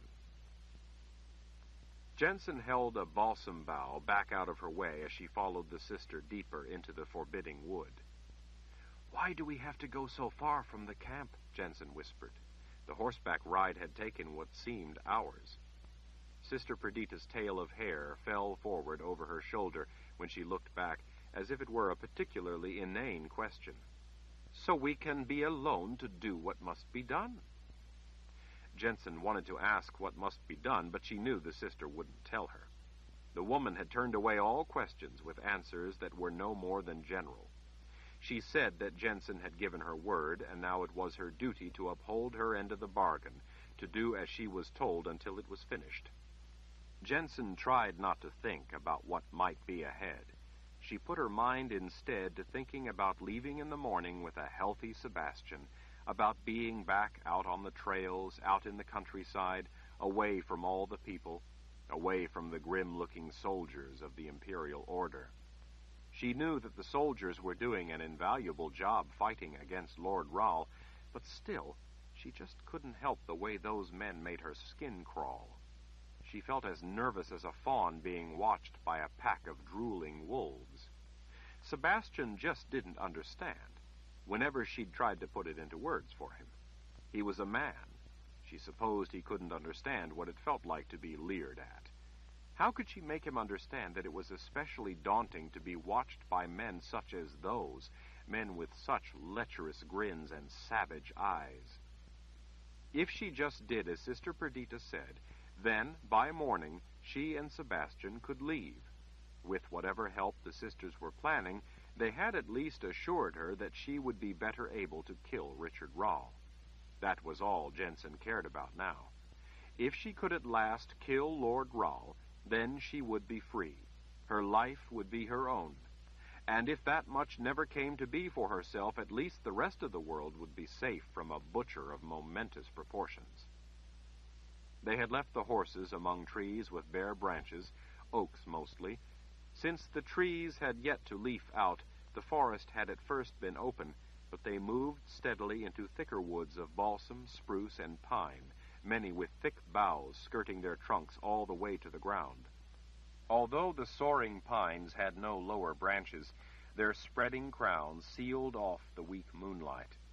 Jensen followed behind the sister, watching her glide deeper into the silent, gloomy wood. Jensen had spent much of her life in forests. She could follow the trail left by a chipmunk. Sister Perdita was moving with all the certainty of someone following a road, yet there was no trail Jensen could detect. The ground was covered with the typical forest litter. None of it had been moved by anyone's passing. She saw twigs lying undisturbed, dried leaves intact, delicate mosses that were untouched by any boot. For all Jensen could tell, she and the sister were making their way through virgin woods without any reason or destination, yet she knew by the deliberate way the sister moved that she had to have one, even if only she saw it. And then, Jensen caught a faint sound drifting through the thick woods. She saw a blush of light on the underside of branches ahead. The chill air had an odd, unpleasant cast, like the faint scent of rot, but with a sickening sweet trace to it. As she followed Sister Perdita through thick, tightly spaced evergreens, Jensen began to hear the individual voices joined in a low, rhythmic, guttural chant. She couldn't understand the words, but they resonated deep in her chest, and, the unusual cadence being disturbingly familiar in the back of her mind. Even without her hearing the individual words, the cant of them almost seemed to be what lent the stench to the air. The words, peculiar, yet hauntingly intimate, cramped her stomach with nausea. Sister Perdita paused to look back to make sure that her charge wasn't flagging. Jensen could see the faint moonlight reflecting off the ring through the sister's lower lip. All the sisters wore one. Jensen found the custom revolting, even if it was to show loyalty. When Sister Perdita held a low balsam bough aside for her, Jensen stepped through. Hearing the voices in chant beyond had her heart hammering. She could see through the gap a clearing in the forest, allowing an open view of the sky and moon overhead. Jensen glanced at the sister's stern expression, then continued on to the brink of the clearing. Before her lay a broad circle of candles. The candles were placed so close together that it almost looked like a ring of fire invoked to hold back demons. Just inside the candles, a circle had been made on the bare ground with what looked like white sand that glimmered in the moonlight. All around, just inside the circle made with the same strange white sand, were geometric symbols Jensen didn't recognize. 7 women sat in a circle inside the sparkling sand. There was one place where it looked like someone belonged but was missing, no doubt Sister Perdita. The women had their eyes closed as they chanted in the strange language. Moonlight reflected off the rings through their lower lips as they spoke the grating guttural words. "You are to sit in the center of the circle," Sister Perdita said in a low voice. "Leave your clothes here." Jensen looked over into her hard eyes. "What?" "Remove your clothes and sit in the center, facing the breach in the circle." The command was spoken with such cold authority that Jensen knew that she had no choice but to obey. The sister took her cloak, then watched silently. After her dress slipped to the ground, Jensen hugged her goosebump-covered shoulders. Her teeth chattered, but it was more than from just the cold. Seeing the sister's silent glare, Jensen swallowed in revulsion and then hurriedly took off the rest of her things. Sister Perdita prodded her with a finger. "Go." "What is it I'm doing?" Jensen's own voice sounded surprisingly powerful to her. Sister Perdita considered the question for a moment before finally answering. "You are going to kill Richard Rowell. To help you, we are breaching the veil to the underworld." Jensen shook her head. No, I'm not doing any such thing." "Everyone does it. When you die, you cross the veil. Death is part of life. In order for you to kill Lord Rowell, you are going to need help. We are giving you that help." "But the underworld is the world of the dead. I can't." "You can and you will. You have already given your word. If you don't do this, then how many more will Lord Rowell go on to murder? You will do this, or you will have the blood of each of those victims on your hands. By refusing, you will be invoking the death of countless people. You, Jensen Rowell, will be aiding your brother. You, Jensen Rowell, will be throwing open the doors of death and allowing all those people to die. You, Jensen Rowell, will be the Keeper's disciple. We are asking you to have the courage to reject that and to turn death instead on Richard Rowell." Jensen shivered, tears running down her face as she considered Sister Perdita's terrible challenge, her terrible choice. Jensen prayed to her mother, asking what she should do, but no sign arrived to help her. Even the voice was silent. Jensen stepped over the candles. She had to do this. She had to end the rule of Richard Rowell. Thankfully, the center of the whole careful arrangement at least looked dark. Jensen was mortified being naked in front of strangers, even if they were women, but that was the least of her fears at the moment. As she stepped across the circle of glimmering white sand, it felt frighteningly colder, as if she were stepping into the grip of living winter. She shivered and shook, hugging herself, as she made her way to the center of the circle of women. In the middle was a grace made of the same white sand, sparkling in the moonlight. She stood staring down at it, a symbol she herself had drawn many times, but her hand was not guided by the gift. "Sit," Sister Perdita said. Jensen started with a gasp. The woman was standing right behind her. When she pressed on Jensen's shoulders, Jensen sank to the ground, sitting cross-legged in the center of the 8-pointed star in the center of the grace. She noticed then that each of the sisters sat at the extension of a ray coming from each point of the star, save one directly in front. That spot was empty. Jensen sat naked, shivering, in the center of the circle as the Sisters of the Light began their soft chanting again. The woods were dark and gloomy, the trees bare of leaves. The branches clacked together in the wind like the bones of the dead Jensen feared the sisters were calling forth. The chanting suddenly halted. Rather than sit in the single empty spot remaining in the circle of sisters, as Jensen had expected, Sister Perdita stood behind her and spoke short, sharp words in the strange language. At points in the long sing-song speech, Sister Perdita stressed a word, Grushdeva, and cast her arm out over Jensen's head, flinging out dust. The dust ignited with a roaring whoosh that made Jensen jump each time she did it, the harsh light bathing the sisters briefly in the light of the rolling flame. As the fire ascended, the 7 sisters spoke as if with one voice. Tu vas misht, tu vas kmisht, Grushdeva du kalt misht. Not only were those words she knew, but Jensen realized that the voice was speaking the words in her head along with the sisters. It was both frightening and comforting to have the voice back. The anxiety when the voice had gone, strangely silent, had been unbearable. Tu vas misht, tu vas kmisht, Grushdeva du kalt misht. Jensen was lulled by the sound of the chanting, and as it went on, calmed, too. She thought about what it was that had brought her to this point, about the terror her life had been, from the time when she was 6 and she fled the People's Palace with her mother, to all the times that Lord Rahl had come close and they'd run for their lives, to that awful rainy night where Lord Rahl's men were in her house.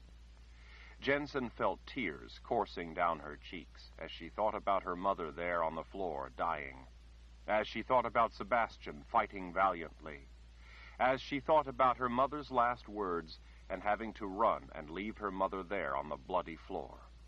Jensen cried out with the terrible anguish of it. Tu vas misht, tu vas kmisht, Grushdeva du kalt misht. Jensen cried in racking sobs. She missed her mother. She was afraid for Sebastian. She felt so terribly alone in the world. She had seen so many people die. She wanted it to end. She wanted it to stop. Tu vas misht, tu vas kmisht, Grushdeva du kalt misht. When she looked up through her watery vision, she saw something dark sitting in the spot before her that had moments before been empty. Its eyes glowed like the candlelight. Jensen stared into those eyes as if staring into the voice itself. Tu vas misht, Jensen.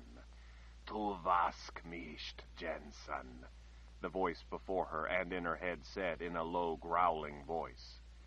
Open yourself to me, Jensen. Open yourself for me, Jensen. Jensen could not move in the glowing glare of those eyes. That was the voice. Only not in her head, it was the voice in front of her. Sister Perdita behind her cast out her dust again, and this time, when it ignited, it lit the person sitting there with the glowing eyes. It was her mother. Jensen, her mother cooed. Sarangi.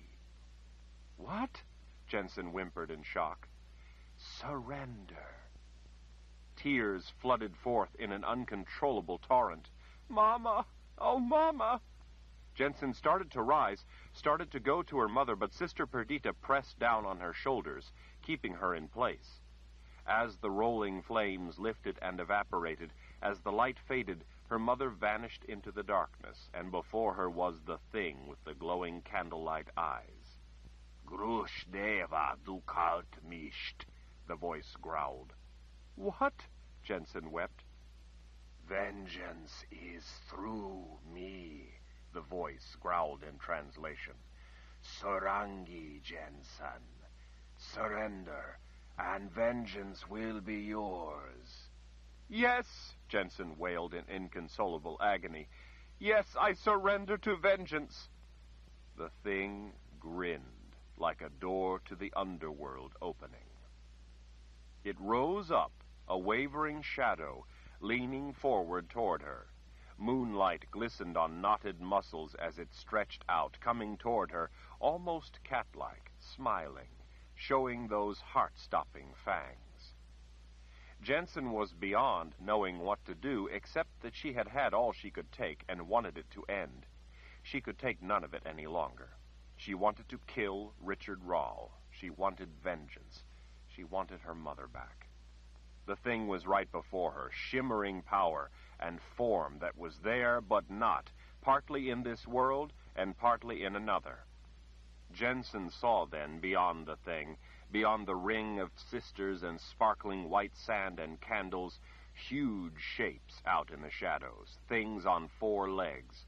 There were hundreds of them, their eyes all glowing yellow in the darkness, breath steaming up from snarls. They looked like they could have come from another world, but were most definitely now wholly in this one.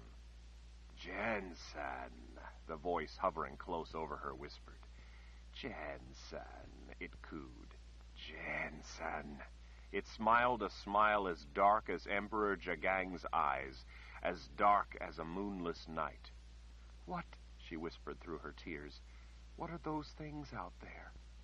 "Why, the hounds of vengeance," the voice whispered intimately. "Embrace me, and I shall unleash them." Her eyes widened. "What?" "Surrender to me, Jensen. Embrace me, and I shall unleash the hounds in your name." Jensen couldn't blink as she sank back away from the thing. She could hardly breathe. A low sound, a kind of purring rattle, came from the throat of the thing as it stretched over her, looking down into her eyes. She was trying to think of that little word, that important little word. It was somewhere in her mind, but as she stared up into those glowing eyes, she couldn't think of it. Her mind felt frozen. She wanted that word, but it wasn't there. "Grushdeva du kalt mischt," the voice cooed in that throaty, echoing growl. "Vengeance is through me." "Vengeance," Jensen whispered numbly in answer. "Open yourself to me. Open yourself for me. Surrender. Avenge your mother." The thing passed a long finger over her face, and she could feel where Richard Rahl was, as if she could feel the bond that told others where he was. To the south, distant to the south. She could find him now. "Embrace me," the voice breathed, inches from her face. Jensen was flat on her back. The realization both surprised and alarmed her. She didn't recall lying back. She felt like she was watching someone else do these things. She realized that the thing that was the voice was kneeling between her open legs. "Surrender your will, Jensen. Surrender your flesh," the voice cooed, "and I will release the hounds for you. I will help you kill Richard Rahl." The word was gone, lost, just like her, lost. I, she stammered as tears ran from her wide eyes. "Embrace me and vengeance will be yours. Richard Rahl will be yours to kill. Embrace me. Surrender your flesh, and with it your will." She was Jensen Rahl. It was her life. "No!" The sisters in the circle wailed in sudden pain.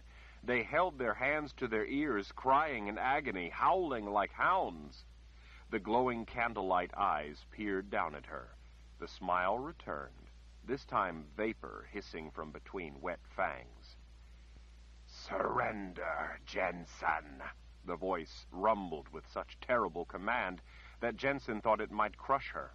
"Surrender your flesh. Surrender your will, and then you will have vengeance.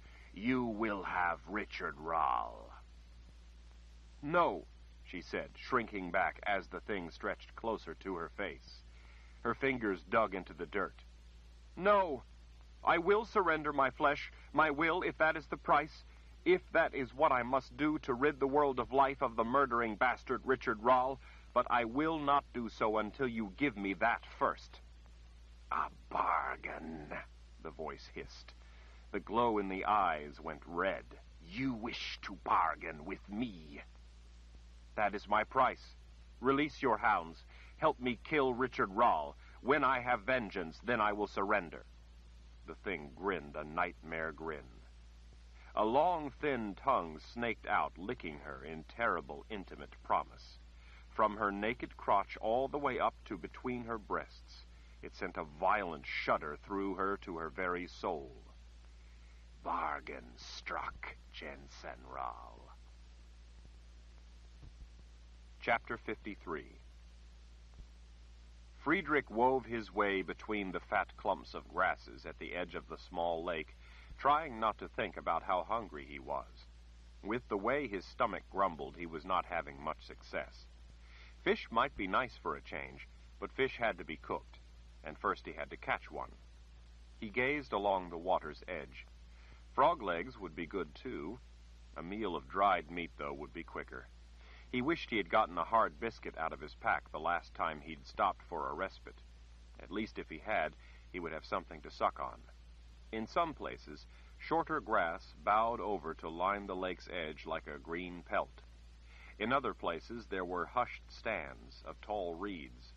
As the sun sank behind the low hills beyond the lake, it began to turn gloomy in among the imposing trees, contorted by great age on the other side of the path. The air was dead still, leaving the mirrored surface of the water gilded with the golden glow of the western sky. Friedrich paused to stand at ease, stretching his back as he peered into the shadows among the trees. He needed a brief break to rest his tired legs as he considered whether or not he should stop for the night to set up a shelter, or at least get out a biscuit. He could see dark stretches of standing water in among trees draped with long strands of gauzy moss. The hilly countryside was easy enough traveling when the path stayed up out of the low places. Down in the depressions it tended to be swampy and hard going. He didn't like the swampy places. They brought back painful memories. Friedrich swished at a small cloud of gnats flitting around his face, then shifted the shoulder straps of his pack as he tried to decide what to do, make camp or push on. Even though he was tired and sore from an arduous day of traveling, he had grown stronger over the course of such a long journey, and was now better able to stand the rigors of his new life, at least much more so than he had been at first. As he walked along, Friedrich often talked in his mind to Althea. He would describe to her all the sights he was seeing, the terrain, the vegetation, the sky, hoping that in the world beyond she was able to hear him, and smiled her golden smile. With the day drawing to an end, he had to decide what to do. He didn't want to be traveling when it grew too dark. It was a new moon, so he knew that once the afterglow of dusk receded, the darkness would be nearly total. There were no clouds, so at least the starlight would stave off the kind of smothering total blackness he hated most, the kind where he couldn't even see up from down. That was the worst. That was when he was most lonely. Even with the stars out, it was difficult to travel unknown regions by starlight alone.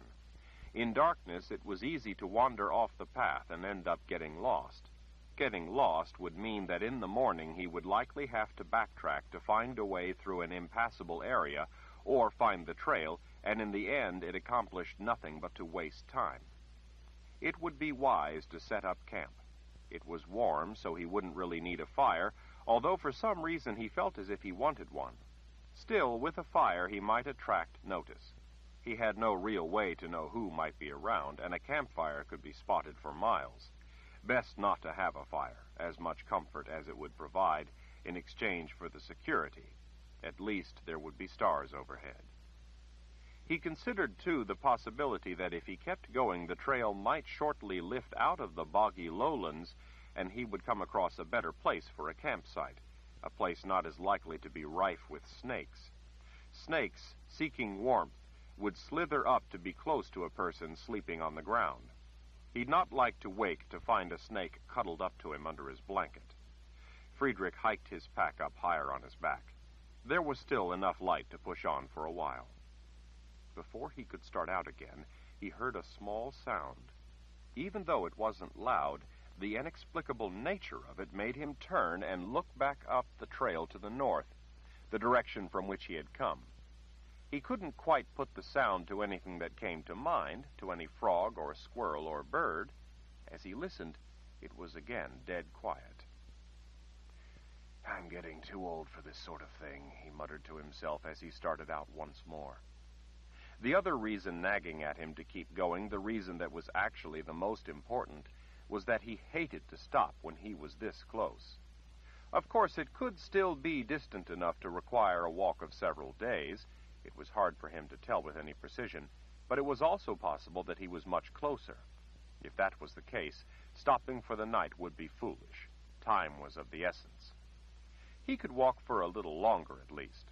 There was still time to make camp, if he had to, before it was too dark. He supposed he could push on until he couldn't see the trail well enough to follow it, and then make himself a place to sleep in the grass beside the lake. But Friedrich didn't really relish the notion of sleeping out in the open right beside a trail either, not when he was so deep into the old world, and not when he knew there could be night patrols about.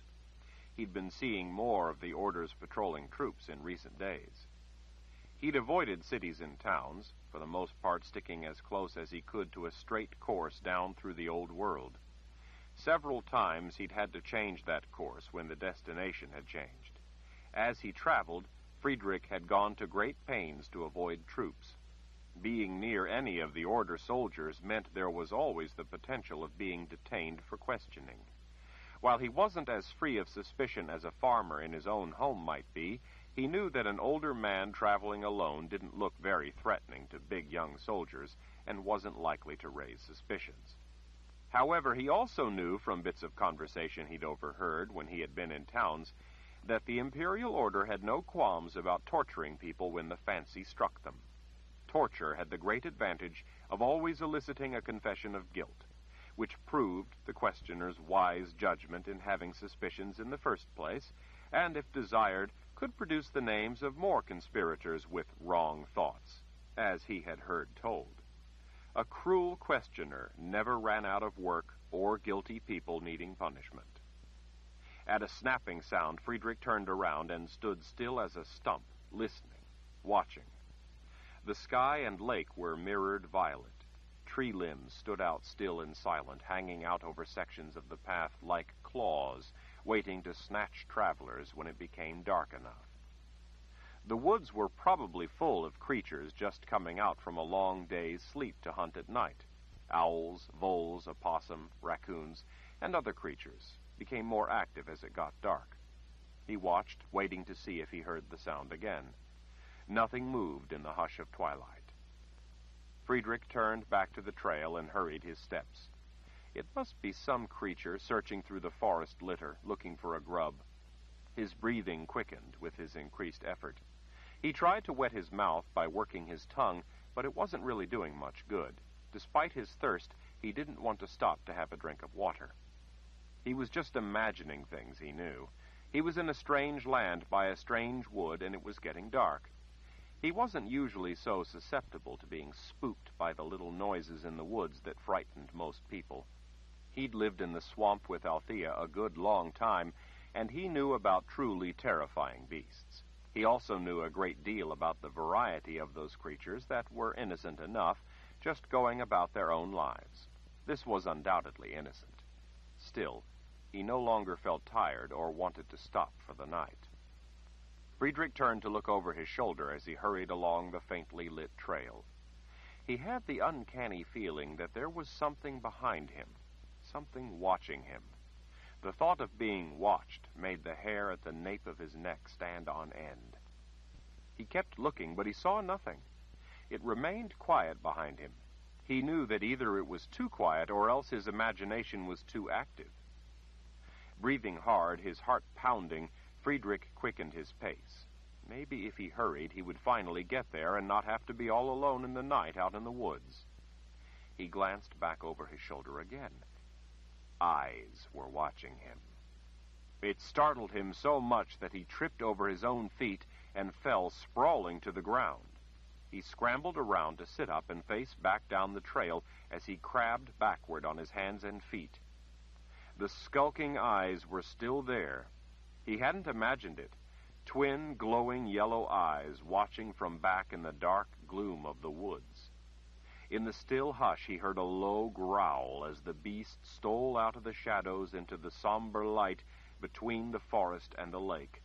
It was huge, maybe twice the size of a wolf, with a massive chest and bull neck. It took careful steps, the head hovering.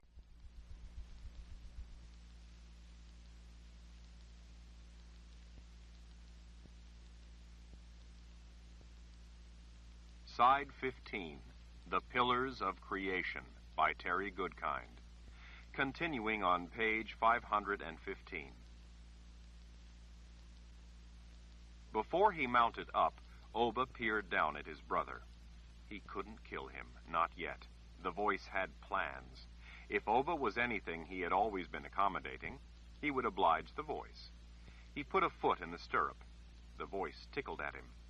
He turned back, looking. He wondered. He cautiously returned to Richard's side. Carefully, Oba reached out and experimentally touched the sword. The voice murmured indulgently. A king should have a proper sword. Oba grinned. He deserved a small reward for all his hard work. He pulled the baldric off over Richard Rawle's head. He lifted the scabbard close, inspecting his gleaming new sword. The wire-wound hilt had a word woven into each side. Truth. Well, wasn't that just something? He lifted the baldric over his head and placed the scabbard at his hip. He patted his new wife's bottom before he mounted up. From the saddle, Oba grinned out at the night. He circled his horse around until the voice pointed him in the right direction. Hurry, hurry, before Lord Rawl woke. Hurry, hurry, before he could be caught. Hurry, hurry, away with his new bride. He thumped his heels to the horse's ribs, and off they charged. The hounds bounded out of the woods, a king's faithful escort. Chapter 57. Standing outside the squat buildings made of sun-dried bricks, Jensen idly surveyed the barren landscape broiling under a brutally blue sky. The rocks, the seemingly endless expanse of flat hardpan to her right, and the rugged range of mountains plummeting into the shimmering valley in the distance to her left, were all stained with variations of the same ruddy gray color as the sparse collection of square structures huddled nearby. The bone-dry air was so hot that it reminded her of nothing so much as bending over a bonfire and trying to breathe. Blistering heat radiated from the rocks and buildings around her and rose from the ground beneath her feet as if there were a blast furnace below. Using bare hands to touch anything baking under the ruthless sun was a painful experience. Even the hilt of her knife, shaded by her body, was so warm that it felt feverish. Jensen leaned a hip wearily against a low wall, nearly numb from the long and difficult journey. She patted Rusty's neck and then stroked an ear when the horse neighed gently and put her head close.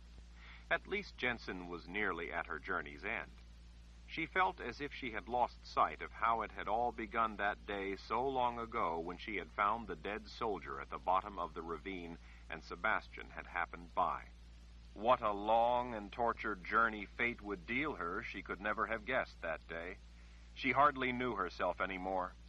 Back then, she could never have guessed how much her life would change, or how much she would change. Sebastian, pulling Pete behind, reached out and gripped her arm. "You all right, Jen?" Pete nudged Rusty's flanks, as if to ask the same question of the mare. "Yes," Jensen said. She smiled for him, and then gestured to the knot of black-robed men in the doorway of a nearby building. "Any luck?" "He's asking the others," Sebastian sighed in annoyance. "They're a strange people." Despite being part of the old world and a part of the domain of the imperial order, the traders who traveled the vast deserted land, sometimes using the desolate trading outpost where Sebastian had found them, were an independent lot. Apparently, There were not enough of them to worry about, so the order didn't bother. Sebastian leaned against the wall beside her as he gazed out at the silent wasteland. He was weary, too, from the long journey back to his homeland of the old world, but at least he was well now, just as Sister Perdita had promised. The journey, though, had been nothing like what Jensen had thought it would be. She had imagined that she and Sebastian would be off on their own again, as they had been before traveling to the army of the Imperial Order. But behind them stretched a column of Imperial Order soldiers 1,000 strong. A small escort, Sebastian had called them. She had told him that she wanted to go alone, but he said that there were more important considerations. With a thumbnail, Jensen idly picked at the leather reins while watching the figures in black. "The men are afraid of all the soldiers," she told Sebastian. "That's why they don't want to talk to us." "What makes you think so?" "I can just tell by the way they keep peeking out. They're trying to decide if telling us anything will somehow get them in trouble with all the soldiers." She understood the way the small band of traders felt, to be under the scrutiny of so many brutish men sitting up on their big cavalry horses, how it felt to be watched by such grim soldiers layered with leather and chainmail armor and bristling with weapons. The black-robed men with their pack mules were traders, not soldiers, nor were they used to dealing with soldiers. They feared for their safety, feared that if they said something wrong, these warriors might decide to slaughter them out here in this wasteland. At the same time, while vastly outnumbered, the traders seemed reluctant to be cowed, lest they set a precedent for how they were treated thereafter. They were debating now, trying to figure out the balance where their safety lay. Sebastian pushed away from the wall. "Maybe you're right. I'll go in and talk to them alone, in their building, instead of out here under the eyes of the army." "I'll go with you," she said. "What is it? What do you think?" Sister Perdita asked Sebastian as she marched up from behind. With a casual flip of his hand, Sebastian dismissed her concern. "I think they just want to bargain. They're traders. That's what they do, bargain. It might be counterproductive to try to force them." "I will go in and change their minds," the sister said with dark intent. "No," Sebastian said. "Now is not the time to complicate a simple matter. We can always apply more pressure if we need to. Just let Jensen and me go in and talk to them first." Jensen walked away from a scowling Sister Perdita, sticking close to Sebastian's side, pulling Rusty along behind. The other thing about the journey that had been unexpected, in addition to the escort of the 1,000 troops, had been that Sister Perdita had decided to come along. She said that it was necessary, in case Jensen needed any more help in getting close to Lord Raoul. Jensen just wanted to plunge her knife into that murderous bastard son of Darkenrahl and be done with it all. She had long since given up any hope of it freeing her to have her own life. After that night in the woods with Sister Perdita and the 7 other sisters, everything had changed. Jensen had made a bargain that she knew would mean she would have no life after she finally killed Richard Rahl. But at least everyone else would have their lives back. The world would at last be free of her half-brother and his evil rule. And she would have vengeance. Her mother, who had been denied even a proper burial, could at last rest in peace knowing that her murderer had finally been visited with justice. That was all Jensen could do for her mother. Jensen and Sebastian led Rusty and Pete to where the sister's horse was waiting in a small side paddock. Rusty and Pete welcomed the shade and the water trough. After closing the small rickety gate to the paddock, Jensen followed Sebastian into the shadow of the doorway of the squat building. The jabbering voices of the men echoing inside the single room fell silent. All the men were swathed in the traditional black robes of the nomadic traders who lived in this part of the world. "Leave us, then," the lead man said, waving his fellows out at seeing Sebastian and Jensen enter. The men, their eyes peering out at her from gaps in the black cloth they were pulling back up across their mouths and noses, nodded as they filed by.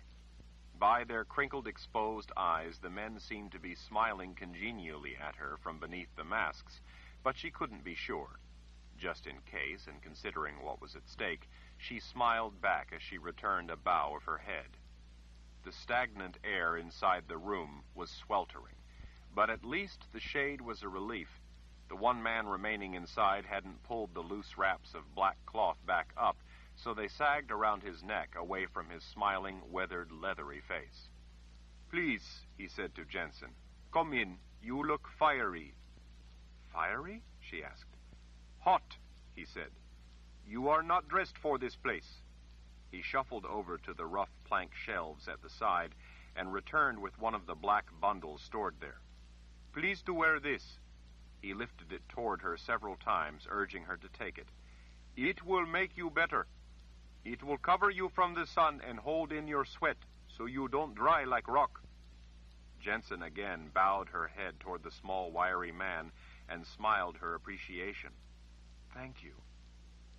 "Well?" Sebastian asked when the man turned away from Jensen. Sebastian wearily pulled his pack off his back. "Any luck finding out anything from those other men?" The black-robed figure hesitated, clearing his throat. "Well, they say that maybe—" Sebastian impatiently rolled his eyes when he caught the man's veiled meaning and then fished around in his pocket until he came up with a silver coin. "Please accept this gesture of my appreciation for the efforts of your men." The man took it respectfully, but it was clear the silver coin was not the price he was hoping for. He seemed hesitant, though, to say that he found the amount inadequate. Jensen couldn't believe that Sebastian was quibbling about money at a time like this. She pulled a heavy gold coin from her pocket and, without bothering to ask Sebastian if it was all right, simply flipped it to the man. The man caught the gold in mid-air, then opened his fist just enough for a peek of confirmation. He grinned his appreciation at her. Sebastian shot her a look of displeasure. It was Lord Ral's blood money, the money he had given the men sent to kill her and her mother. She could think of no better use for it. "I don't need it," she said before he could lecture her. "Besides, aren't you the one who said it was your way to use what was close to the enemy to get back at him?" Sebastian withheld any comment and turned to the man. "What about it?" "Late yesterday," the man said, finally more forthcoming, "some of our men spotted two people coming down into the pillars of creation." He went to a small, uncovered window beside shelves, stocked with simple supplies along with more of the black outfits. He pointed. "Down that way. There is a trail of sorts." "Did your men talk to them?" Jensen asked, stepping forward impatiently. "Do your men know who it was?" The man looked from her to Sebastian, hesitating, apparently not comfortable answering such direct questions from a woman, even if she had been the one who had paid his price. Sebastian gave her a look that said she should let him handle it. Jensen stepped back toward the doorway, peering out, acting disinterested, so that Sebastian could get the answers they needed. Jensen's heart hammered as she pictured in her mind stabbing Lord Ral. The shadow of the awful price of luring her brother to this place where she was to kill him loomed over the scene in her mind of the act itself. Sebastian wiped sweat from his brow and tossed his heavy pack to the side of the floor. The pack hit with a hard clank and fell over. Some of the things spilled out. Annoyed, he made to pick it up, but Jensen intercepted him. "I'll tend to this," she whispered, waving him back to the questioning of the small fellow in black. Sebastian leaned against the heavy, ancient-looking plank table and folded his arms. "So, did your men have a chance to talk to these two people?" "No, sir. The men were not close enough, but stood at the rim and watched the horse pass below." Jensen retrieved a cake of lye soap and replaced it in the pack. She folded the razor and put it back in, along with an extra water skin that had tumbled out. She picked up small items: a flint, strips of dried meat wrapped in cloth and a whetstone. A tin she had never seen before had rolled out of the pack and under a low shelf. "What did these two people on horseback look like then?" Sebastian was asking, as he tapped a finger on the table. As she reached under the shelf, Jensen listened carefully, waiting to hear if this might be Richard Ral. She couldn't really imagine who else it could be. She didn't believe such a thing could be coincidence. "It was a man and a woman, but they came on only one horse." Jensen thought that was strange, that both would be riding one horse. It sounded likely that it was what she expected, Lord Ral and his wife, the mother confessor, but it was odd that they were on one horse. Something could have happened to the other horse. In this dangerous land, such a thing wasn't hard to imagine. The woman, she... The man made a face, uncomfortable with what he had to say. She was not upright, but lying flat. He gestured, as if draping something over the horse. Across the back. She was tied up with rope. As Jensen pulled the tin out in a rush of surprise, the lid caught a jagged edge of the wooden shelf and popped off. The contents spilled out across the floor in front of her. What did the man look like? Sebastian asked. A short piece of wood wound with twine and fastened down with fishing hooks had fallen out of the top of the tin. Jensen stared down at a dark pile of dried mountain fever roses that had spilled out after the twine. They looked like dozens of little graces. The man was big and young. He had a very grand sword, my men say. Its shining scabbard held on with a baldric across his shoulder. That sounds like Richard Rall, Sister Perdita said from the doorway, startling Jensen. Other men use a baldric for their sword, Sebastian said. While she couldn't fathom a reason for him to have his wife tied across his horse, at the heady thought of Richard Rall being spotted, Jensen hurriedly scooped up the dried mountain fever roses in her trembling fingers and stuffed them back in the tin, followed by the twine. She replaced the lid and quickly shoved the tin back into the pack along with the few remaining items that had fallen out. She checked her knife in its sheath at her belt as she hastily stood next to Sebastian, waiting to hear what else the wiry man in black might have to say. Sister Perdita had stepped outside and was wrapping herself in the protective black clothes. "Come on," the sister called. "We have to get down there." Jensen wanted to follow after her, but Sebastian was still questioning the man. She didn't want to leave Sebastian and go alone with Sister Perdita, but the woman was already heading off in the direction of the trail the man had pointed out. From outside, on the other side of the buildings, came the sound of the traders jabbering excitedly. Jensen peered around the side of the building and saw them pointing out across the flat-baked ground. "What is it?" Sebastian asked as he followed the man out the door. "Someone approaches," the man said. "Who could it be?" Jensen whispered to Sebastian as he came up beside her. "I don't know. Could just be another trader arriving at the post." The wiry little man, having answered the questions, bowed and wanted to depart to be with his men, where they huddled together in the shade beside another building. Sebastian made him wait as he went back in and pulled a black bundle off the shelf.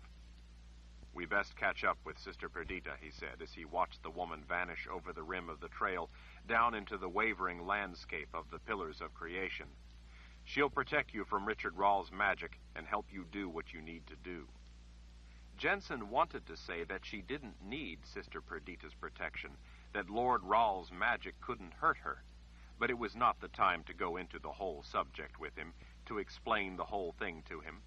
Somehow it never seemed the time.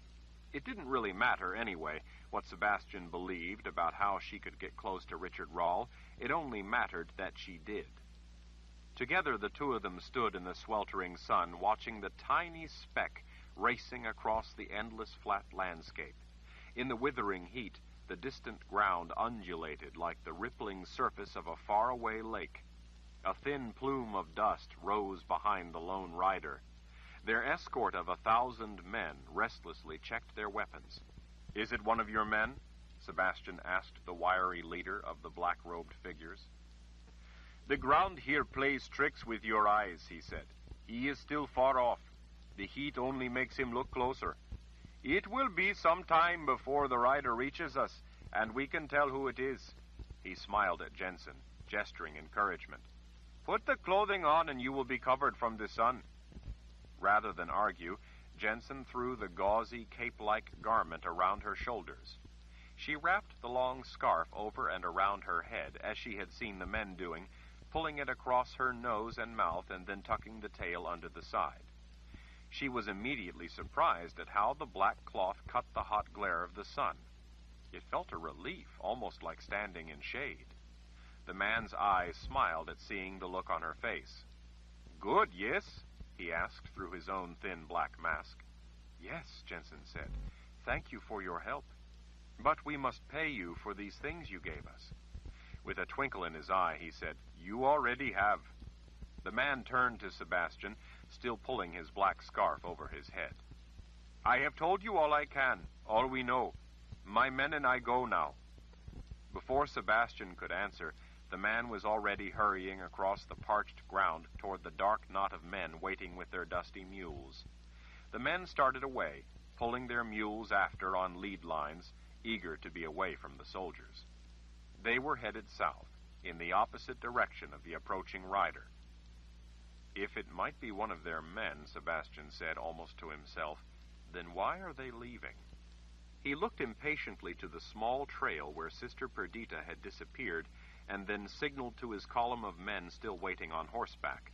The grim-looking force of men advanced across the hard ground, raising a lazy fog of dust.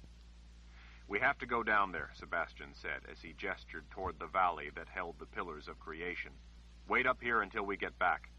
The officer at the head of the column folded his wrists across the horn of his saddle. What do you want us to do about that? He asked. His greasy strings of hair fell forward over his shoulder as he pointed with his chin toward the yet distant rider. Sebastian turned and watched the far-off horse galloping toward them. If he turns out to be suspicious for any reason at all, kill him. This is too important to risk trouble now. The officer gave Sebastian a single nod. Jensen could see in the hungry eyes and humorless grins of the men behind him that they were pleased by the orders. Let's go, Sebastian said. I want to catch up with Sister Perdita before she gets too far ahead of us. Don't worry, Jensen said. I want Lord Rahl more than Sister Perdita does. Chapter 58. The heat had been withering up on the barren plain, but venturing down the trail felt like descending into a blast furnace. Every breath drew the torrid air into her lungs, making Jensen feel as if she were being cooked from the inside, too. The air rising before the steep walls wavered like heat shimmering above a fire. There were places where the trail simply vanished, crossing loose rock, or perhaps went under it. In other places, a depression had been worn into the soft sandstone to show the way. In some places, the track went along natural pathways, so it was largely self-evident, with little choice to make a mistake. Occasionally, they had to cross slides of scree that had buried any trace of a trail, and hoped they could pick it up farther along. Jensen knew enough about trails to know that this one was ancient and unused. Although nothing could make the scorching heat any less, the black garments that the traders had given them were at least an improvement. The black cloth around her eyes cut the painful glare, absorbing the bright light, making it easier to see. It was a relief to have the dark cloth shading her face. Instead of making her hotter, as she thought, the thin cloth covering the exposed skin of her arms and neck stopped the sun from burning her, and somehow seemed to keep some of the heat out. As she and Sebastian hurried to follow the trail ever downward, she soon found, to her dismay, that it led them up again, over one of the fingers of ridges that extended down into the valley. The rocky ground was so rugged that it would be difficult, if not impossible, to simply go right down, so the trail cut across the ridges, so it wouldn't drop so precipitously. The trade-off was that it made it necessary to descend the backside of one ridge only to have to climb the face of the next. They had no choice but to follow it, as it made a harrowing descent, then rose again. The strain on the muscles of her thighs and shins was fatiguing, but then to have to climb up again in such heat was agonizing. Jensen remembered well that Sebastian had once told her that no one ever risked going into the valley that held the pillars of creation. She could see why. By the unused nature of the trail, she knew that it was true, at least in this one place. She recalled, too, that he'd said that if anyone did go into the Central Valley, they had never returned to talk about it. She guessed that she didn't have to worry about that. As they went lower, yawning fissures and deep cuts opened in the craggy terrain, giving rise to rock walls that stood alone, as if cast off and abandoned. As they moved along the edges of vast cliffs, some of the spires made up of those splits rose up from below almost to their height at the valley rim. Looking down on such soaring towers of rock was dizzying. There were places where she and Sebastian were forced to make leaps across deep clefts. To see in places where they were going to have to follow the trail below was heart-stopping. Sister Perdita stood at the top of one of the prominent ridges along the trail's tortuous descent, waiting for them, watching them with silent displeasure set enduringly in the lines of her implacable face. The growing shadows cast across the landscape added a strange new dimension to the place. The lowering sun highlighted the rugged features in a way that only helped to make clear how formidable the land truly was. Sebastian put a hand to Jensen's back and hurried her along an open level place in the trail as they moved in among the eerie rock columns that stood like imposing dead trunks of tree that had lost their crowns and all their limbs. Ever since they'd left the traders, something had felt wrong to Jensen. But as Sebastian spurred her along, she couldn't bring to mind precisely what it was that was bothering her. Sister Perdita scowled as she waited. Jensen checked that her knife was still there, as she had done countless times before. She sometimes simply brushed her fingertips across the silver handle. This time she lifted it to make sure it was clear in its sheath, then pressed it back down until it seated with the reassuring metallic click. The first time she had seen the knife, when she found the dead Daharan soldier, she had thought it a remarkable weapon. She still thought so. That first time, seeing the ornate letter R had terrified her, with good reason. But now the touch of the engraved handle reassured her, giving her hope that she could at long last end the threat. This was the day she was finally about to accomplish what Sebastian had told her that first night. She was going to use something close to her enemy to strike back. Sebastian had been through a difficult time, too, since that first night, when he'd had to fight those men, even though he had been stricken with a fever. She could never forget how brave he had been that day, and how he had fought despite having a fever. Far worse than being stricken with fever, though. He had been struck down by Addie's sorceress magic and nearly killed. Jensen was thankful that he had recovered, and that he was well, and that he would have a life, even if it was to be without her. "Sebastian," she said, suddenly realizing that she had never said her goodbye to him. She didn't want to say it in front of Sister Perdita. She halted, turning back, pulling the black scarf away from her mouth. "Sebastian, I just want to thank you for all you've done to help me."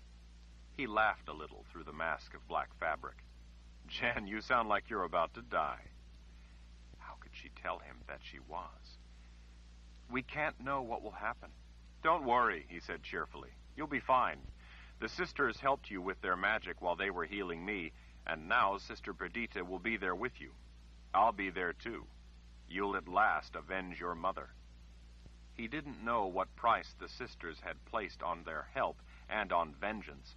Jensen couldn't bear to tell him, but she had to find a way to say something. "Sebastian, if anything happens to me..." "Jen," he said, taking hold of her arms, looking into her eyes, "don't talk like that." He turned suddenly morose. "Jen, don't say such a thing. I couldn't stand the thought of life without you. I love you, only you. You don't know what you mean to me. How you've made my life different than I ever thought it would be. So much better than I ever thought life could be. I couldn't go on without you. I couldn't ever again endure life without you. You make the world right for me as long as I have you. I'm hopelessly, helplessly in love with you. Please don't torture me with the thought of ever being without you." Jensen stared into his blue eyes, blue like her murdering father's eyes were said to have been, and she was unable to bring forth any words to explain, to say how she felt, to tell him that she was going to be taken from him and he would have to face life alone. She knew how awful it was to feel alone. She simply nodded as she turned back to the trail and veiled the black scarf back across her face. "Hurry," she said. "Sister Perdita is waiting." The woman scowled at Jensen through her own dark mask as she stood waiting in the wind atop a broad, flat rock. Jensen could see that the trail beyond the sister descended steeply among the shadows, down into the very pillars of creation. As they approached, Jensen realized that Sister Perdita wasn't frowning at her, but looking past her, staring back the way they had come.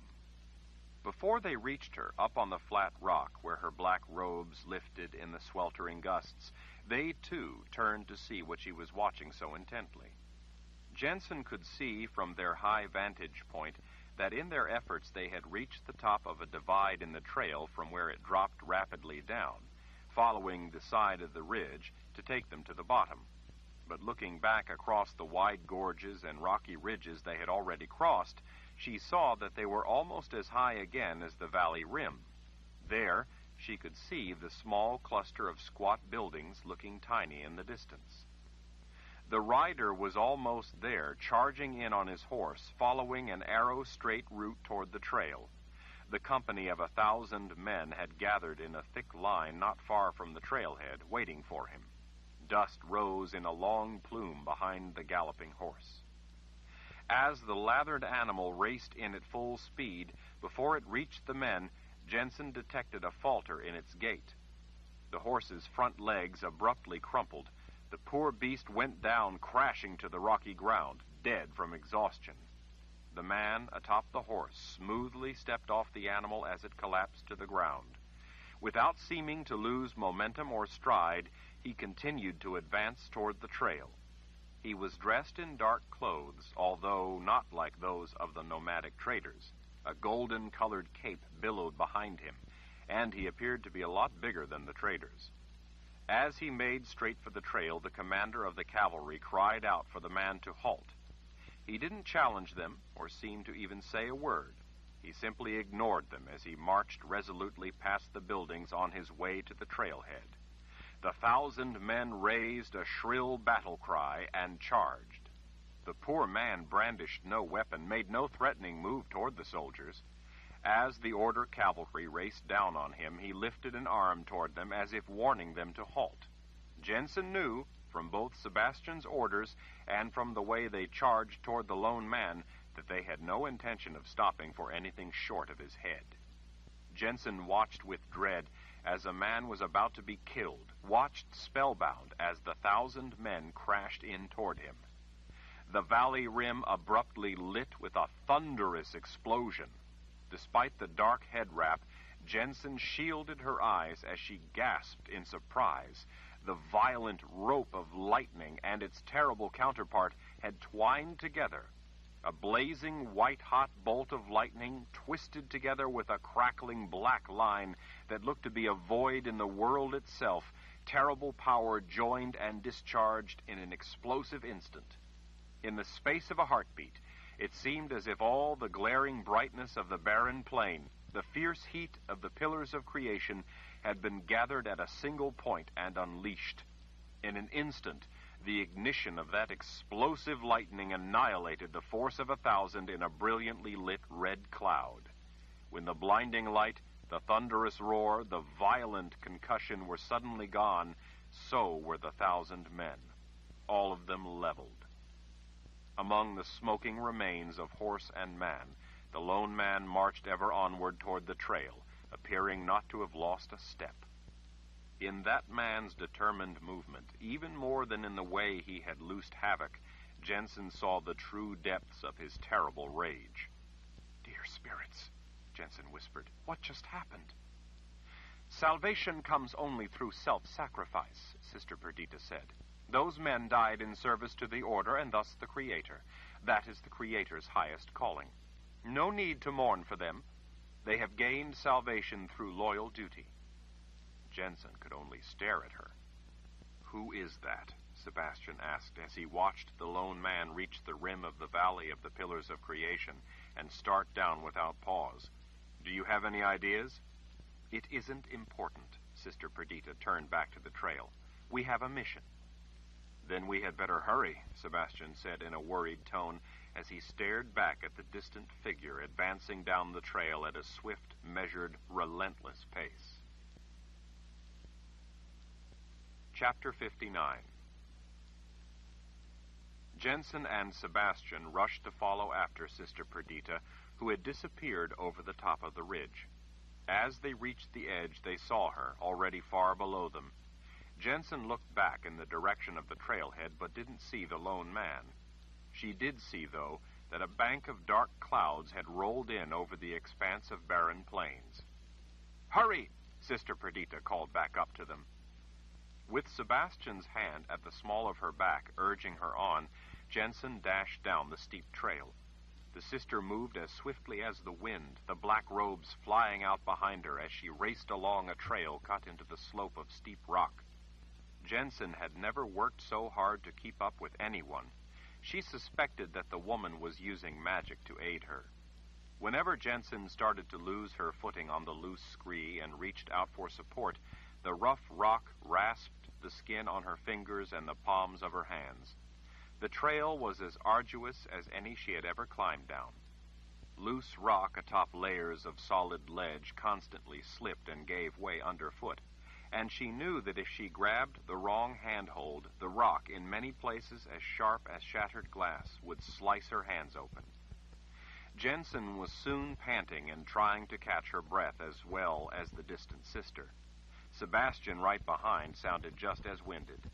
He, too, lost his footing a number of times, and once Jensen cried out and grabbed his arm just before he went over the edge of a precipitous drop of thousands of feet. The look in his eyes expressed the relief that he was too winded to voice. Finding herself closer to the bottom after a seemingly unending, arduous descent, Jensen was at least relieved to note that the walls and towers were blocking the broiling sunlight. She glanced up at the sky, something she hadn't had the luxury to do for quite a while, and realized that it wasn't just the shadows cast by rock darkening the day.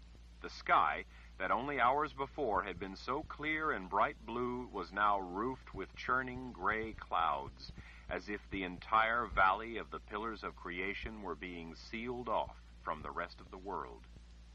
She forged onward, rushing to keep up with Sister Perdita. There was no time to worry about clouds. As exhausted as Jensen was, she knew that when the time came, she would find the strength to plunge her knife into Richard Rahl. That time was almost at hand. She knew that her mother, with the good spirits, would inspire her, and thus help give her the strength. She knew, too, that other strength had been promised.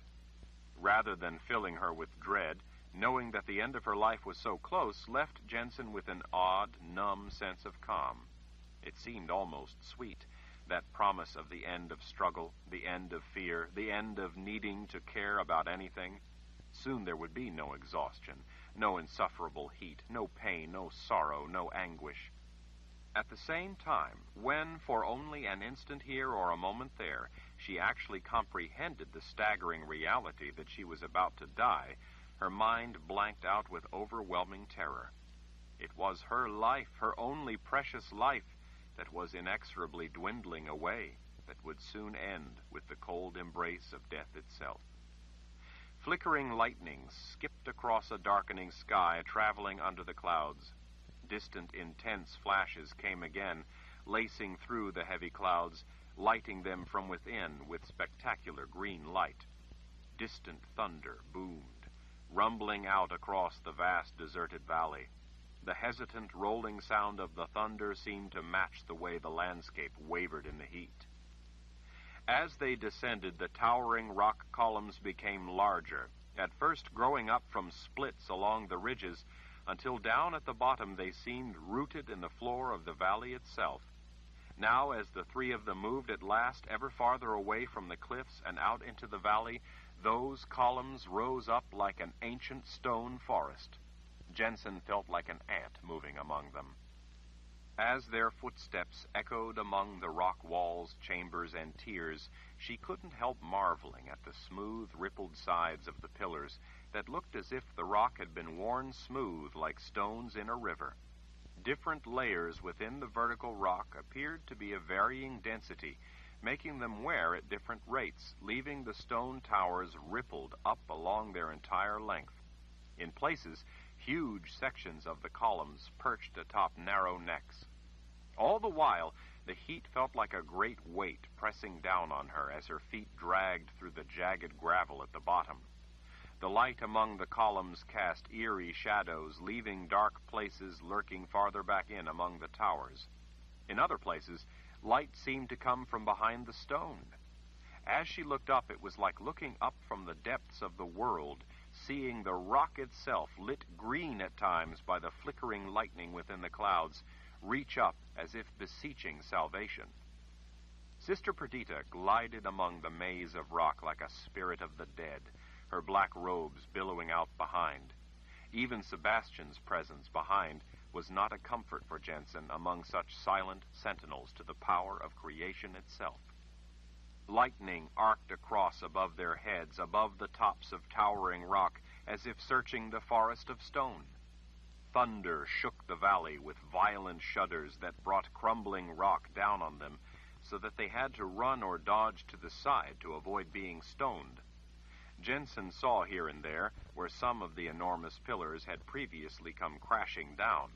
They lay toppled now like fallen giants. In places they had to pass beneath the monumental stone lying across the path, walking through passages left where the colossal pieces spanned weathered gaps. She hoped the lightning that was streaking all across the sky didn't decide to hit a stone pillar right above them and send unimaginable weight crashing down on them. Just when Jensen thought that they would be forever lost in among the tight spaces among soaring rock, she saw an opening between the towers that revealed the expanse of the rest of the valley floor. Winding their way along the bottom among the crowded stone columns, they began to wend their way out into more open ground, where the pillars stood as individual monuments rather than being tightly crammed together.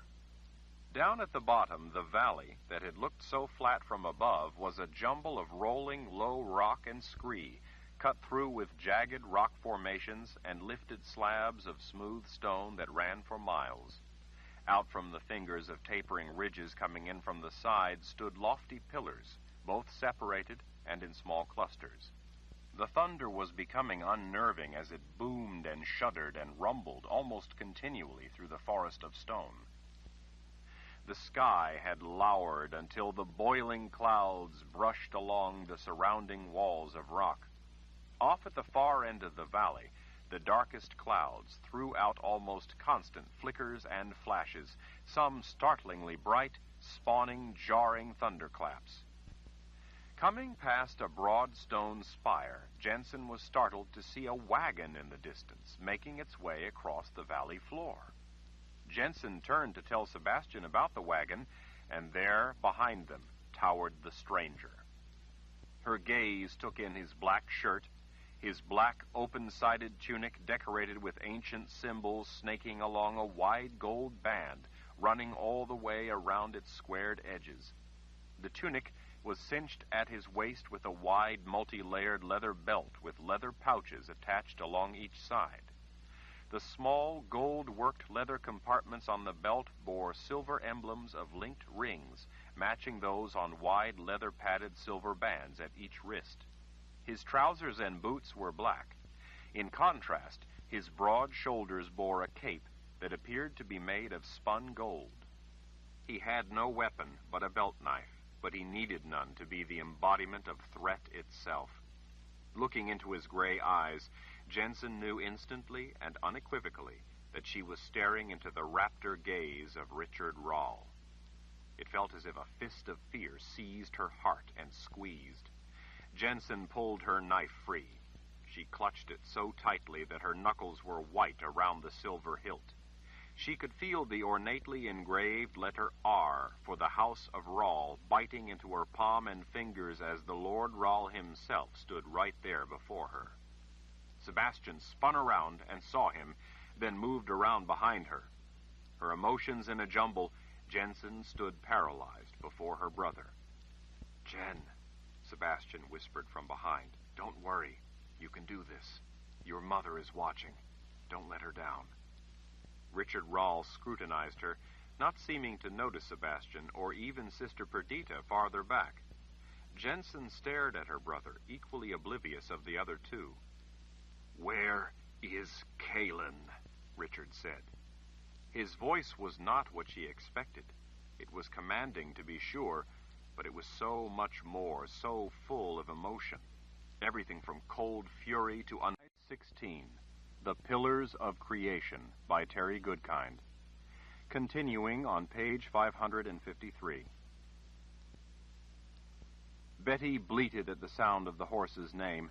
Jensen laughed and scratched Betty's fat middle. "You remember Rusty?"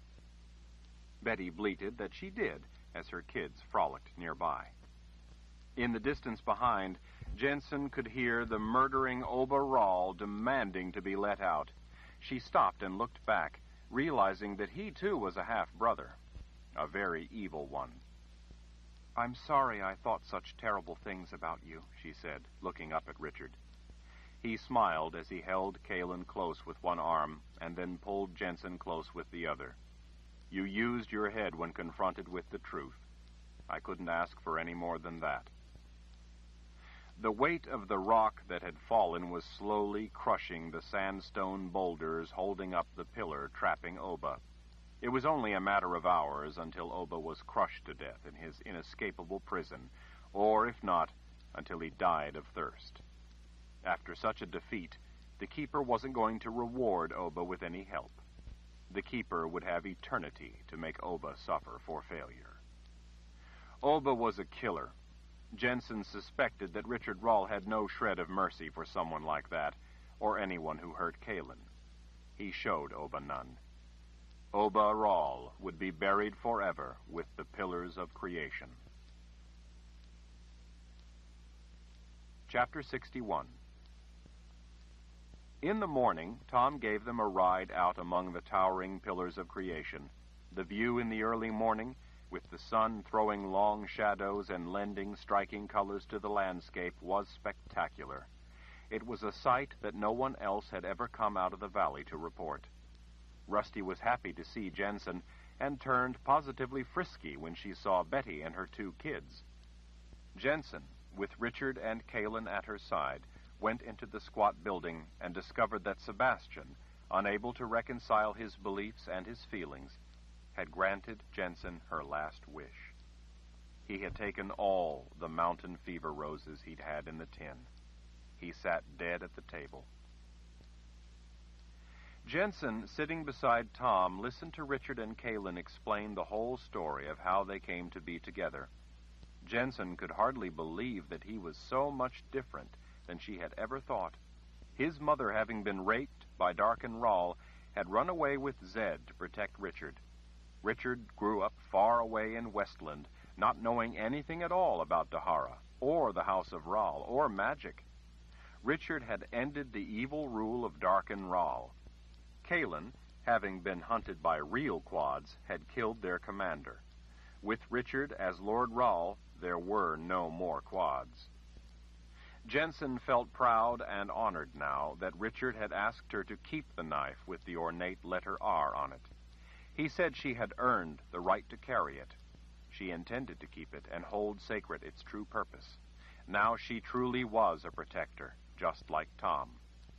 As they rode along, Betty stood in the wagon beside Friedrich, with her front hooves up on the seat between Tom and Jensen, each holding a sleeping little goat. Rusty was tied behind, where Betty frequently went back to visit. Richard, Kalen, and Kara rode along at the side. Jensen turned to her brother after having considered what he'd just told her. "So you're not making that up, then?"